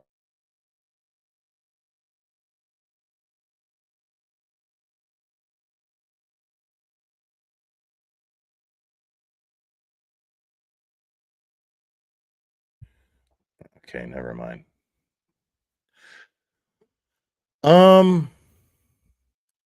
See, that's the thing is I mean, I could see why it would be good for depression, and it's harmless. Cannabis is just fucking harmless. Just is. So I like to eat a strong gummy, go to the gym, and listen to really relaxing music. Sometimes it's heavy music, and I find that to be relaxing, but I exercise to relax. That's what I do. So yeah, so I like chill music, and then being baked as fuck helps helps focus on the music and helps me push myself because I don't count my reps. I lift to failure is what I do. And I keep my weight like not that heavy, which is why I don't put on a lot of muscle mass. But I keep my weight like not too heavy because I'm not working out to try to hurt myself, dude. Like I'm old, dude. I'm just trying to like stay in shape and keep my mind calibrated. That's all.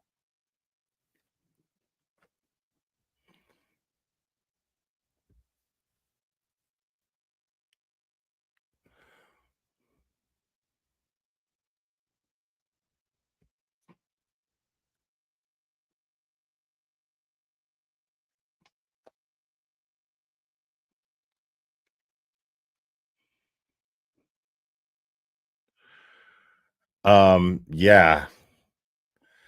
I mean, when you think about it, and I'm not saying this to be funny or nasty or anything, but when you think about it, if you're doing it right, it's exercise in and of itself. You know, like think about it. If you end up doing cardio, like on a treadmill, and when you're done, you're drained and sweaty. If the same thing happens after sex, you just had a good cardio session, you know? It's if you're doing it right.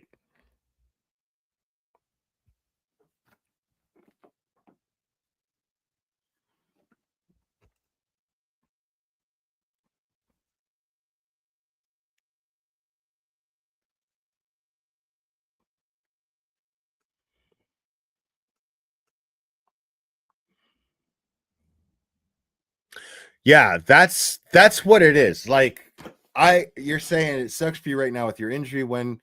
Whenever I get injured and can't exercise, it messes with my head for sure. That's got to be the biggest issue right now. Like I can handle the pain. I wouldn't be down here if I couldn't handle the fucking pain. You know what I'm saying? It's the inconvenience. It's the massive inconvenience that having a hurt leg comes with when you live my type of lifestyle. It is a major inconvenience. Yeah, and I could still do push-ups, believe it or not. I could still do push-ups. So I do push-ups. So yeah. So I'm talking, it's funny, I was talking to Bob Alessi, David Yannetti, and Alan Jackson as we're walking down the hall from David's office. You know, he's like, well, as they're walking and I'm hobbling, but I was like, yeah, I don't know. Like I was explaining this whole thing as far as I was just explaining the fact that it sucks, that it's an inconvenience because I can't exercise or I can't go to the gym because I walk to the gym. And Bob was immediately just very empathetic. He was just like, okay, so can you do anything? And I was like, yeah, I could still do push-ups. He's like, that's good. Because he's like, he's like, so you think you'll probably be laid up about, 5 to 6 weeks, 6 to 8 weeks, maybe, but you don't start to lose significant muscle mass until about 7 to 9 weeks of no exercise or of not working out. So if you could still do push-ups, you'll be okay. You won't lose significant muscle mass within that period of time. So that made me feel really better. Again, Bob Alessi knows everything. He knows everything.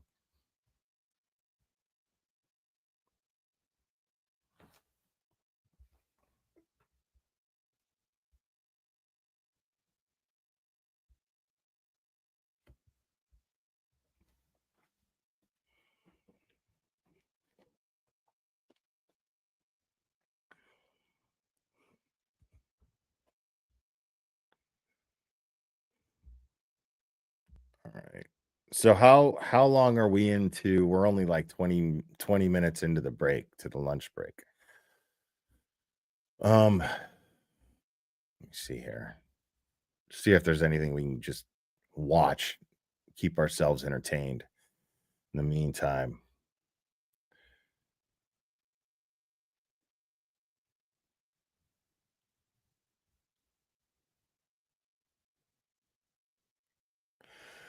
Oh, you know what?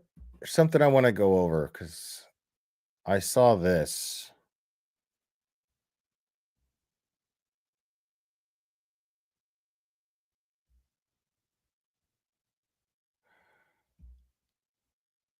Let's give this idiot the benefit of the doubt.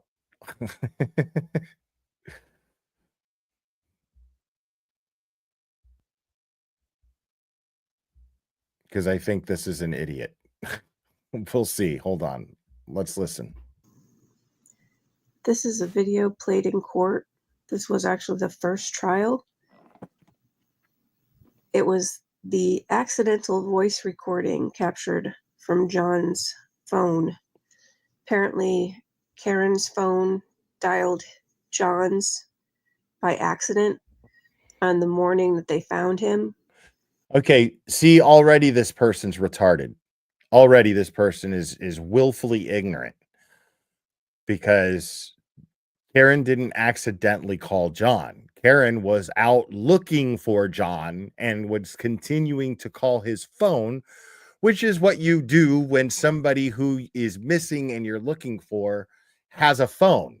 So you keep calling it as you're looking for them, hoping that they'll pick up.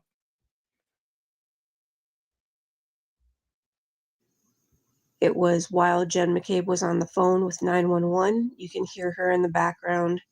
You can hear Karen screaming. And at this point, maybe in about another 40 seconds, at about 44 minutes, Karen screams Carrie's name 3 times. Oh my God. At exactly 44:22, I believe, you can hear Karen say, to search, how long for you to die in the cold? And she says it as a directive. It is not said as a question. That's fucking dumb. Okay? That's just fucking dumb. She is telling someone to search how long for you to die. She knows what's this in a little bit here. She knows what's coming. Okay, I wish she would shut up. Now, what I find interesting about this is I don't see how she's going to be able to hear that, because not only is she hearing, this is how fucking genius this person is, because whoever made this video took a recording of their TV or laptop. So that's a secondhand recording. It's not even direct, the sound. It's a secondhand recording of a secondhand recording, because it's what you hear in the court from the first trial. So it's already muffled. I remember streaming this the first trial and going, "Oh, I can't even understand what's going on here, because we're hearing a secondhand recording. They're playing it in the courtroom. There's an echo. It's muffled. There's nothing we can really do about it." I had to keep explaining to my audience, like, "Hey, I'm sorry. It's muffled. It's like, this is we're hearing a recording of a recording. Basically, we're hearing a live feed of a recording in a room coming through a speaker. There's no way that's going to sound great. And the only chance you would have is if you're wearing headphones or earbuds."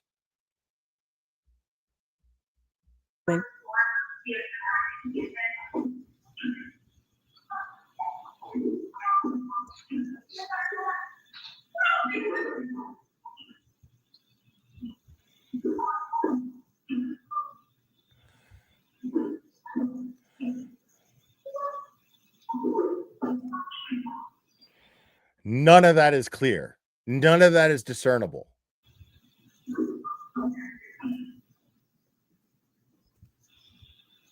She's going to start to get nervous now.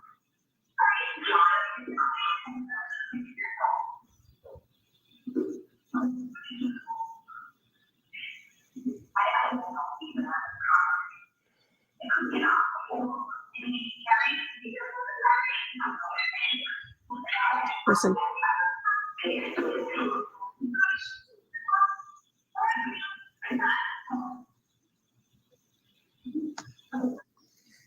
How long for you to die in the cold?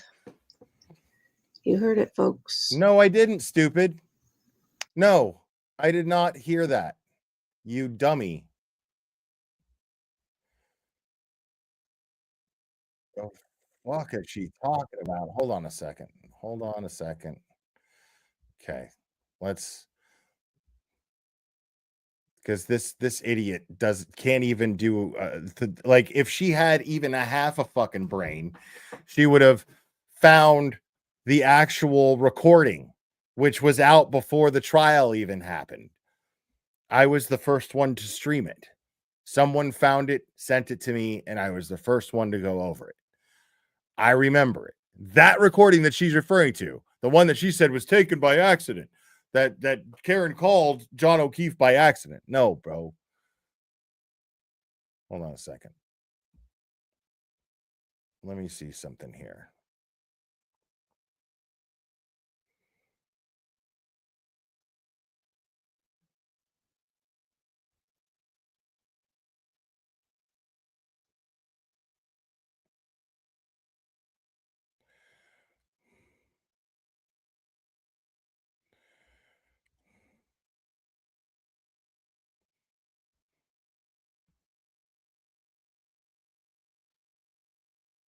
Okay.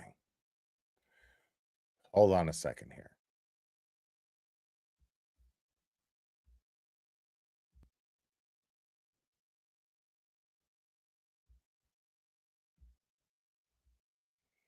Because I'm going to humor this moron real quick.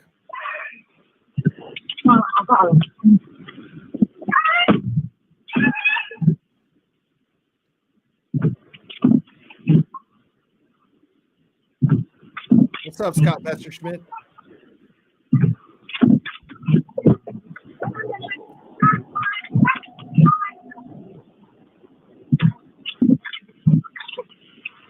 Yes, I need someone to come to 34 Smith, 34 Fairview Road, Vietnam. There's a man passed out in the snow.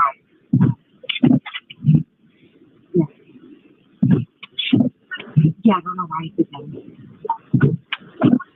So here we are, racking our brains this whole time, trying to fucking make out what Jennifer McCabe is saying directly into the phone, right next to the phone that's picking up her talking, right? We're sitting here trying to discern that, but this person with miracle ears heard two secondhand recordings of this, not even direct, and she comes up with this and says this is what she heard. I love it.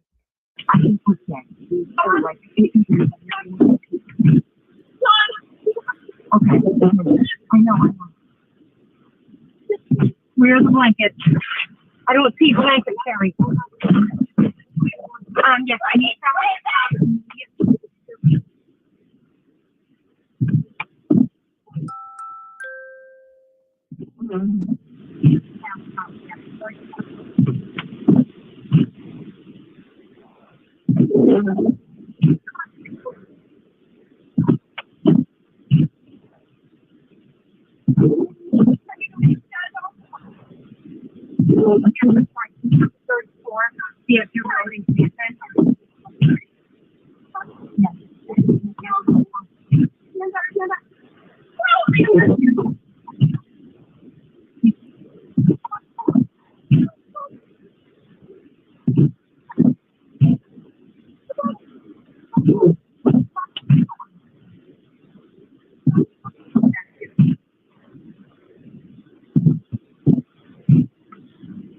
John is 46 years old.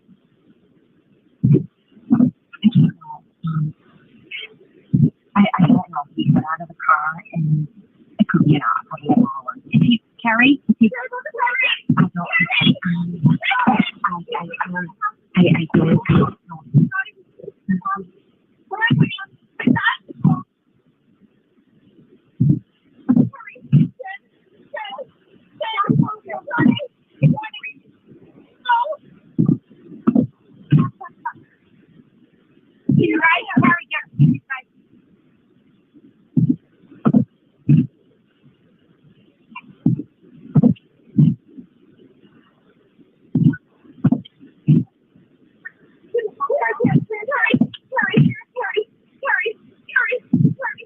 All right, so this is supposedly where it is.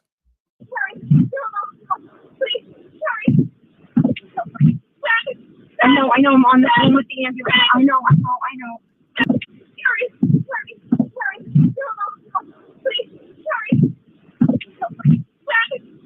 know, I'm on the phone. I know, I'm on the phone with the ambulance. I know. What the fuck is she talking about? There's nothing that even remotely sounded like that.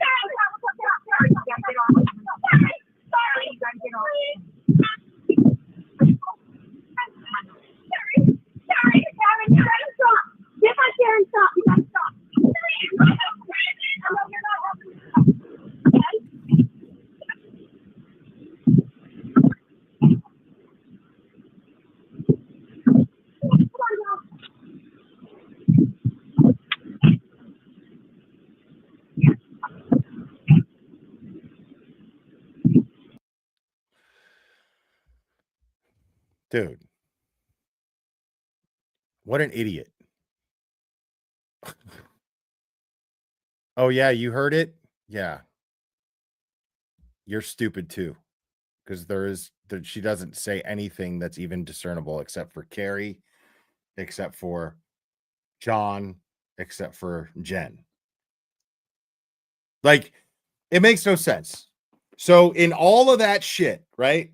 In all of that crazy madness that's happening, Karen's covered with blood all over herself. And she interrupts Jen McCabe calling 911 and says, hey, Google how long it takes to die in the cold.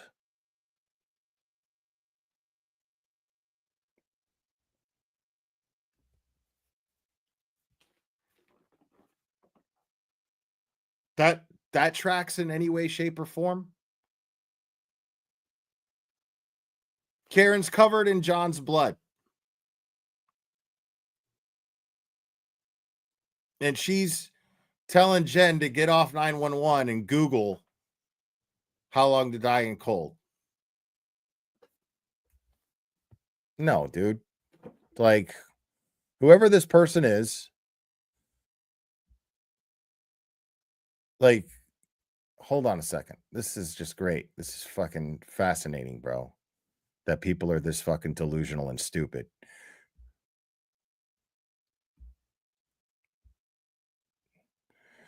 Yeah, so this is just some idiot.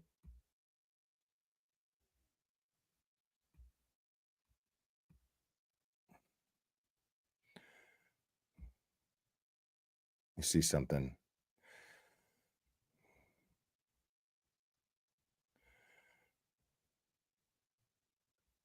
Okay. So yeah, she's just a moron.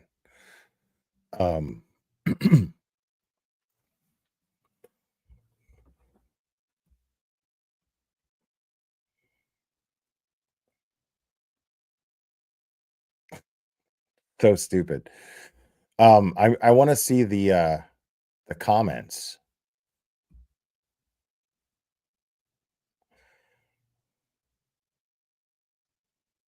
People are going, wow. Like I put, you're a bona fide moron. Can you even dress yourself? That was the comment I left. Somebody else is like, wow. Another idiot is like, wonder if you can hear it in the 911 call too. Great catch. I can hear it too. Bless you for this. Jen deserves the vindication. Somebody, and then the creator is like, absolutely. And then somebody else is like, no, she doesn't.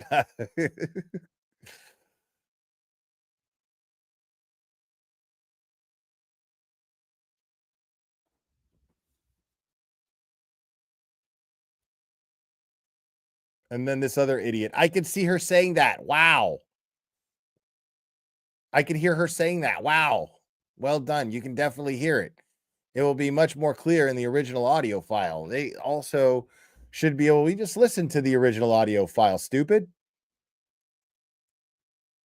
Prosecution need to get into this ASAP. Again, great find.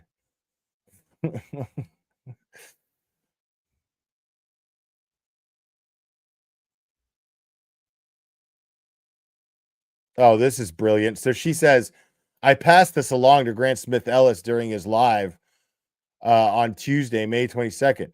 Thankfully, he checked it out and also heard it. Since then, because if Grant heard it, well, then it must be true.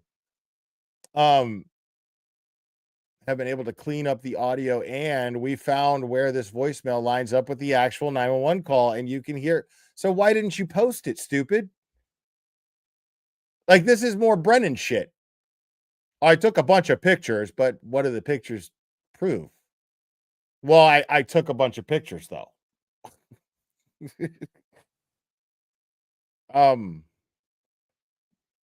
And you can hear Karen there too for all the audio clips. They work so hard to make as clear as possible. Check out Grant's YouTube. Oh my God. So she feels so validated because Grant was like, yup. Like Grant hears voices that tell him lies to say.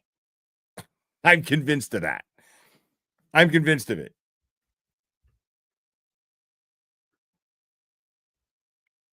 That changes everything. Shut the fuck up.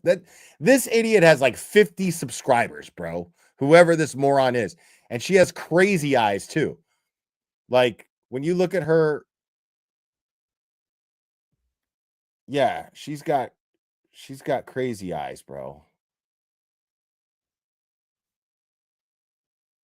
Look, dude. Look, bro. She's got crazy eyes, dude. Whoever this woman is, she's a fucking idiot. Like, just plain stupid. Like, there's no even sugarcoating it. It's not like, oh, well, maybe she just, just kind of mishears things. No, this is a stupid person. This is just a very, very stupid person with crazy eyes.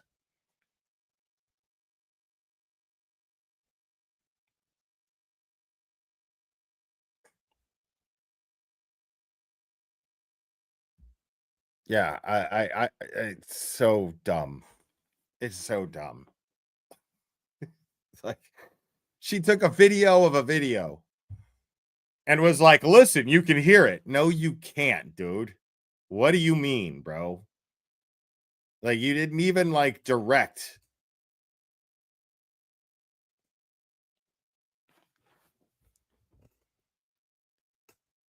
You didn't even like play the sound directly through. You took your phone and recorded your computer that was playing a recording in a courtroom that you couldn't even hear when you were streaming the trial because you're not in the courtroom. We got us a new video, Jesus. We got us a new video, Jesus, y'all. I love it.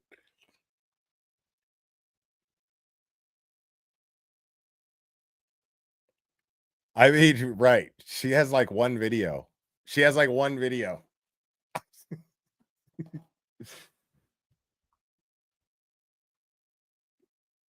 It is a recording of a recording of a recording, bro. That's what that shit is. Like, these are the Karen Reed are guilty people. Karen Reed is guilty people. That's the intellectual caliber of a Karen Reed is guilty person. Like,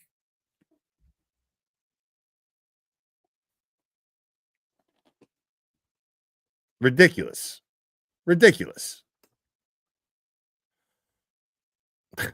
I'm just a dude played another dude.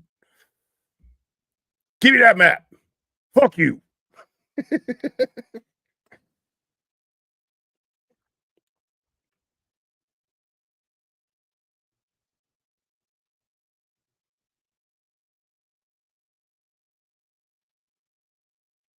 Yeah. I'm sticking by Higgins, man. I'm telling you. I think the defense needs to really drive that home. Higgins's motive was never Karen Reed. He liked the attention she was giving him, but like for like 2 weeks he didn't even respond or reach out. He didn't go, hey. You know what I mean? He didn't go, hey, what's up? He didn't go, well, 2 weeks prior to when he sent it at the waterfall.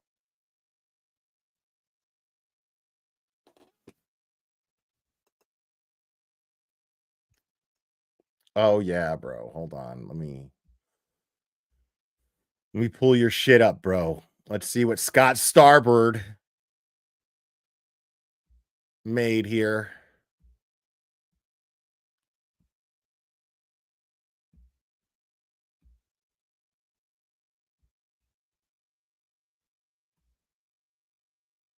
All right, hold on. Why? Exactly. Why the fuck didn't Spanky bring it up? You know what I mean? It's so dumb, dude. So dumb.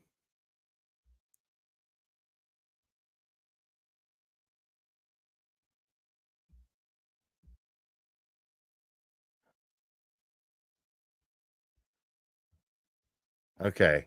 This shit's like 8 minutes long.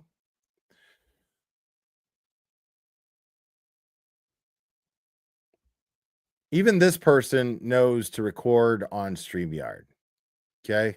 But my man Scott Starbird has 1.8 thousand subscribers, man. So we're going to watch this video. Dude put some effort into this, I can tell. Let's see. Is it working? Is it working? Miss Gelman. Miss Gelman, do you have it work? We'll put it on. It's on? Dude, what kind of fucking filter are you using there? Jesus fuck, my man. I mean, is it a filter? Like, you're not that ugly, like, for real, are you? Okay. Hold your attitude. Miss Gelman, you got to hold that attitude. I get it. Oh, boy, here we go. More people. We had a party. Oh, my goodness. It was crazy. Anyway, thank you, Miss Gelman. You know, you're my number 4. I tell her all the time she's my number 4. There's a Bev filter? Listen. Hi, everybody. How you doing? It's your girl, Judge Beverly Canoni. Your girl's here. She's down at the Cape. We're having a good old time. We were living it up last night, especially. Wow. Talk about celebrating the fallen heroes of this country. I was falling up and down the stairs last night. It was nuts. Miss Gelman, we're live, right?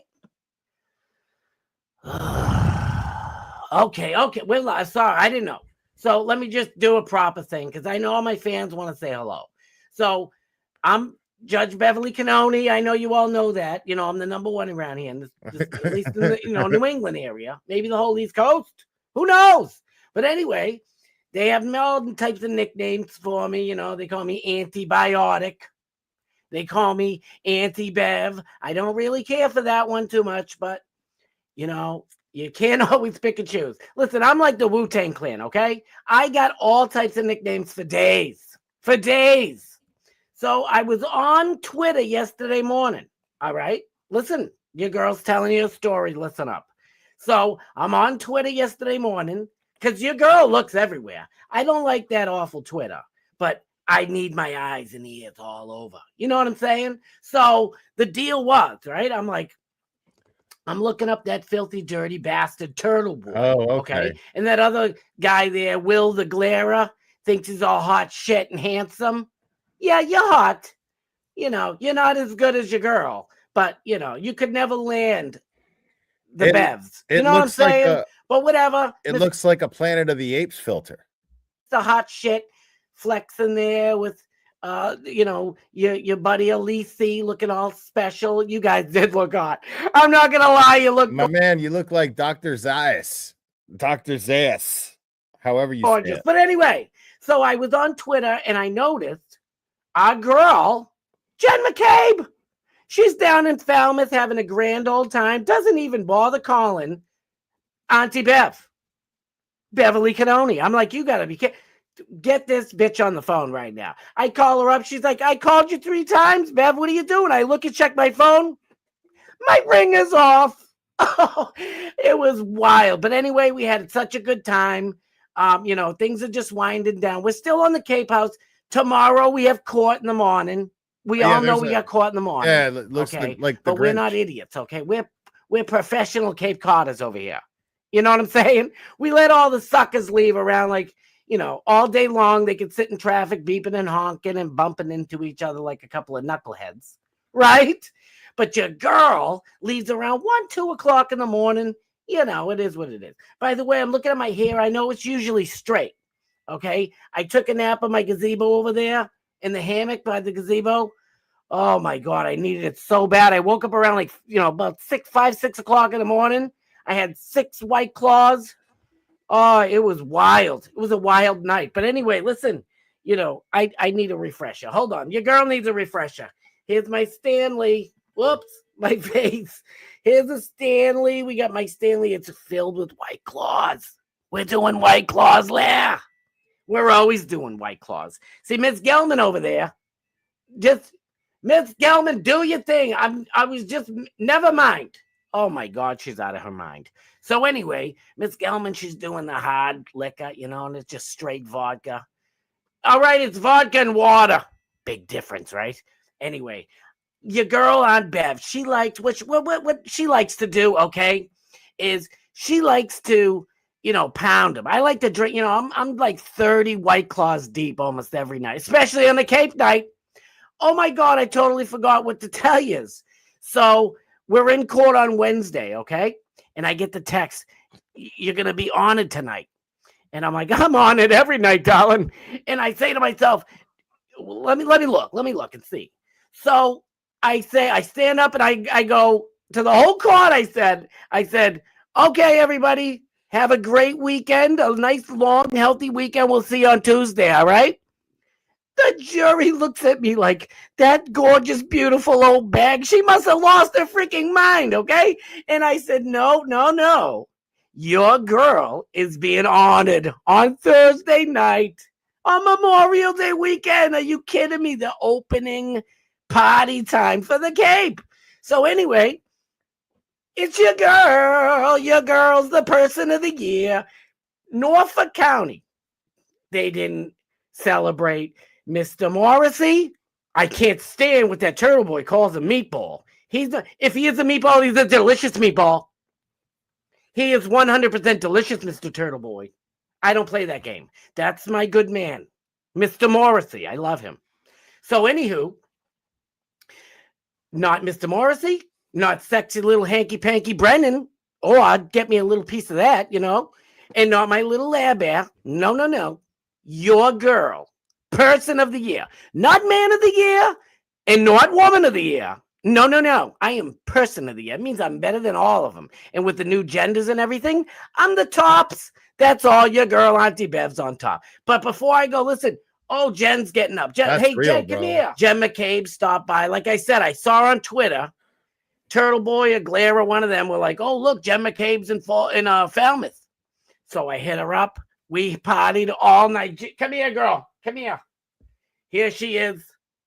Jen McCabe stopped over. Say hi to everybody. Don't be rude. Good girl. She's the best. Jen McCabe does whatever certain people say. So when like Brian Albert's like, you got to go pin it on Karen, Jen McCabe pins it on Karen.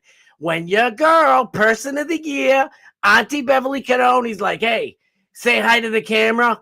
You get yourself a nice hello to you. How do you do?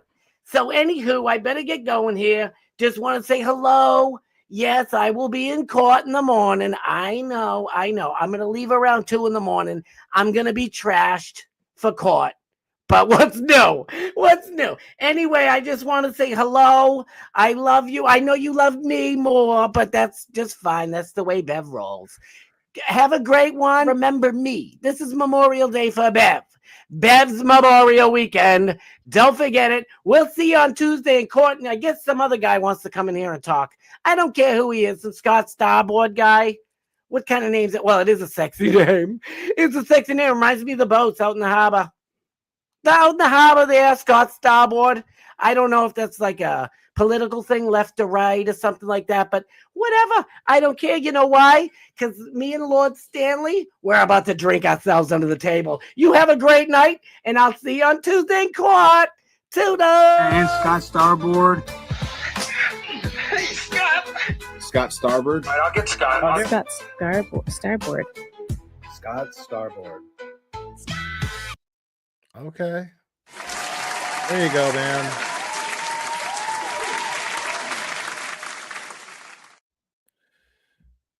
All right, so hopefully, yeah, Scott Starboard, y'all. He's just starting out, man. Give him a break.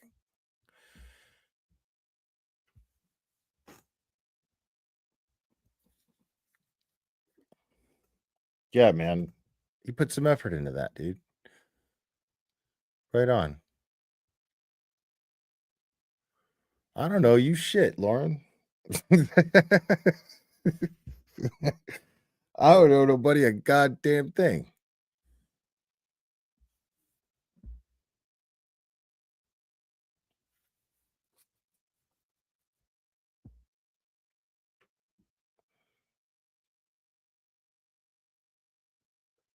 Dude, how much? Okay, we should be coming back from lunch any minute now. Should be good.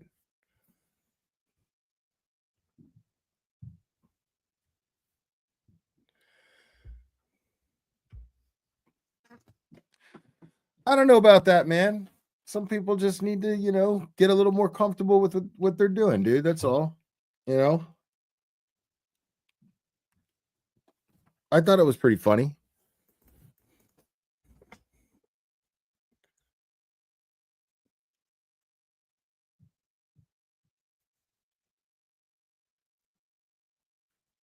I think the filter was unsettling. I think that's all that was. I think that filter was like, dude, what the fuck is going on with that face? I think that's all that was. I did laugh. I laughed a couple times. It's all right, man. Like, it was good. Parody videos are tricky, dude. Like, we're all just doing the best we can out here, man, and we get better. That's all it is. Like, keep going, dude. You got something, I think.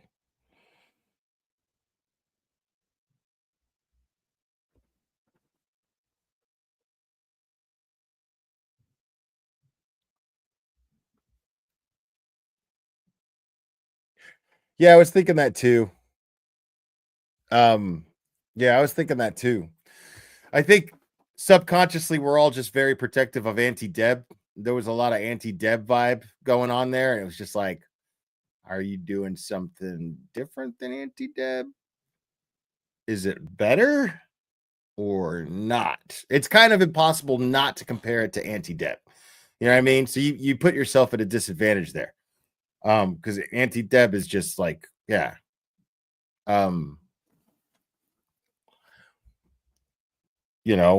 Anti-Deb is the king or queen of that style of Bev.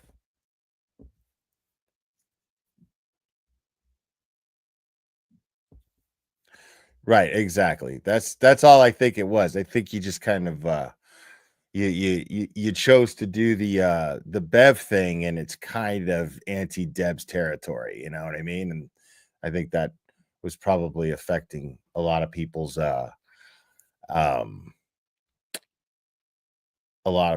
was just affecting a lot of people's opinion of it. That's all. Yeah, dude.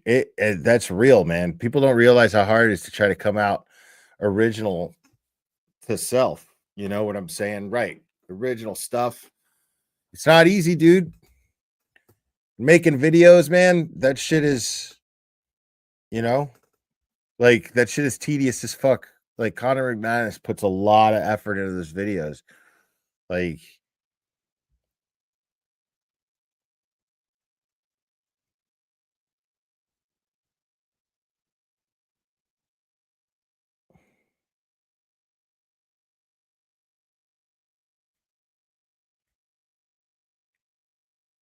yeah, dude. There's yeah, man, Jimmy, Auntie Deb has got this morning thing going on that's fucking great. Like, because it's really funny and he's got a lot of energy for it being so damn early in the morning. But it's super cool because like most people are like in that place where you're just more susceptible to laughter when you're still kind of sleepy. So you wake up in a good mood. Like it's perfect. Like I'm really enjoying it. I'm seeing it's growing and people are really loving it.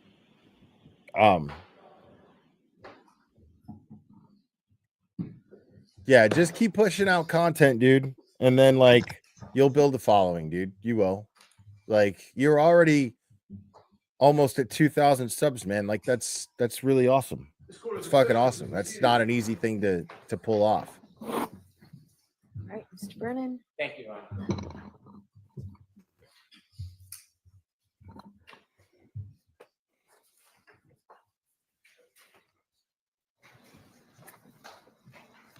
God, Brennan is still not done with his direct on this fucking guy, dude. It's ridiculous.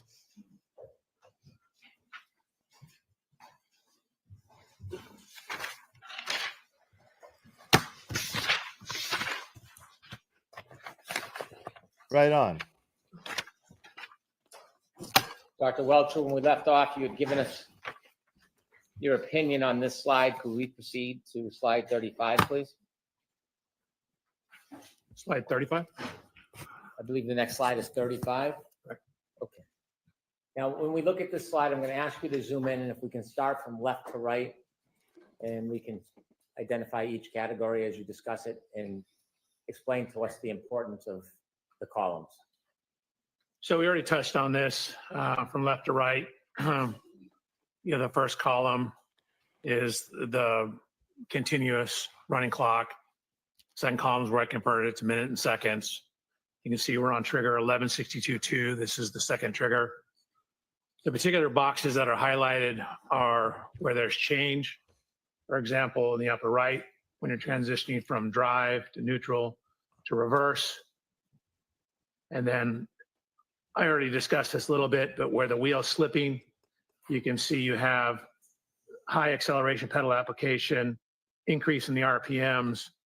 But when you look at the effects on the vehicle, you can see that it's accelerating less. So that's indicative of slippage of the wheels. And then I simply show at the bottom the math I use to derive all that. So again, we touched on most of this. It's the same slide you saw before, just to show how corrected for the speed. If you could zoom in for a second, I want to ask you a question about the RPM column. RPM column, go ahead. If you could zoom in. Oops. You see in the last line, the last piece of data captured, the RPMs changed from 3,200 to 3,300. Correct. And the accelerators is, if fair to say, is that depressed? What's the way you characterize that? Sustained. How would you characterize 74? What does that mean? I mean, it's 3/4 of full throttle. It's 74% of full throttle. If above it's 74.5, it drops to 73.5 and then back to 74. Why is the RPM higher than above? So right. there's Sirens are again, coming. this data is referred to as being asynchronous. You're reporting it at particular times, but the computer's scanning the network for the data. So it's not all on exactly the same time step.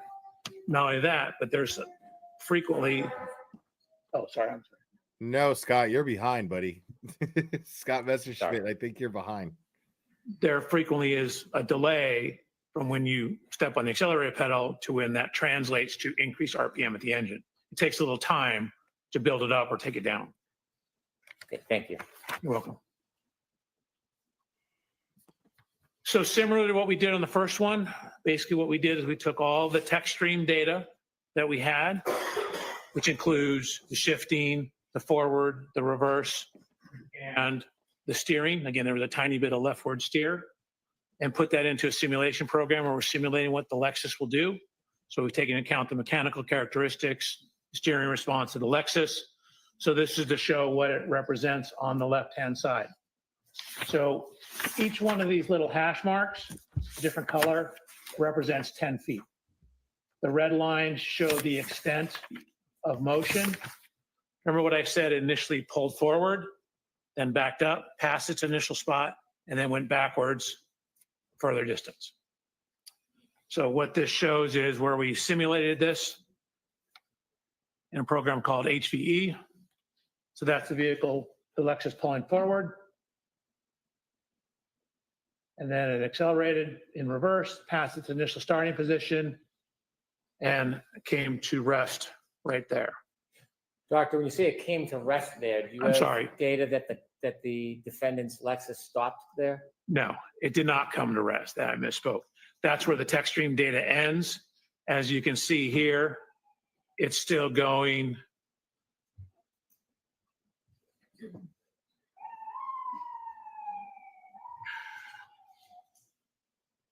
It's still going approximately 23 miles an hour when that ends.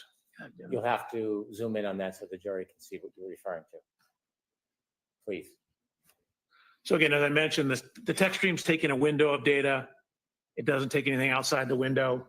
You can see that when we account for the wheel slippage, that the vehicle at the time of the last data point, again, is at 74% throttle, 3,300 revolutions per minute, and is going backwards approximately 23.9 miles per hour. And you can see it's traveled a total distance backwards of 53 feet back from where it initially started. Or if you consider where it pulled forward 34 feet and then backed up 53 feet, add those two together from the point it pulled all the way forward.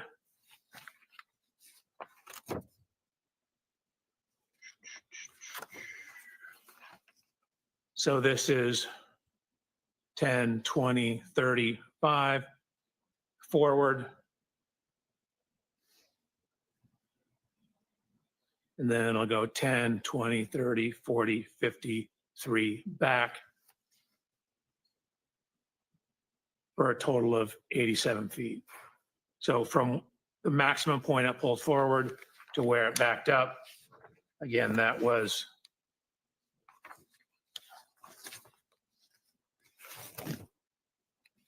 34 feet forward, then a total of 53 back, total travel distance of 87 feet.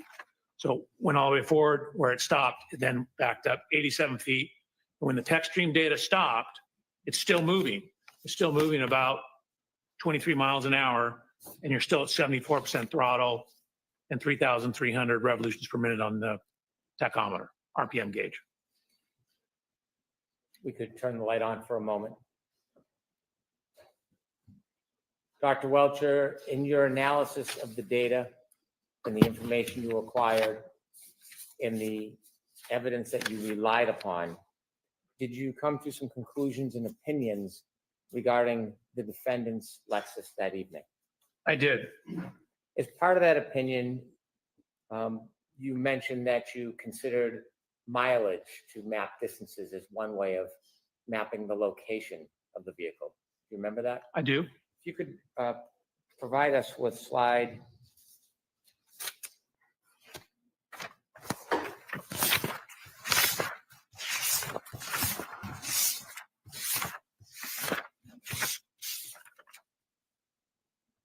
I believe it's slide 25.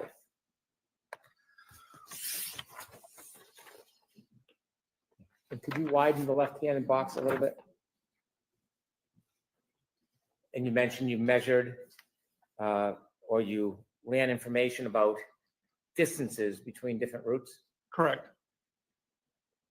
Specifically regarding Fairview to Meadows, the first box. Do you see that? I do. There are 3 different mileage numbers. Yes. And then there's streets to the left. Can you explain what's set out in that box? Sure. That's basically 3 different routes you can go. Sherman Street, Pleasant Street, Washington, and Sherman Street. When you considered the shortest route, 2.3 miles on Sherman Street, did you attempt to determine how long it would take to travel 2.3 miles? How fast the car would have to be moving, or how slowly it would have to be moving to travel 2.3 miles in 4 minutes and 15 seconds? Yes. And what did you determine? So to go 2.3 miles in 4 minutes and 15 seconds, you would need an average speed of 32.47 miles an hour. What if you took the longest route, 2.8 miles, and you considered 2.8 miles in 4 minutes and 15 seconds? Did you make a determination? I did. Could you share that with the jury? It's 39.5 miles per hour. Is that what the average speed of the Lexus would need to be to travel that distance in that Correct. time?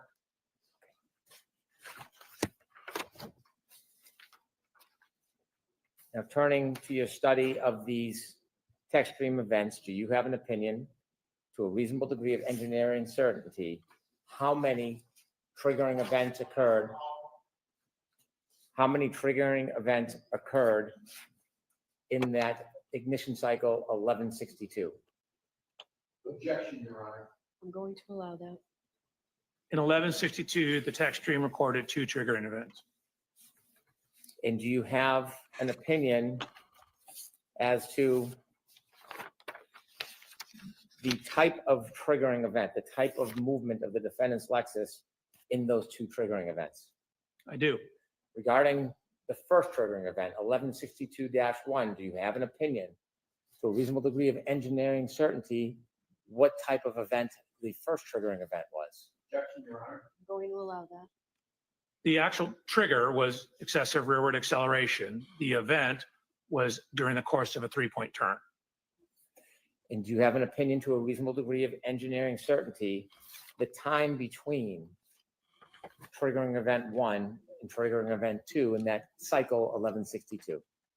Yes. And could you share with the jury your opinion, to a reasonable degree of engineering certainty, the time between those 2 triggering events? Approximately 8 minutes and 5 seconds. And do you have an opinion, to a reasonable degree of engineering certainty, as to the type and triggering event of the second event, 1162-2? I do. And could you share with the jury your opinion, to a reasonable degree of engineering certainty, the type of event to that second triggering event? Objection, Your Honor. I'm going to allow it. It's, again, the trigger event itself was a transition into reverse and then high throttle application. It's a forward motion followed by a lengthy high-speed rear impact or rear motion. Your Honor, I'm going to move to strike that portion of the answer. Yes, I'm not going to highlight it. I So appreciate that. get the answer again. Would you like me to ask the question again, Your Honor? Yes, Mr. Lessie, yes, right. I'll strike the previous answer. Go ahead and ask the question. Okay. Do you have an opinion, to a reasonable degree of engineering certainty, as to the nature of the second triggering event, 1162-2? Just for the record, Your Honor. Yep. Yes. Could you share your opinion with the jury? The triggering event was high throttle opening in a transition to reverse. It's a forward motion followed by a higher speed rear motion. And at the end of the trigger event, you're still at 74% throttle. Do you have an opinion, to a reasonable degree of engineering certainty, the entire distance captured in that 10-second window during the back maneuver, or 1162-2? Do I have an opinion about it?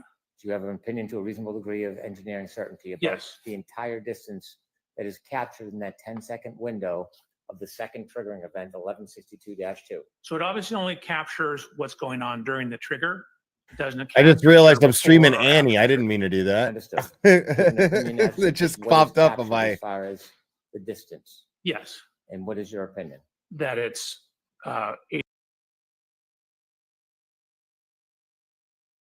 taking up an additional 53 feet. And finally, regarding this part of your analysis, do you have an opinion to? Sorry, guys. Sorry about that. I was sniping Annie's stream. I as didn't even to mean to do that. whether the defendant's Lexus was decelerating, accelerating, or remaining the same at the end of that data captured at the triggering event 1162-2? It was accelerating at 74% throttle.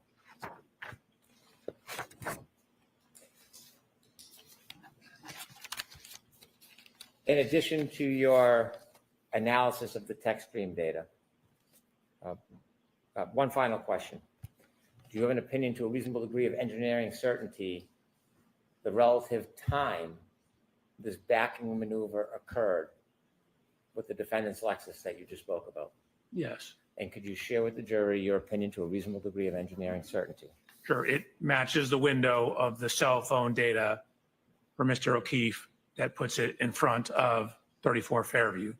So the backing event occurred somewhere between 12:32:04 and 12:32:12. So I now want to turn to a different part of your study of this case. Okay. At some point, did you try to determine whether there was an intervening event that could have caused damage to the defendant's right rear taillight separate from a collision at Fairview? I did. Objection, Your Honor. So the form of the question is to Brennan. Okay. At some point, when you looked at the data and analyzed this case, did you consider including or excluding evidence, or did you analyze evidence to reach a conclusion, including or excluding whether there was an intervening event that caused damage to the defendant's Lexus right rear taillight? Yes, I did. When you started your analysis, what information or claim or evidence did you become aware of that you want to analyze to include or exclude as the cause of that damage? Sure. So my approach to this case is three prongs. I'm looking at the downloads, the technical information. I'm looking at this backing incident, and then I'm looking at Mr. O'Keefe's injuries and how they relate to the event, potentially. So the second prong, which is looking at this data. So I had a Ring doorbell video showing Miss Reed backing the Lexus out of Mr. O'Keefe's residence at approximately 5 o'clock in the morning. And so we wanted to look at the backing activity and whether that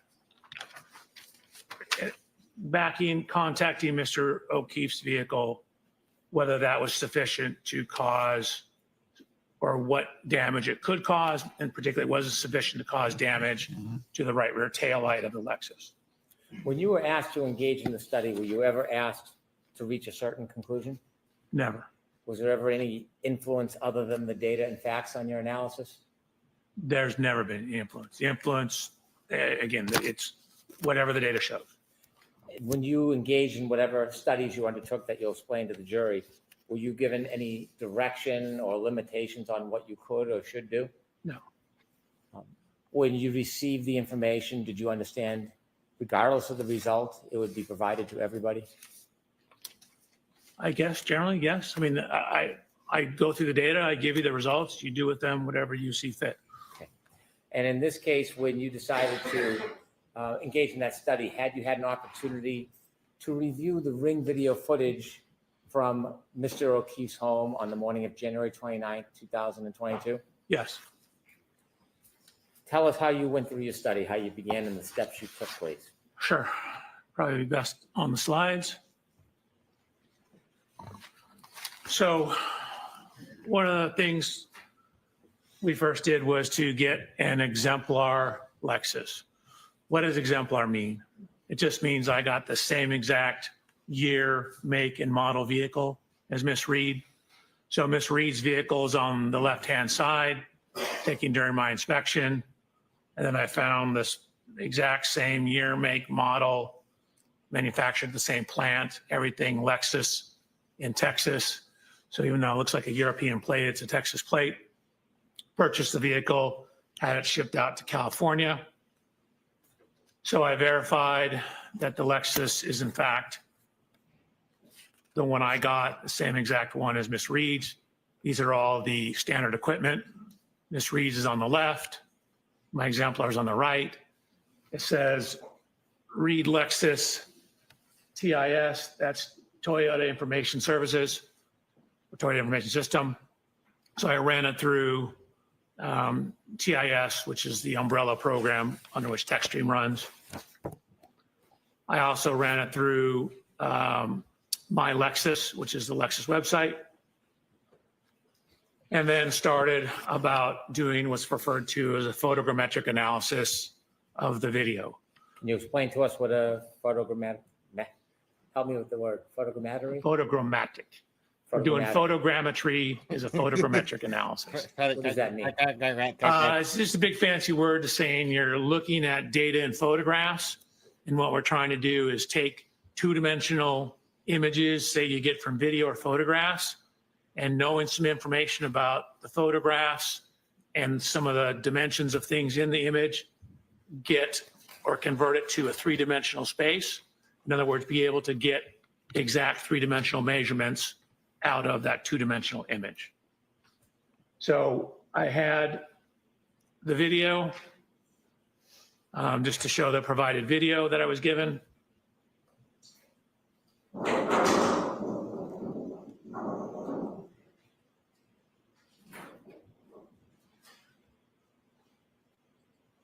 So Mr. O'Keefe's vehicle. I don't know if you noticed, but there actually is contact between the vehicles.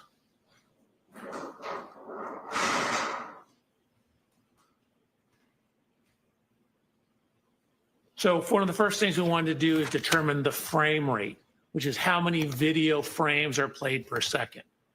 Your normal kind of video camera has about 30 frames per second. Your standard movie is 25 frames a second. You know, a modern IMAX is like 60 frames a second. The frame rate of the camera, how many images it shows per second, because video and films are just single images played really fast. So it looks like motion. And so determining the time between each frame tells you how much time occurred. So if we know the time between each frame, and then we can figure out how far the vehicle moved, distance divided by time is speed. So we put it through a couple different programs. This is called AMP5. We got 19 frames a second. This is a specific forensic program called Axon Investigate, 19.8 frames a second. This is a publicly available program called FFMS. Same thing. I mean, right there. Same thing. Right there, the jury is, if they're smart, if they're observant, at least somebody on that jury wrote down, like, could have, like in their notes, could Karen Reed's taillight been broken when she made contact with John O'Keefe's SUV? So hopefully jury's paying close attention right now. It's hard to, because this guy is there to bore the fuck out of the jury.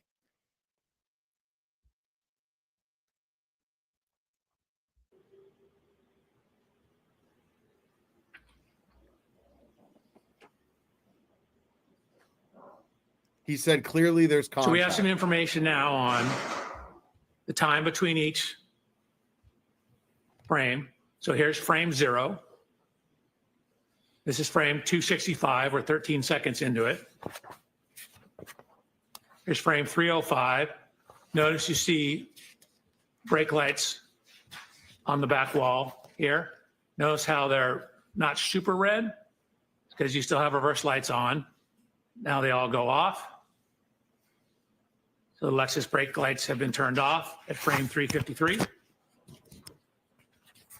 356. Lexus brake lights begin to come on. 357, they're back on. Lexus comes to a complete stop at frame 369. 384, the reverse lights turn off. So now look how red this is because we no longer have the white reverse lights in it. And you can see the Lexus starts to drive forward. So frame 825, this is after the Lexus has left the scene.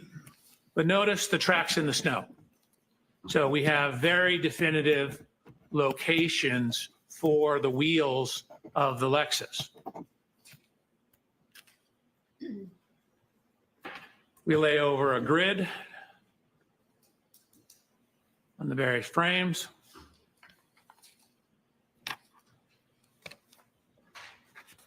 So we then took the images and did what's called clarification, which is where you overlay images from multiple versions or multiple views of the same vehicle, and it helps sharpen the image, but it slightly dulls the color.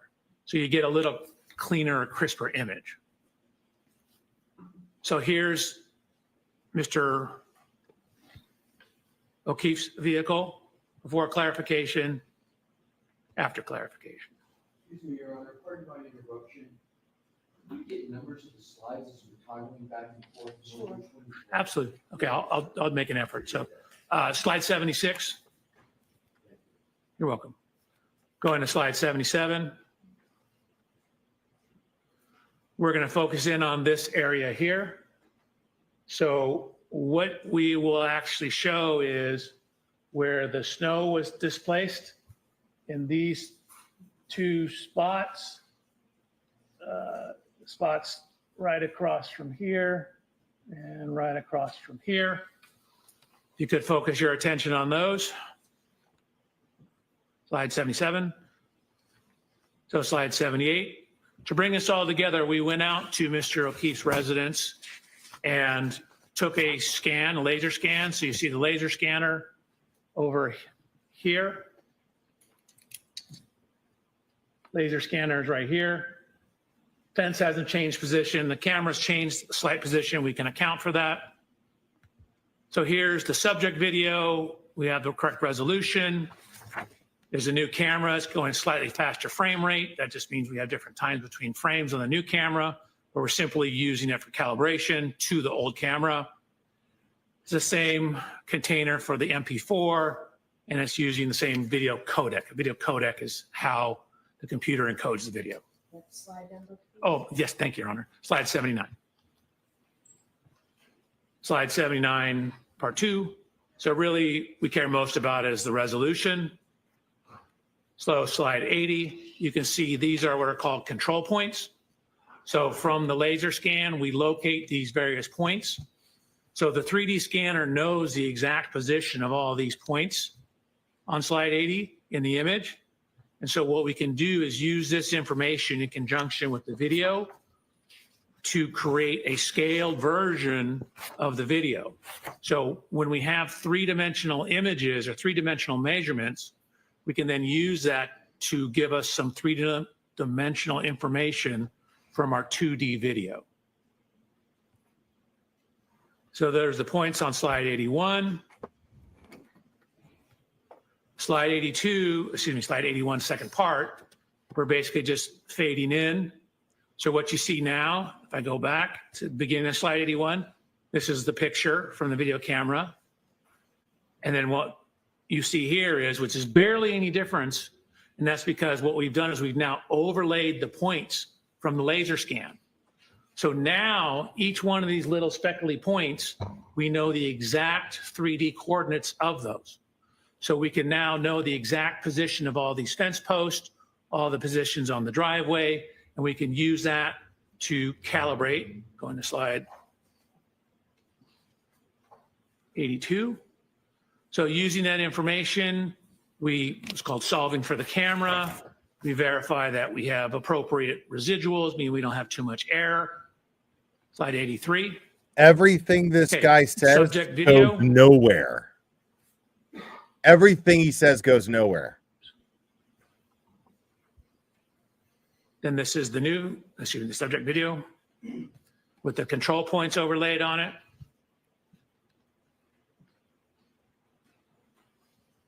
That's a subject video where we're phasing in the laser scans of the scene, 84.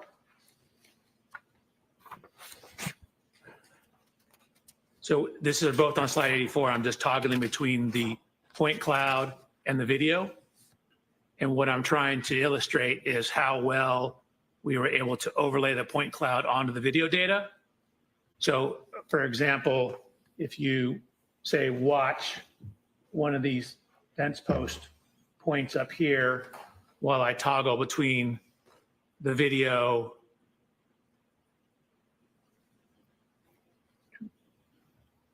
there's the laser scan, there's the video. So we've done a good job. Again, the residuals show that we've done an adequate job of matching the data. Slide 85.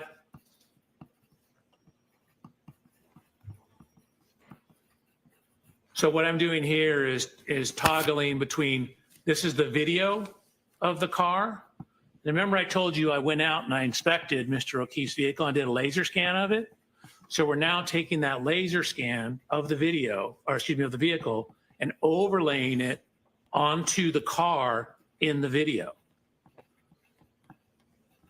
So this is the video image. That's the laser scan laid on top of it. So we know all the dimensions in the laser scan. We know all the dimensions in the scene of this.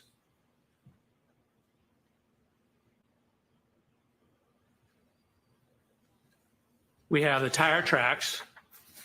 We can create and take data points along the tire tracks, create a map of those. So green is the right rear. Again, the vehicle's backing out, coming, slide 87, coming out this direction, backing here, stopping, pulling.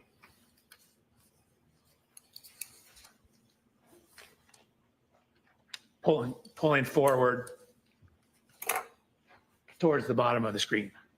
Backing out here, pulling forward like here. Slide 88. So this is the Lexus lined up. This is when the Lexus has come to a complete stop. So this would be maximum engagement. Again, this is just toggling frame 88, showing that we have the time and the frame number. 369 on the same slide. We've now overlaid the Lexus laser scans on top of the image of the Lexus. So there's the video image, a still image that we took from the video. And here's where we overlay the laser scan of the Lexus. So we've overlaid the laser scan of the Lexus onto the Lexus. We've overlaid the laser scan of the Chevrolet onto the Chevrolet. And we've overlaid the laser scan of the scene onto the scene. So now what that allows us to do, we now know the position of everything in there. And we've also tracked the position of the tire tracks. So that's what it looks like if you overlay the computer model of Ms. Reed's vehicle onto the tire tracks. Oh, my apologies, Your Honor. Slide 89. And then I'm just toggling slide 89 where I turn the vehicle off so you can see how the tire positions match up. Another toggle of slide 89, how the tire positions line up with where the end of the snow was. From all that information, again, we lined it up in the video, we lined it up in the scene, we have the two vehicles. We can get the exact position of the vehicles when that Lexus stopped. So when that Lexus stopped, that's going to be the maximum engagement. So from that information, we can get the angle of the vehicle. We can get the degree of overlap, the impact configuration. And it's hard to see because of the angles and because these vehicles are not at right angles to each other, the exact contact. Now I mentioned, and we're on slide 94 now, that contact on the rear. So we took a whole bunch of data points within those two areas where the snow got dislodged. And we're looking at where that is. So if you look at that on the vehicle, so this is where it is on the rear of Mr. O'Keefe's Chevrolet. You see it's about 25 and a half inches above ground, 32 and a half inches above ground. Here's Mr. O'Keefe's vehicle. So these marks are kind of, this is the Chevy Traverse words, are approximately right here. Again, I had the opportunity to inspect Mr. O'Keefe's vehicle. There's no damage where these marks are. So sure, it knocked the snow off, but it wasn't sufficient to cause damage to his vehicle. We then mapped that data onto Miss Reed's vehicle to look at where that height is. So you can see the only contact marks are down at the bumper level. I mentioned how that bumper sticks out. This is exactly where you'd expect it. So the only evidence of contact is nowhere near the upper taillight. I emphasize the word upper taillight because it is right in line with the lower taillight, but yet the lower taillight also was not broken. So again, 25 and a half, that's 24 right here, 25 and a half. That's 24 right here, 25, 25 and a half. That's right where that scuff mark was. It's also right at, again, the level at the top of that light. This light is not broken. I've looked at the front of it, I've looked at the back of it, I've looked all around it. It's not broken, and it sticks out further than the light above it. So using those positions, matching the overlay of the vehicles, we can get the speeds from that. We know where the Lexus is. We know how much time it is between each frame. So we know how far it moved. And so what we know is that when it first came to a stop, right before that, it was going about 0.7 miles per hour. So realistically, somewhere between a half to 1 mile an hour, just to account for some variations, but definitely going 1 mile an hour or less at impact. Slide over, please. Oh, thank you, Your Honor. Slide 99. That's the dimensions. Slide 102. Similar to what I said, no damage to that light, no damage to Mr. O'Keefe's Traverse in that area. And then if I could, I would like to go back because I realized I skipped over something.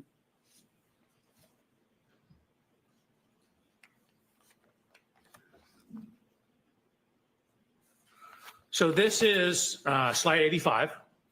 So this is Mr. O'Keefe's vehicle before contact.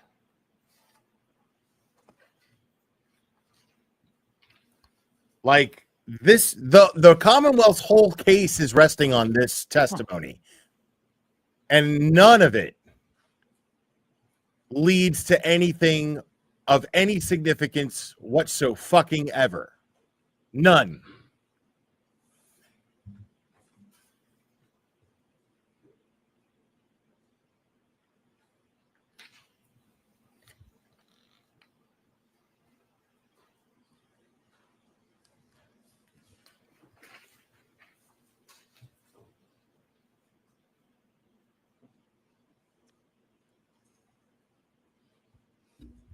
I don't know what happened this time. Oh my God, are you serious right now, dude? How many trials have you fucking testified at? What are you doing?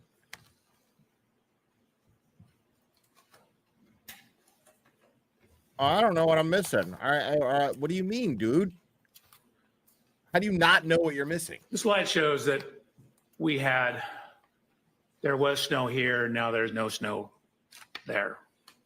Dr. Welcher, did you look on the driveway after the touching between the two cars to see if you could see anything on the snow at the back of Mr. O'Keefe's vehicle?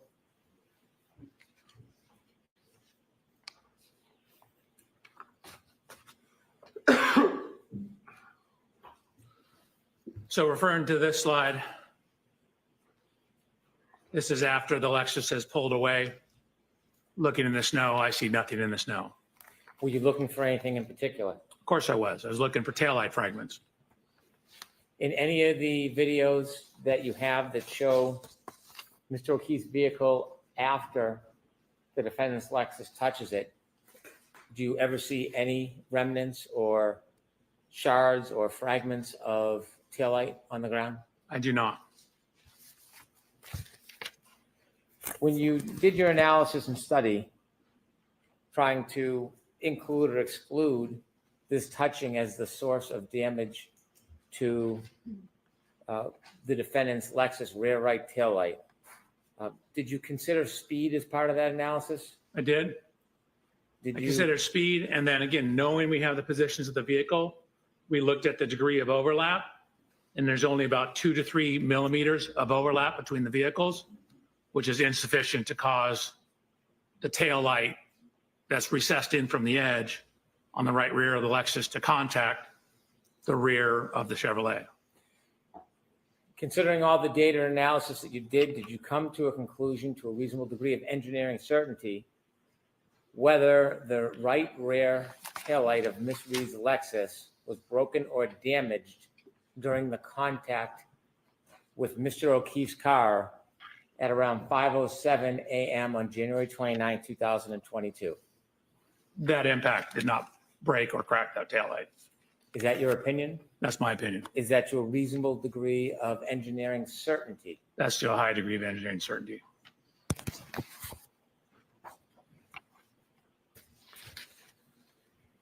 You mentioned there were 3 areas of study, and we've been through 2.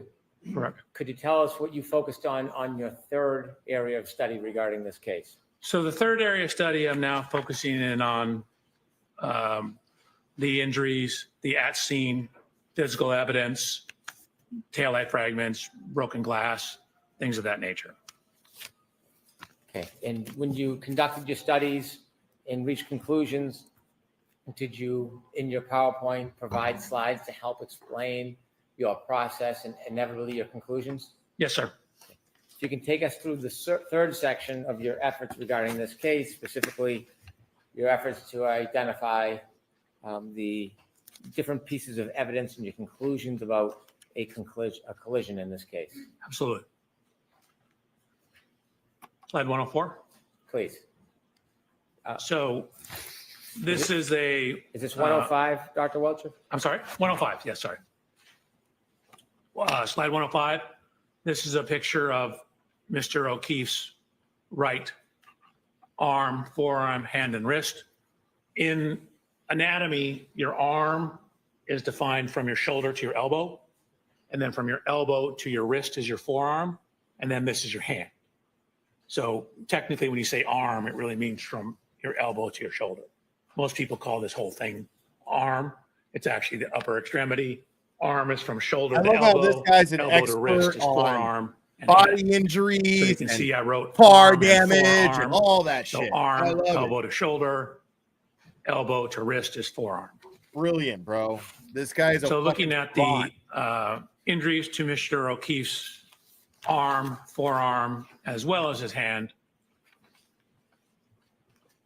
So this is me. I'm actually 6 feet, half an inch tall. What you see in the upper right is the coroner's examination report for Mr. O'Keefe. He's 73 inches tall. That's 6 feet, 1 inch tall. At this time, I was 220 pounds. Mr. O'Keefe, at the time of this incident, was 216 pounds. So Dude, this guy's I took methodology. measurements of myself. This guy's methodology is not only flawed, it's a joke. In size shoes as Mr. O'Keefe, the same brand of jeans as Mr. O'Keefe, the same brand and size shirt of Mr. O'Keefe. You see the Lexus in the background. We have matched the height to the Lexus. What I'm showing here is both my height, and then keep in mind where the height of this wing is relative to my right eye. So now I'm wearing, in addition to the same shirt and shoes, same type of sweatshirt, and actually the same kind of baseball hat. We tried to determine the exact glass from the waterfall grill. What in Found blue out they perfect were hell am I fucking using looking at different right ones now? Different times, but I ordered my glass from the same distributor that Waterfall Grill ordered their glasses from. So did you let So the you can Lexus see hit in my you? right hand here. Did the Lexus hit I you? have a glass Here's a glass. It looks similar. It's from the same location. And then in the lower right photograph, what I've done is I've rolled up my sleeve, taken the sweatshirt off, and I'm going to look at how this contact pattern lines up. So the first set of slides, I'm simply standing next to the Lexus. We know we have a broken taillight. We know how scratches on Mr. O'Keefe's arm. I'm seeing how those may or may not relate to the height and position of the taillight. Dr. Welcher, if you could back up one slide, I have a question for you. In the middle photograph, at the top of the Lexus, there's like a rim. What do you call that? I call it a wind wing. I mean, it could be a wing. Let me get this straight. Thank you. So this dude recreated and acted out Plevin's video. Basically. This guy's fucking brilliant, bro. Fucking brilliant. The fuck am I looking at right now, dude? Me just walking backwards or actually sideways into the Lexus. What I've done is I've painted the Lexus right rear tail light with what's called grease paint.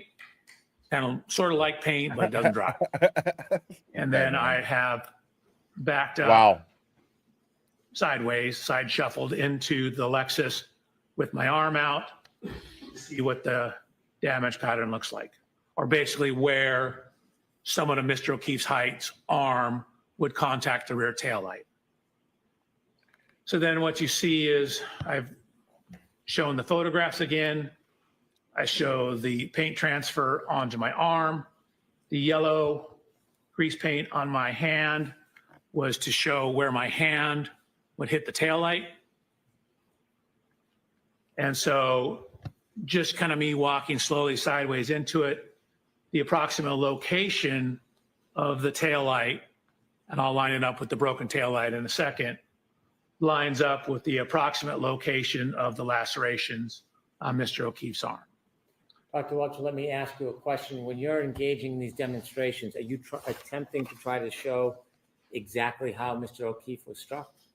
No. So we don't know exactly how he was struck. And pedestrian impacts are extremely sensitive to exact. So you don't know how he was struck. Where exactly your foot you don't know how he was off struck. the ground can have an effect on where you end up after that. We just don't have enough information in this case to determine all that information. We know the taillight was broken. We know the glass was broken. We know we have damage to the rear of the Lexus. We know we have lacerations in Mr. O'Keefe's arm. So I'm trying to see if there's any correlation between all those. Well, can body posture on a clip or a side swipe collision change the trajectory or the injury? Of course. Can the way somebody moves or reacts before impact change it? Your Honor. Sustain. What are other things that can change the trajectory of the person and the injuries? So for example, if you get hit and knocked off balance or clipped and knocked off balance, you can take additional steps. That'll affect how far your body travels. If you have one foot on the ground versus the other foot on the ground, affects how the body rotates. If your arm is at 90 degrees or 85 degrees, will affect the kinematics. We attempted to model different possibilities, and we're getting results that were all over the map. Small changes in the pedestrian position give you huge change in the output. And so from the tech stream data, we don't know exactly when in the tech stream data he was hit. So we don't even know the exact impact speed. In most pedestrian reconstructions, you typically have a point where the impact occurred, like where the person was, like in the crosswalk, for example, and they get hit and their tire leaves a rubber scrub. That's called the area of impact or point of impact. You then can look at how far they were thrown and using some laws of physics, calculate how fast the car had to be going. Well, we don't have that in this case. We don't know exactly where Mr. O'Keefe was on the roadway when this happened. Sorry, I'm about to go to the next slide. So that's Without more having an vital exact information point of that you don't impact know. or an exact speed. But you or recreated an this, exact and body you're position. proving that he did Are it. you able to That she did it. Really? specifically replicate the actual collision? This is and the way ridiculous. Mr. O'Keefe's body would move? Exactly replicate? No. And again, in terms of how he would move, again, we don't know where exactly on the roadway he started. So in terms of how he moved, that's a function of where he started. We don't know if when he was clipped, he took an additional step before falling backwards. So that will change how far you are off the roadway. So the impact, which you'll see in a second, even at 2 miles an hour, will induce rotation of the body. So depending on the speed, the higher the speed, the more rotation. So if I may, so slide 111, this is simply showing where I walk sideways, how this lines up with the location of the lacerations on Mr. O'Keefe's arm. Here's the post-contact scuffing on the taillight. Here's a picture of Miss Reed's vehicle on the right-hand side. So now I said, okay, that was me walking into the car. Let's have the car drive into me. I did this at very low speeds. And you'll see, and we'll throw this from 2 different angles. That's me showing I'm doing test 2.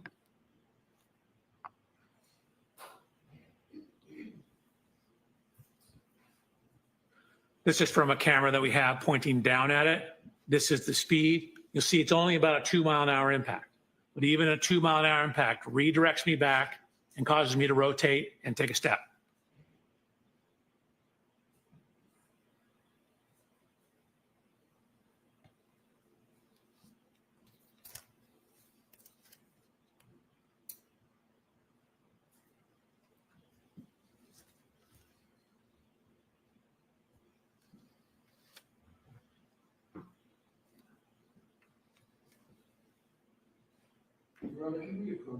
Yes.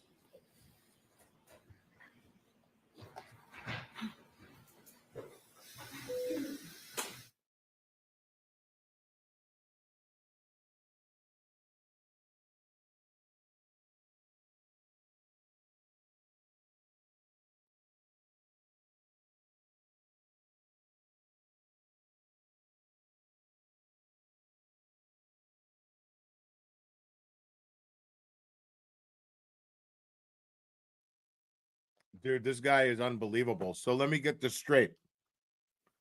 This guy doesn't know where John O'Keefe was hit. On his body or on the road. Like, he doesn't even really know. He's like, we don't know where John was hit. Unreal. This is Brennan's whole case.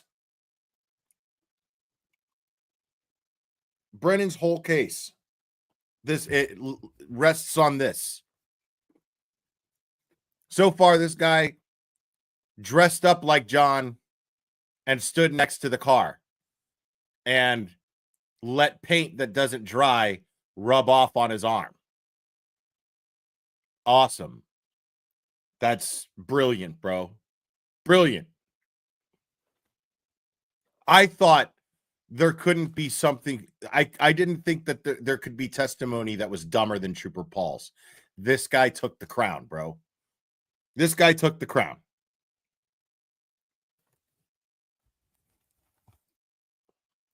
This is unreal.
My mind is blown, bro.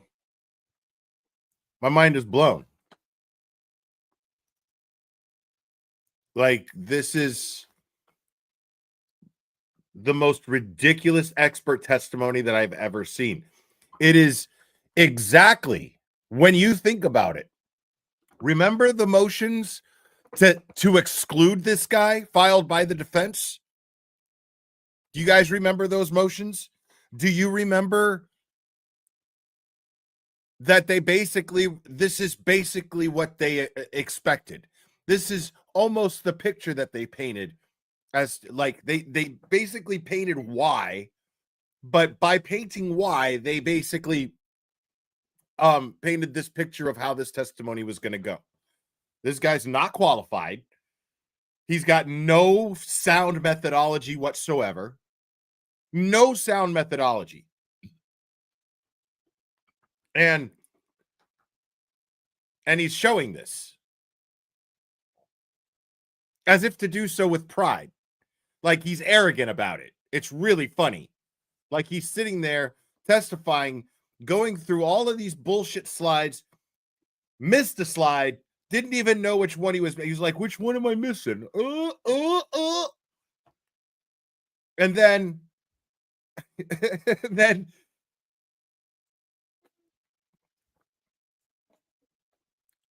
and then now look at us. We got to sit here through this shit. This is why there was a motion filed to exclude this guy. This is why. Because there's no sound methodology. It's all absolute bullshit. Dude, if this jury falls for this, I know it's a fix. I know that jury's tampered with. Like, I would bet money on it.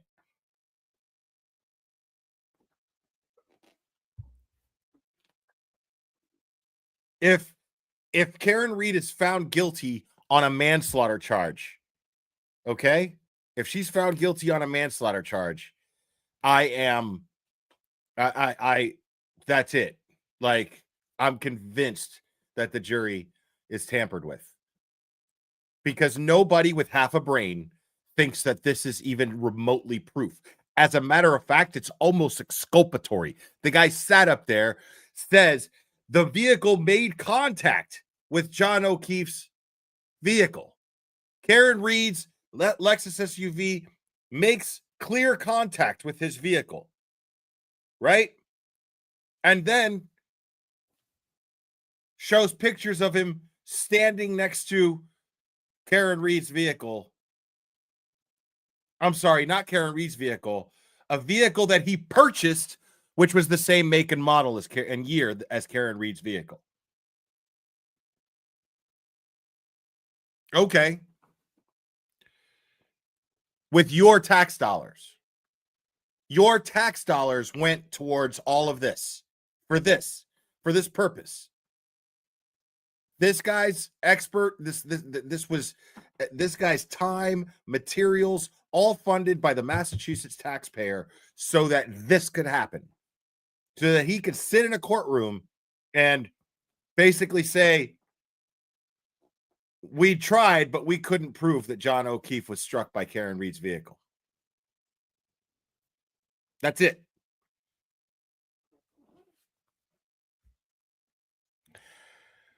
What did I think of the jury? Annie and I talk a lot about it in my last live stream. But I'll talk a little bit more about it later if I'm feeling up to it.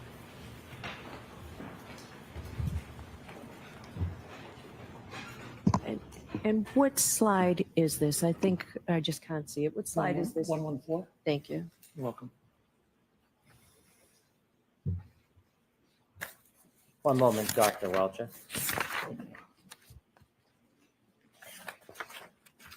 When you were showing us this video, you walked to the side of the passenger side of the car, didn't you? I did. And why did you do that? I was discussing with them what to do. You were discussing with who what to do? The driver. In no way were you trying to imitate or give a demonstration of what you believed Mr. O'Keefe's movements to be. Oh, no. This speed's just 2 miles an hour. I was having a discussion with the driver about what we needed to do to conduct the test. So when you walked up to the passenger side, it wasn't to replicate a study or a movement or give an opinion? No, that walking simply- had nothing to do with this case except for me instructing the driver what to do. Thank you for that clarification. Sorry about that.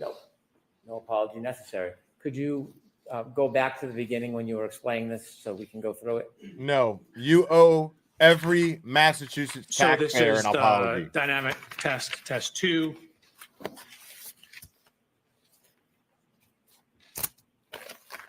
So again, this is the view from behind. Just to avoid the confusion, I will start it here.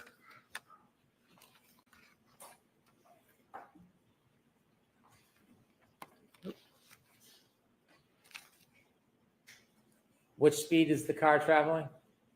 You can see it.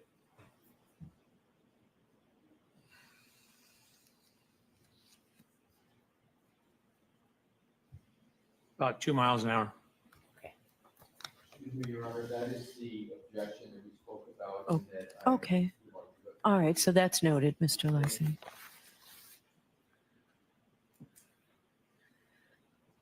So similar to the other test, this is the post-contact image of the transfers onto my arm. Actually, the yellow paint, you can see from my hand is here. This is from the arm and forearm. Here's the paint transfer pattern.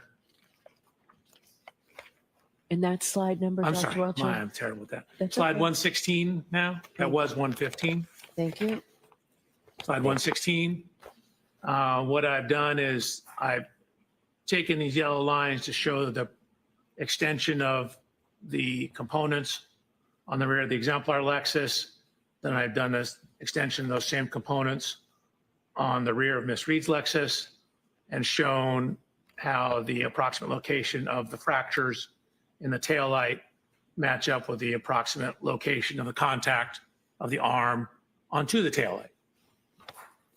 Dr. Welcher, do you have any indication of how Mr. O'Keefe's arm was bent, what angle it was bent at? Not exactly, but for these to be taillight shard fragments, they would need to be in the area of the taillight, but it could be further up. We know from the police photographs that there was a damage to the rear body panel in the area I'm searching here. So it's possible his arm was a little higher up and the glass hit the rear of the Lexus and caused that damage. In the bottom right. Excuse me, Your Honor, objection. I will strike that last part about the glass. Thank you. The purpose of the circle is for what, Dr. Welcher? To show, in this case, primarily the location of the lacerations up on the arm, the upper part of the arm, and that they match up with the locations of at least the one remaining shard in the rear taillight of Miss Reed's Lexus. Looking at the picture of the Lexus bottom right middle, are there any marks on the Lexus itself that you took note of? Yes, it's on the next slide. Thank you. Actually, it's 2 slides. So there, again, this is the evidence marker. There was a horizontal scuff. We know Mr. O'Keefe had blue jean type pants on. There's a scuff in the area that would approximately correspond to hip level for Mr. O'Keefe. And next slide, please. Yes, ma'am, 118. Thank you. Did you describe what you saw on the bottom right-hand corner photo as well?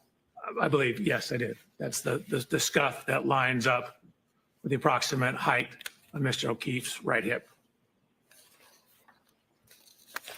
So then I included previous image that you've seen, slide 119, with the reconstructed photograph of the rear taillight, showing where some of the fragments are.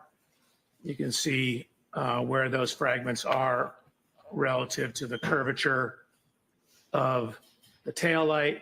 They'd be in the area somewhat centered within the region of the 2 yellow lines on slide 119. Is there anything about the photograph in the top right-hand corner that's important? If so, could you zoom in and show us? So again, it's showing that this is when it's, I believe, in the Sally Port at the police station, showing that scuff on the right rear body panel.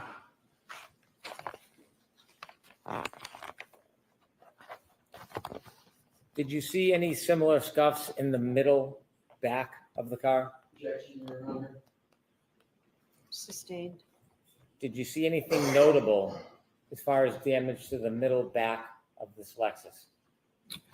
The middle, Yes, like back where the doors are? but with the middle of the back of the car, did you see any similar damage to the middle? or There the were left? scuff marks that ran along the bumper. Okay, continue, please. So this is just showing his jacket he was wearing, that the puncture marks coincide to the marks on his arm.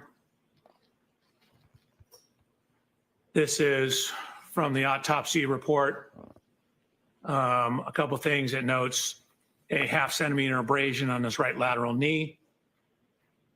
He's got a laceration on his right eyelid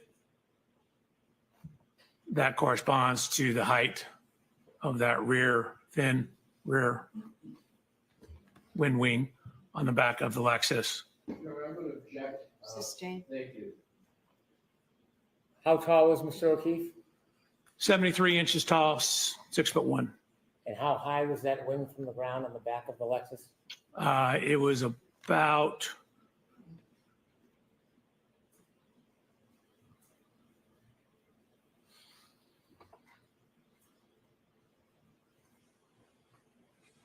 it's about 5 feet 11 inches, maybe 5 feet 10 and a half. Thank you. You're welcome.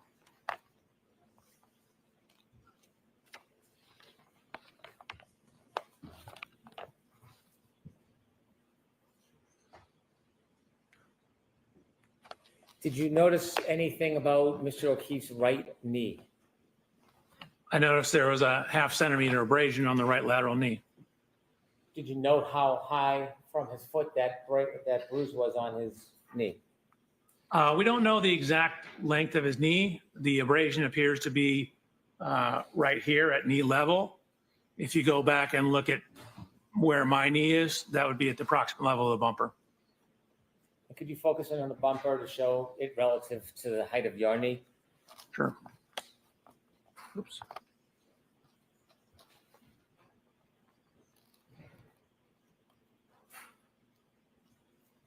So my knee is approximately right here. This is where the bumper is. So the side of Mr. O'Keefe's knee will be in this general area. Okay, thank you. You're welcome. Sir, do you have an opinion to a reasonable degree of engineering certainty about the lacerations on Mr. O'Keefe's right arm and forearm regarding its orientation relative to the broken taillight on the defendant's Lexus? Yes, Your Honor, may I read my report, my opinion? Okay. The location and orientation of the laceration on John O'Keefe's right forearm and arm are consistent with the geometry and orientation of the right taillight of the Reed 2021 Lexus LX 570. After considering these three different subjects that we discussed, the tech stream data, analyzing the touching between the defendant's Lexus and Mr. O'Keefe's car, and then your demonstrations regarding the injury to Mr. O'Keefe's right arm, did you consider further evidence in reaching any conclusions as an accident reconstructionist and a biomechanical engineer? Yes, I did. Could you turn us to slide 124, please?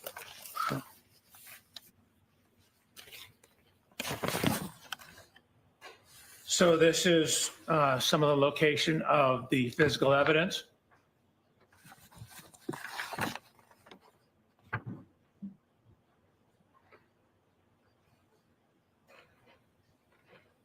red plastic, clear plastic. His point of rest was indicated to be 7 feet off the roadway. There was a sneaker that was found near the curb.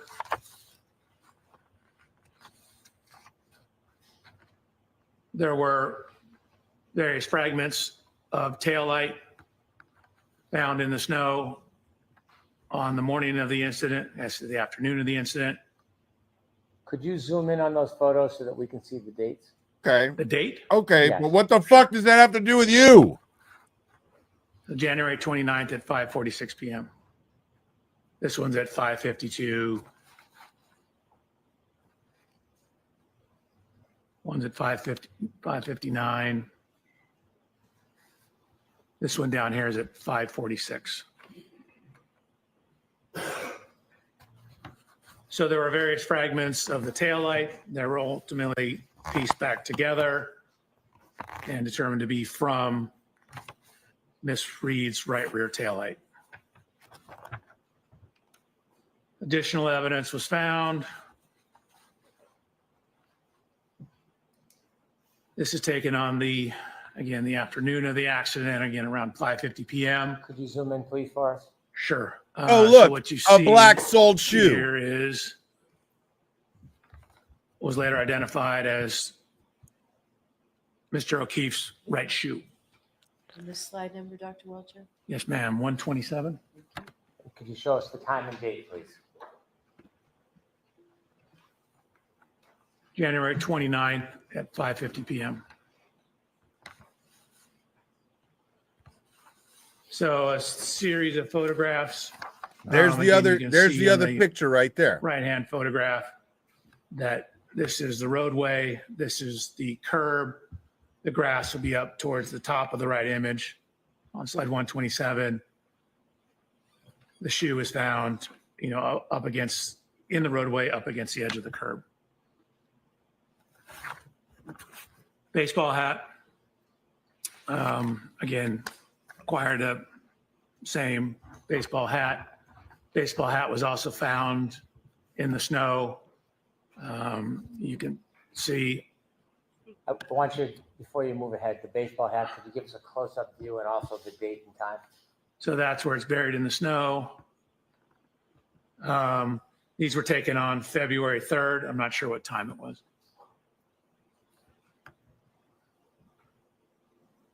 There was also red liquid identified, I believe they indicated to be blood, in the snow as well. And could you give it? So I'm going to sustain that objection and strike the last part of I it. So we understand. don't need to come to side part, right? Just describe the color of what you saw rather than what it was.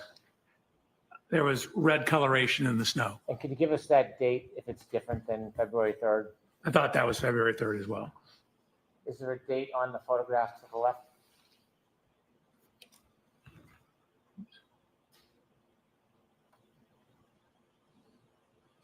I don't see one. Okay.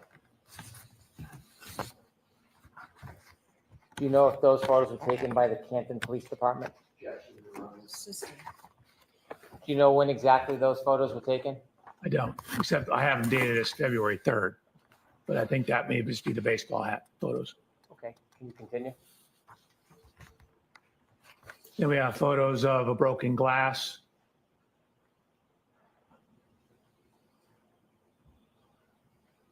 Surrounded by red marks in the snow.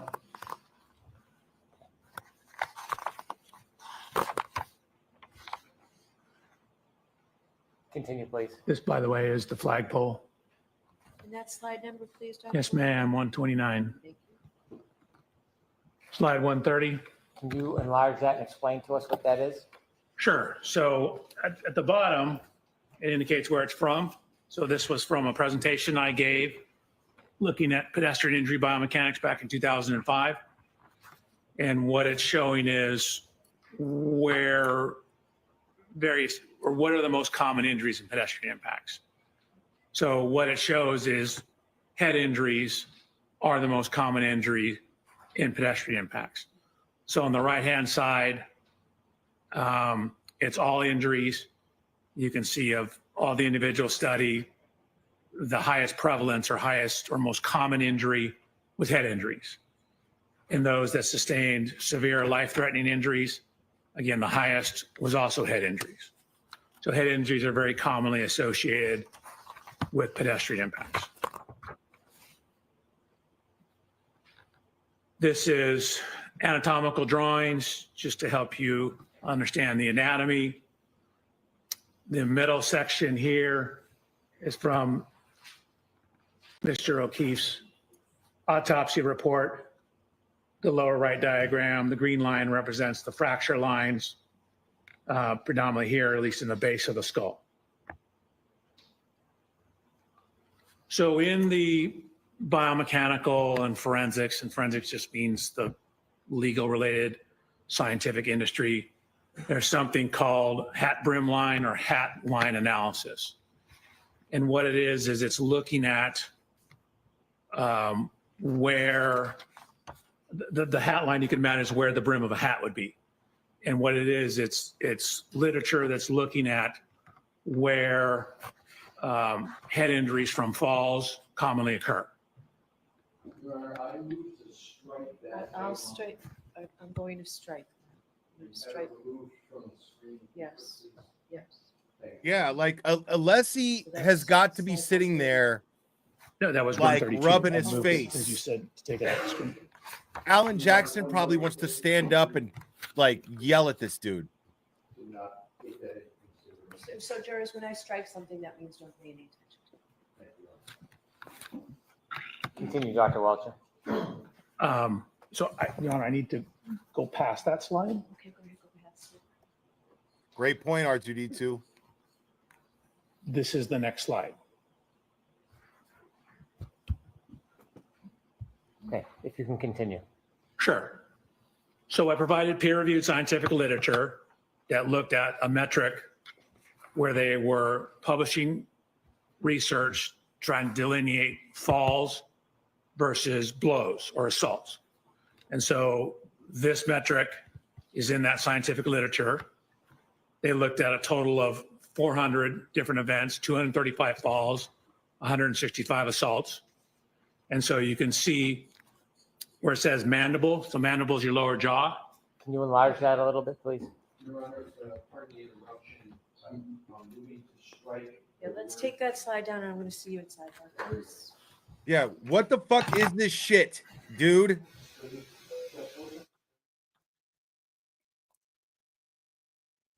Like, how is this dude? So let's compare this guy to Arca, right? let's fuck around a little bit and compare this guy to Arca, right? So the two Arca experts, one is a one is a biomechanical expert. Okay? He's a biomechanical expert, which means that he deals with how the body is affected by a vehicular impact, right? Of many, among many other things, but he focuses on the human, the pedestrian aspect of that, right? Dr. Wolf, the other guy, focuses on the vehicle and whether or not the vehicle actually struck.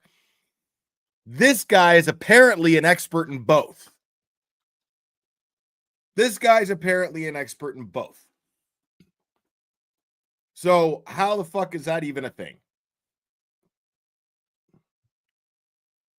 How does a guy with this kind of expertise come up with the stupidest and most full of holes theories with asinine methodology? How is this guy an expert at anything? And the fact that he works for Aperture, the fact that he works for them after we saw how fucking discredited, how discredited they turned out to be after Alessi got a hold of them, letting people work for them without fucking having degrees and letting them lie on their website about having a degree, letting them testify in court cases, federal court cases, with lies on their resume about their education.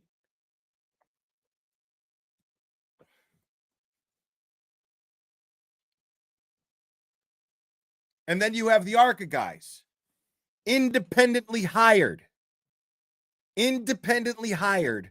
by the DOJ and the FBI because they were independently investigating Michael Morrissey's Norfolk County District Attorney's Office.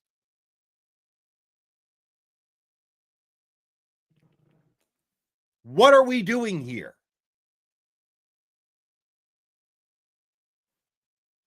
What are we doing here? You must be out of your fucking mind if you think Karen Reed did this.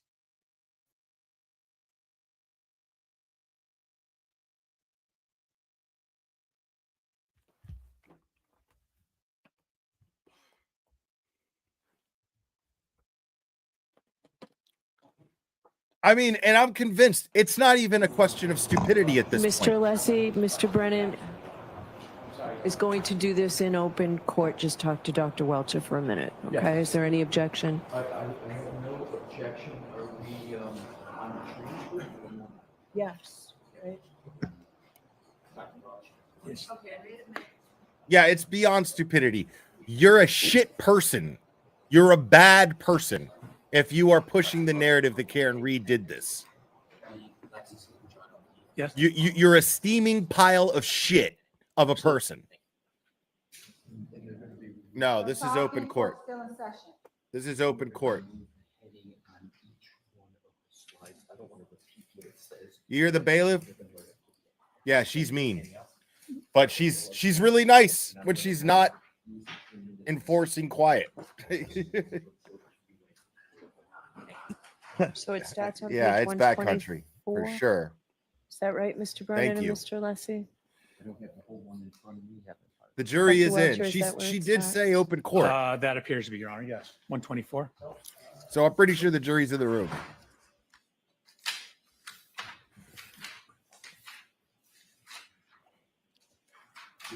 Now 123, I have to start. I actually have 122 is already redacted, but I have it at 123 as well. All right, I don't have it on 123. What in the fuck? Dude, this is your whole case, you idiot. Look at you. 123 is a blank slide. What in the shit is going on here? Like, I'm pissed for you guys. I'm pissed for the Massachusetts taxpayer right now. This guy should be, Brennan should have charges brought up on him.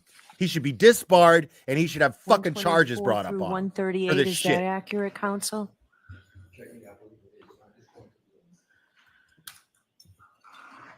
Look at Bill, man. Chrissy, Like, do you need a break? Do you need 5 minutes? Yes, Your Honor. Okay. So if you could do that for us, Absolutely, Your Honor. Dr. Welcher. I'm doing it we right now. can- We can bring the jurors back. oh, okay. The jurors are out. Sorry about that. Now I just want to look at the rest. Okay. Minutes, and then Sure. Your Honor asks us to do that. Sure. I've never seen any shit like this in my fucking life, dude.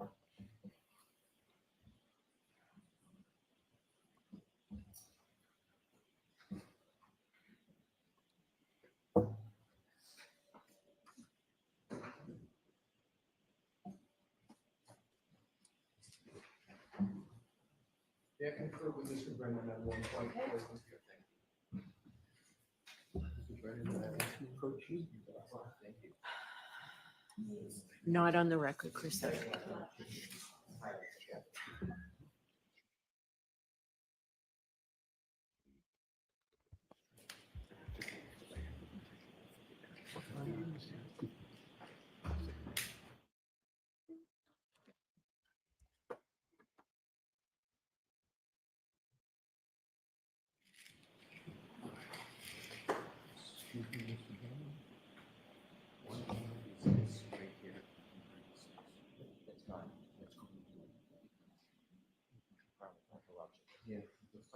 Your Honor, Mr. Brennan's giving me permission to confer with Dr. Welcher about. Sure, and it won't be on the record, right? Yes. Do we need it on the record? No, thank you. Okay. Yes, sir. Please turn to slide 137.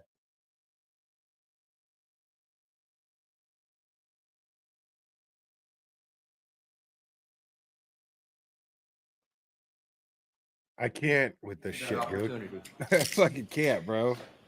This is wild, dude.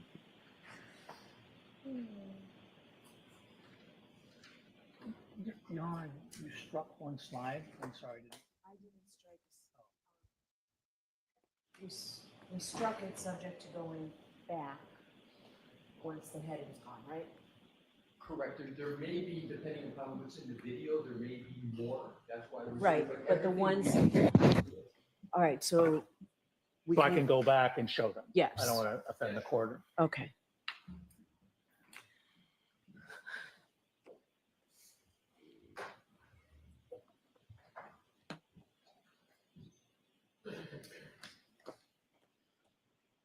So are we starting on slide 132? 132, Your Honor. Okay, thank you.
Craziest shit I've ever seen, dude.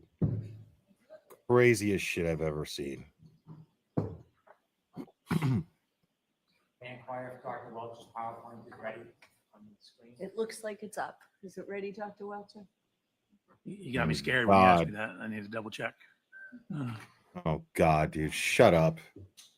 Yes, I believe I redacted everything and we are on slide 132. Thank you. And by the way, It appears that way to me, Mr. Lessie. the battery died on this. Okay, thank you. Whoever in charge of. I mean, I brought my own, fortunately, but Yeah, that's what happens when you fucking waste the use of it. Oh, Ms. Gilman has one. So dumb. So fucking dumb. oh, back up. All right. Troy. Equally bad. These laser pointers do not work on those monitors. Yeah, we've had that together.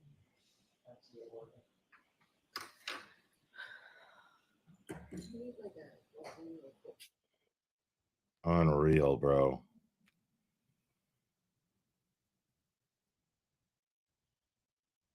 This is so crazy.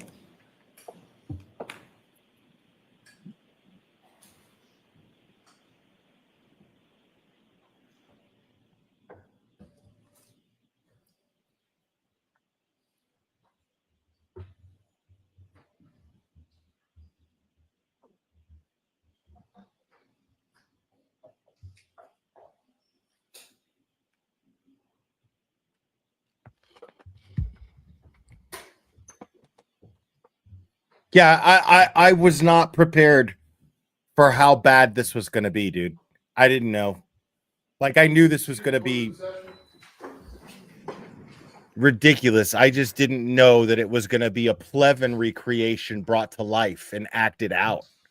Basically, the same sense of logic behind it. Dr. Welcher, if you could return to slide 132. This guy should never be taken seriously again in any profession whatsoever after this testimony.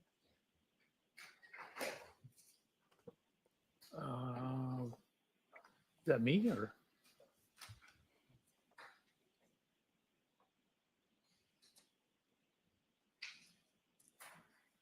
$132 or $133? 133, please. The next one after that.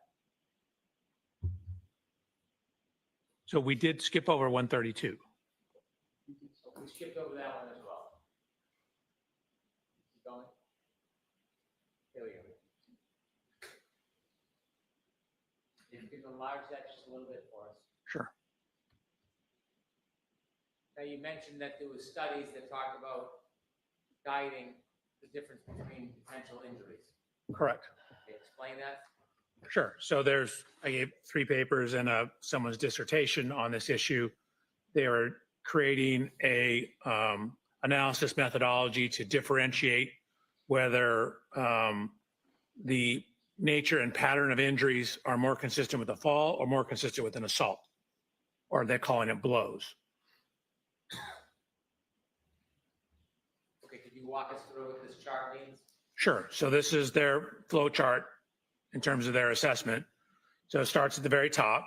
You can see they analyze a total of 400 events, 235 falls, 165 blows or assaults. So what you do is you ask yourself on the first set of arrows, you look at the mandible, the jaw. And M or S, as you can see at the bottom down here, refers to a simple fracture or multiple fractures. A is no fracture. Mr. O'Keefe has no mandible fracture. So that means we go down this row. It then looks at all facial fractures.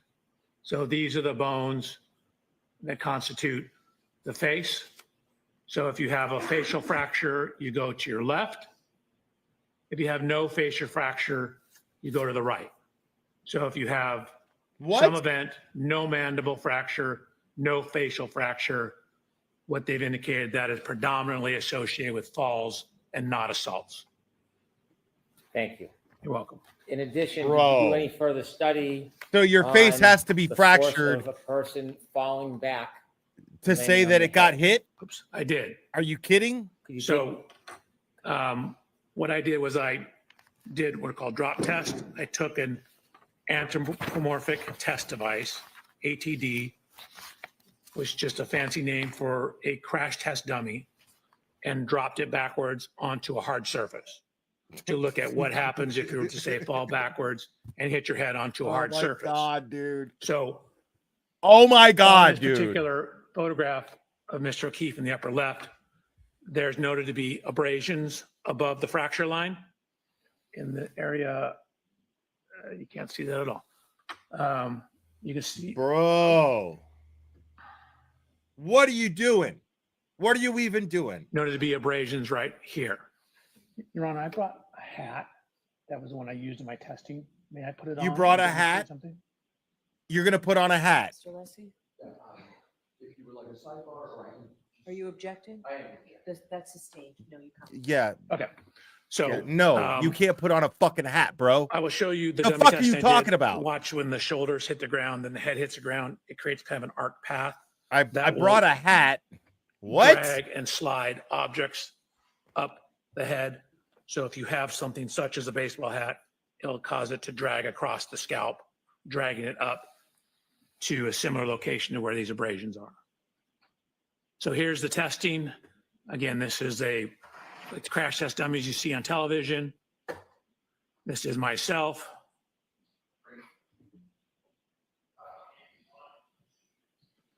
Me giving me similar instructions, telling them what we're going to do. I said, and watch. Shoulders come in, then the head contacts the ground. What you see is if you fall backwards and land on a very hard surface or hard surface, you will get extremely high loads on the head.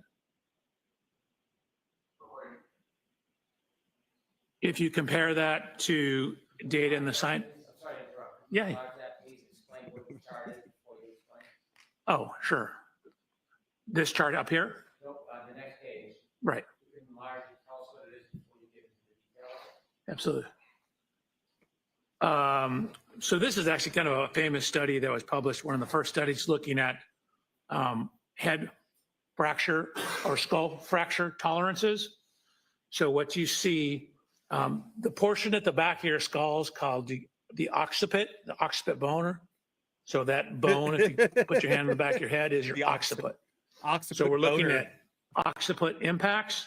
This dude And just what you said can see is occiput that boner. when they took cadaver skulls and dropped them from I as low can't, as bro. 40 inches onto a hard surface, they were getting linear fractures.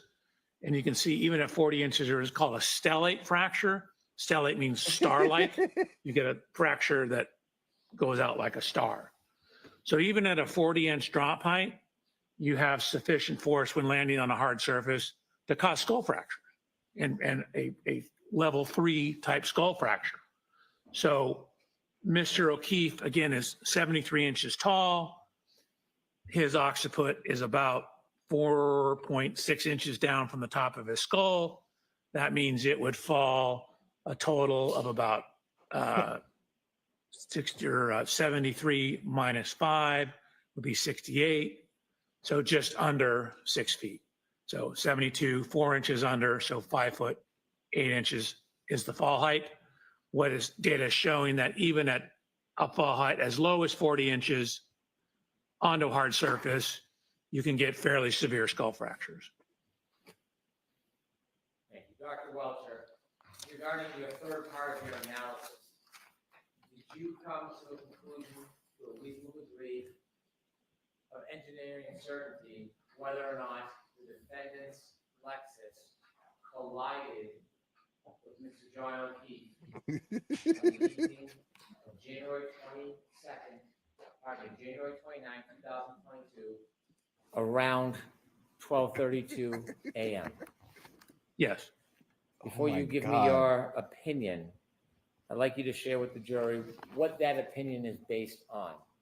Sure. So it's based on the 130 slides you've seen, based on my personal inspection of the Lexus, the correlation of the text stream data with the infotainment data, as well as Mr. O'Keefe's cell phone data.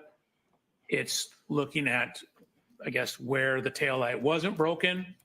It's looking at the physical evidence at the scene in terms of taillight fragments, glass fragments, red color in the snow. We have the cell phone data, the location and position of the arm lacerations, the air temperature at the time indicative of sufficient to freeze, the location of the fracture on the back of his head relative to the scientific literature. Oh man, My testing X is of going wild forces right now, available bro. falling onto a hard surface, published science on the fracture forces associated with falls. And I'm sorry, I'm reading from my report. Rather than I'm reading from my report. Can you answer without reading from your report? Probably it's more complete if I read my report. Any objection, Mr. Leslie? I do on this question, Your Honor, reading from a report for this question. So I'm going to question some data. So, try not to read, don't read from your report. Okay. Okay, Dr. Welcher, let me ask you again. Based on your analysis, data available, reviews, study, based on the fact that you are an accident reconstructionist and a biomedical engineer, have you reached an opinion to a reasonable degree of engineering certainty whether the defendant's Lexus struck Mr. John O'Keefe? Oh, I can't wait to hear January this. 29th, 2022, around I can't wait to hear 12:32 this. a.m. Yes. And could you share the basis Based on of what? your opinion before I ask you? On blue paint? Sure. So What? You've seen my slide presentation. I've inspected the Lexus. I've looked at where it wasn't damaged. I've inspected the taillight. I got an exemplar Lexus. I ran lower speed contacts to verify that the injury pattern and location on the arm is consistent with the height and orientation of the taillight. I have looked at fracture tolerance data for falling backwards onto hard surfaces. I've looked at the metrics of where his injuries were and what injuries he didn't sustain. I've looked at the cell phone data, and then I've looked at Miss Reed's interviews as well. Based on all the evidence you considered, could you share with the jury Wow. what your opinion is to a reasonable degree of engineering certainty about whether the defendant's Lexus struck Mr. I've O'Keefe listened to her on January interviews. 29, 2022? So you're a around cop, 12:32 a.m. right? You're a cop now. I can answer. Yes, based on the totality of the evidence, DNA, everything I've talked about, that is consistent with that happening with a reasonable degree of scientific certainty. That is what happened. Objection, move to strike, Your Honor. So I'm gonna strike that. I wanna see counsel's have up just. Dude, seriously? Let me see. That is consistent with the evidence. I can answer. Yes, based on the totality of the evidence, DNA, everything I've talked about, that is consistent with that happening with a reasonable degree of scientific certainty. That is what happened. Objection, move to strike, Your Honor. So I'm gonna strike that. I wanna see. Yeah, strike all that shit. Strike all that shit. Hold on, let me refresh this. Because I don't want to be behind in any way.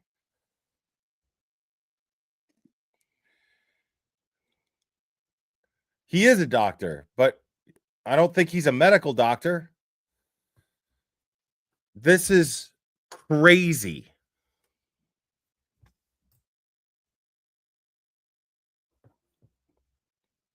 Like they basically said in the motion to exclude this guy, and the defense's motion to exclude this guy, they basically, in a nutshell, said that this guy's methodology was a joke. That it was ridiculous. Not in so many words, but what are we seeing here? We're seeing this guy explain his methodology, and it's fucking laughable. If it didn't cost the Massachusetts taxpayer so much fucking money, it would be laughable. It would be a joke. Instead, it's infuriating. This guy bought a fucking Lexus, dude. To do that. To do that. This guy bought a Lexus on your dime to put blue paint on it that doesn't dry so that it rubs off on his arm. And somehow that proves that the taillight broke on his arm.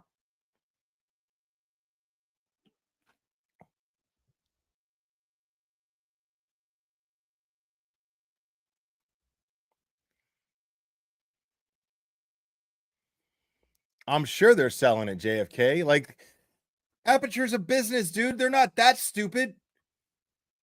They're going to get their money back. Why would they bought this car? I doubt they're just going to give it to, you know, one of their executive stepkids. You know what I'm saying?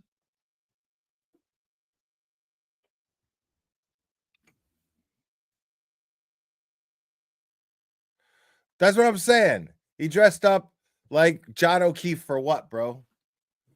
Took pictures. That's my man. That was my man, bro. Like right next to the car. My man was like, proved it. Proved it. Like, homie, I need you to stop it right now, dude. Homie, what are you talking about?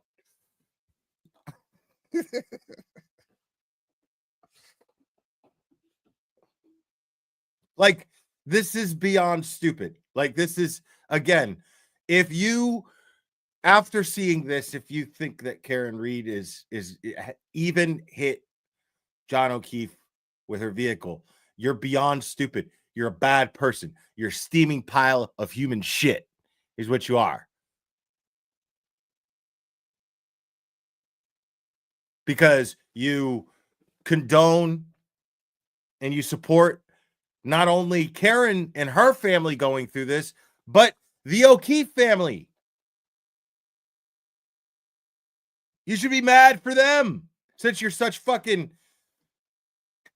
warriors for justice for the victims. You're such victims advocates, right?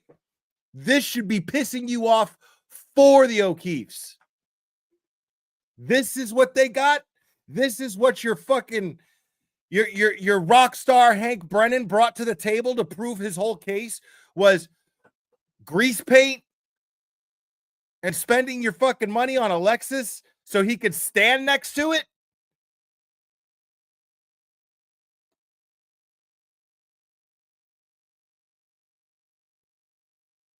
Dude. Bro, you're beyond stupid. You're beyond stupid. Like it's rolled over from stupidity to just being a shit person. You fucking suck.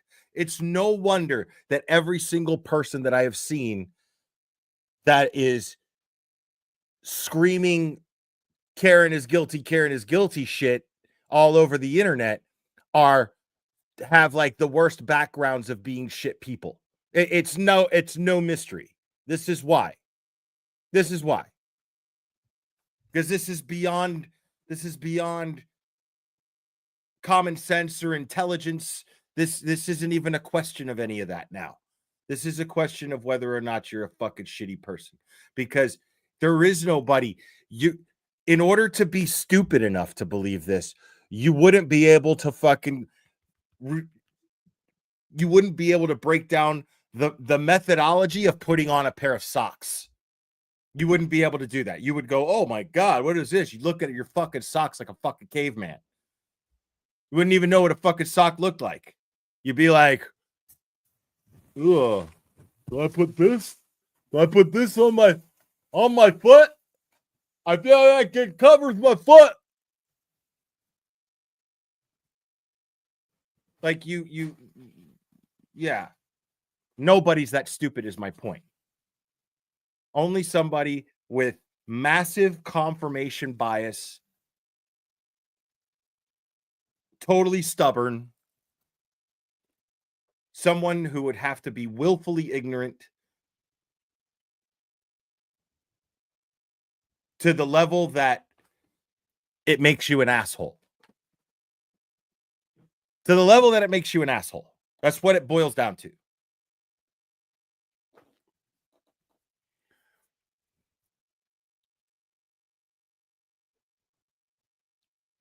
Octopus boners? I know. Octopus boners, bro. That dude said fucking boner, bro. He said boner on the stand. That guy said boner on the stand. I never heard a doctor say boner. Unless he was like fucking around.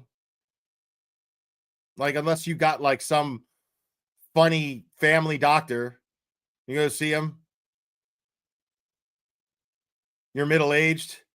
Doctor goes, as long as you're still getting boners, we'll get you some boner pills. How about that? Like, maybe. But you're never going to hear a doctor sit on the stand testifying in a murder trial talking about boners, bro.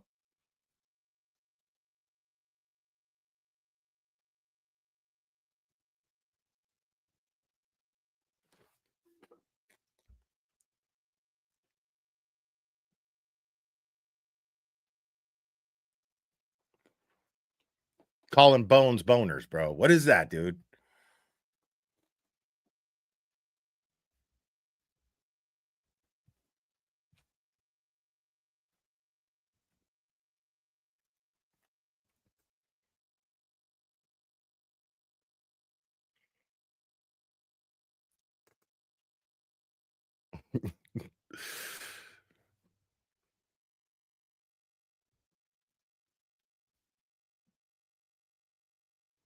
I know. Boner isn't even a bone.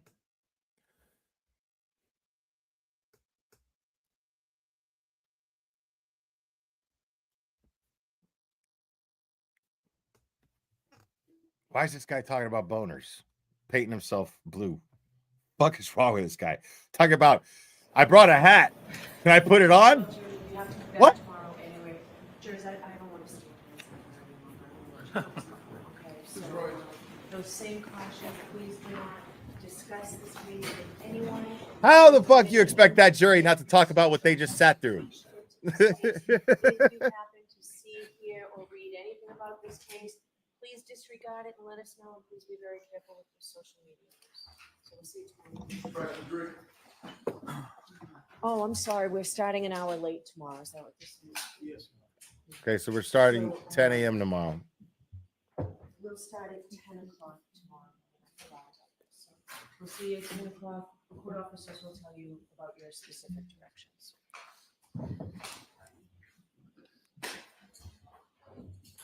Oh, yeah. No, he's bought and paid for. He's just as dirty as Brennan. Like, everyone representing Aperture in this trial has ruined the reputation of that company.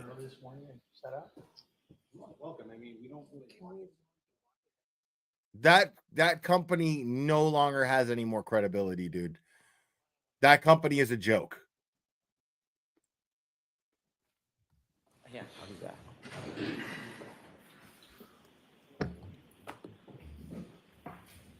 All right. Dr. Welcher. Dr. Welcher can step down. I know he has to come back and have his So equipment. just leave everything here. And then you'll come back in 5 minutes. Roger. All right. Yes, please. All right, so Mr. Lessie, I will hear you as to your objection. Oh, yeah, Twitter is fantastic right now. Bev knows. Listen to her. Look at her. It's the end of the day. She's like, what the fuck did I just sit through? Bev is even like, there's no way for her to hide her frustration at what she just had to fucking endure. Thank you, Your Honor. Would you like me to go to the podium or stand? Right there's fine, and let's try and wrap this all up by 4 because I've already heard you at sidebar. That means both of you I'll hear from within the next 5 minutes. Go ahead, Mr. Lessie. Thank you, Your Honor. The point number 1 is the question of whether, based on a reasonable degree of scientific or engineering certainty, he has an opinion whether a collision occurred. I'm going to give a dramatic and accurate example that happens in courts all the time with equivalent. So, by analogy, if the issue is whether or not a defendant has stabbed an individual and caused a certain event, that is the ultimate question for the jury. That question is never permissible in a trial. By analogy, this is the exact analogous situation. The question of whether there was a collision is the ultimate question for the jury. That is why we are having this trial. The defense strongly asserts there was no collision, and there is substantial evidence to that. We are going to cross-examine Dr. Welcher. We are going to put in our own strong case to demonstrate no collision occurred. That's no surprise. It was in our opening statement. This witness cannot, by precedent for years, opine on the ultimate question that is going to the jury. I accept, subject to evidentiary issues, the 2 questions that a biomechanist always answers in these situations. Is the damage to the vehicle consistent with a pedestrian hitting the vehicle? And are the injuries to the individual consistent with being hit by a motor vehicle? Easy peasy, Those are bro. the questions that are permissible, not the collision question. It is resoundingly improper in this trial, in any trial where that is the ultimate conclusion for the jury. Yes, an expert can offer opinions, but every expert is bounded by the extent of their opinion, and that opinion on whether there was a collision would invade the province of the jury and the whole purpose why we are here, Your Honor. Thank you. All right, Mr. Brennan. Right. So what Mr. Lisi is arguing is that in their opening statement, they repeatedly invaded the province of the jury because they must have asserted vehemently over and over again, there was no collision, over and over and over again. And he just told you that when his expert takes a stand, they'll have abundant evidence that there was no collision. Right. This case is about the collision, but that is not the ultimate issue. The ultimate issue is manslaughter or mens rea for second-degree murder, not collision. They don't get to define the prosecution's case. They do not get to define or limit the prosecution's opinions. They have no case law. They have no study. They have no jurisdiction or jurisprudence to say what we are limited to. He's entitled to an opinion. His opinion is not limited to whether or not the defendant struck Mr. O'Keefe. That evidence is obvious. It's not whether or not there's damage to the car or Lexus. That evidence is obvious. He also is an enormous part of a biomedical engineer and an accident reconstructionist. He studied the text stream data. They didn't, he did. And he's entitled to give an opinion. The text stream data, based on fact and science and data, tells us when, if you put it together with other evidence, and where, when you contribute it with other evidence, this collision actually occurred.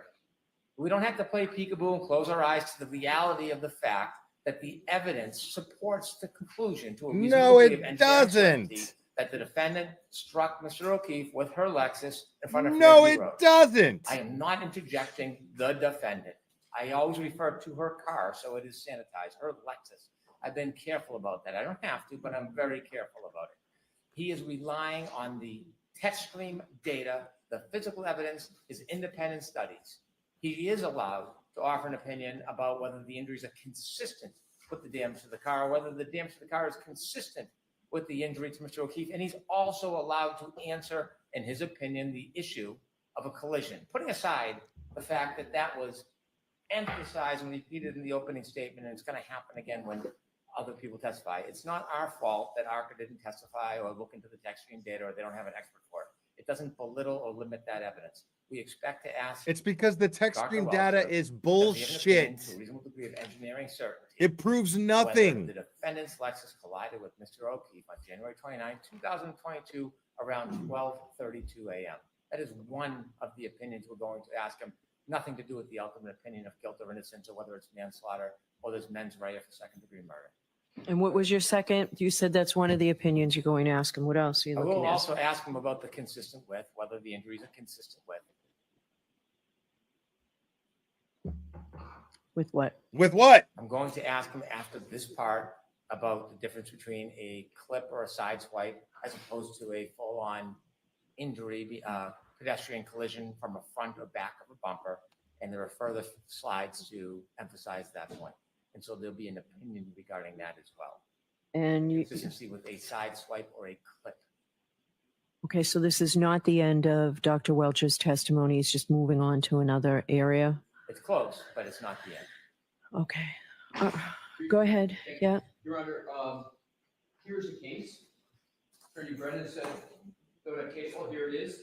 Commonwealth v. Coleman, 366 Mass 705.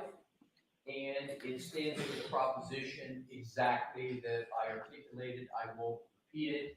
Secondly, Your Honor, we practice what we preach. I have the ARCA report right in front of me, and I have the report of. Is that a new one or is that This is the new one. okay. It's also, the old one is the same. So I can, either one is the same.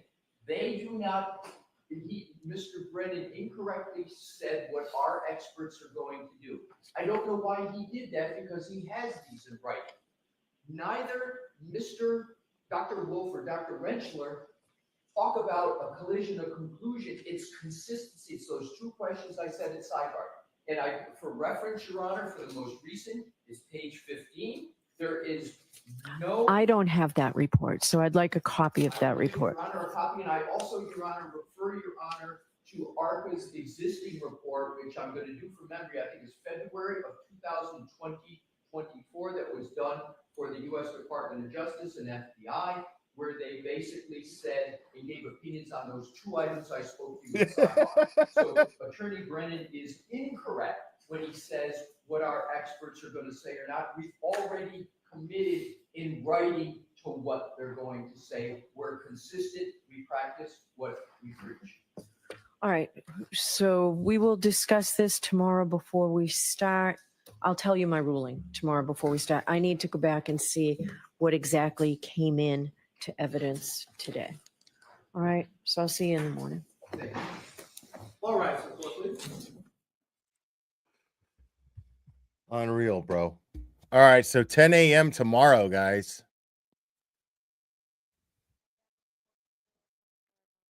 Yeah, this is gonna be wild. Like, I can't wait.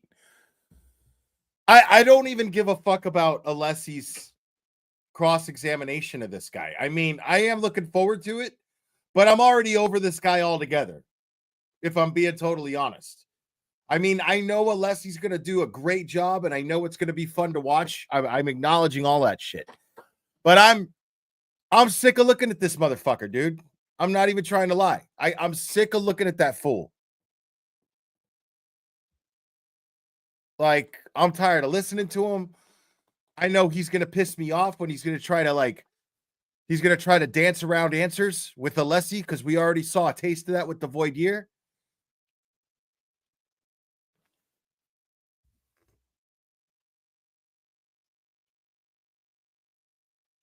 Man, I can't with this motherfucker, dude.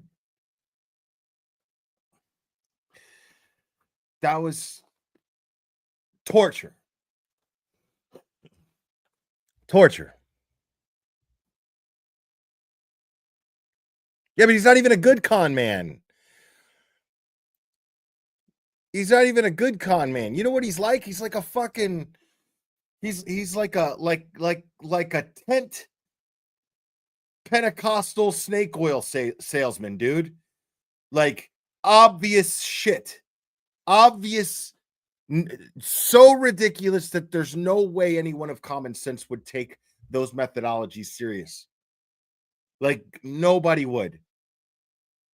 Like, he sat there with all the confidence in the world talking about, yeah, we got some grease paint. Same thing as paint, but, you know, it doesn't dry. And then, you know, here's post this picture right here. I weigh about 10 pounds more than John O'Keefe. So, like, yeah, I took a picture standing next to the car that I bought with your money, jurors, by the way, your money, your tax money, that I bought because I wanted to stand next to it and have a picture taken and put paint that don't dry on it so that it gets on my arm. So, yeah. Case closed. What, dude? Oh, I have a hat. Care if I like put the hat on so I could show? Like, and Bev didn't even know what to do. Like, are you objecting, Mr. Alessi? And Mr. Alessi was like, Bob was like, yeah, I'm objecting to that. She was like, yeah, bro. I'm good on the hat, dude. No.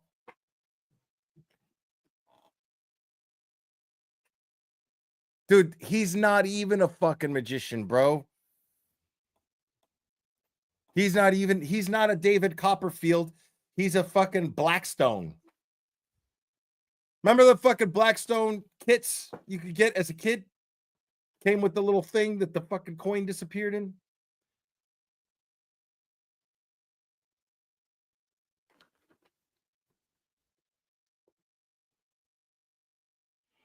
No, I mean, Christy, you're right. Was it a good day for the defense? Of course, the whole goddamn trial has been a good day for the defense. That's the overall point. The overall point is that we should not fucking be here. The overall point is that I have to keep throwing fucking fundraisers so that Karen doesn't have to just roll over and take this shit. Because if people were not donating money to Karen Reed, then she wouldn't be able to afford this.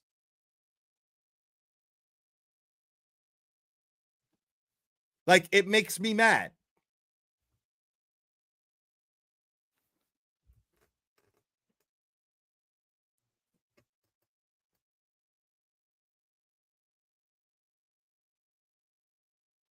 Bro, I can't, man. I fucking can't, dude. All right. I'm gonna call it a night. I'm pretty sure I can't wait to hear what Aiden says about this. I know he's got a live stream tonight, right? It's Tuesday. So he should probably be live at 9. Because I can't wait to hear what he has to say about this shit. This is fucking hilarious, dude. Like, this guy was a fucking idiot. This guy was arrogant about how stupid he was. It was crazy. I never seen anything like that.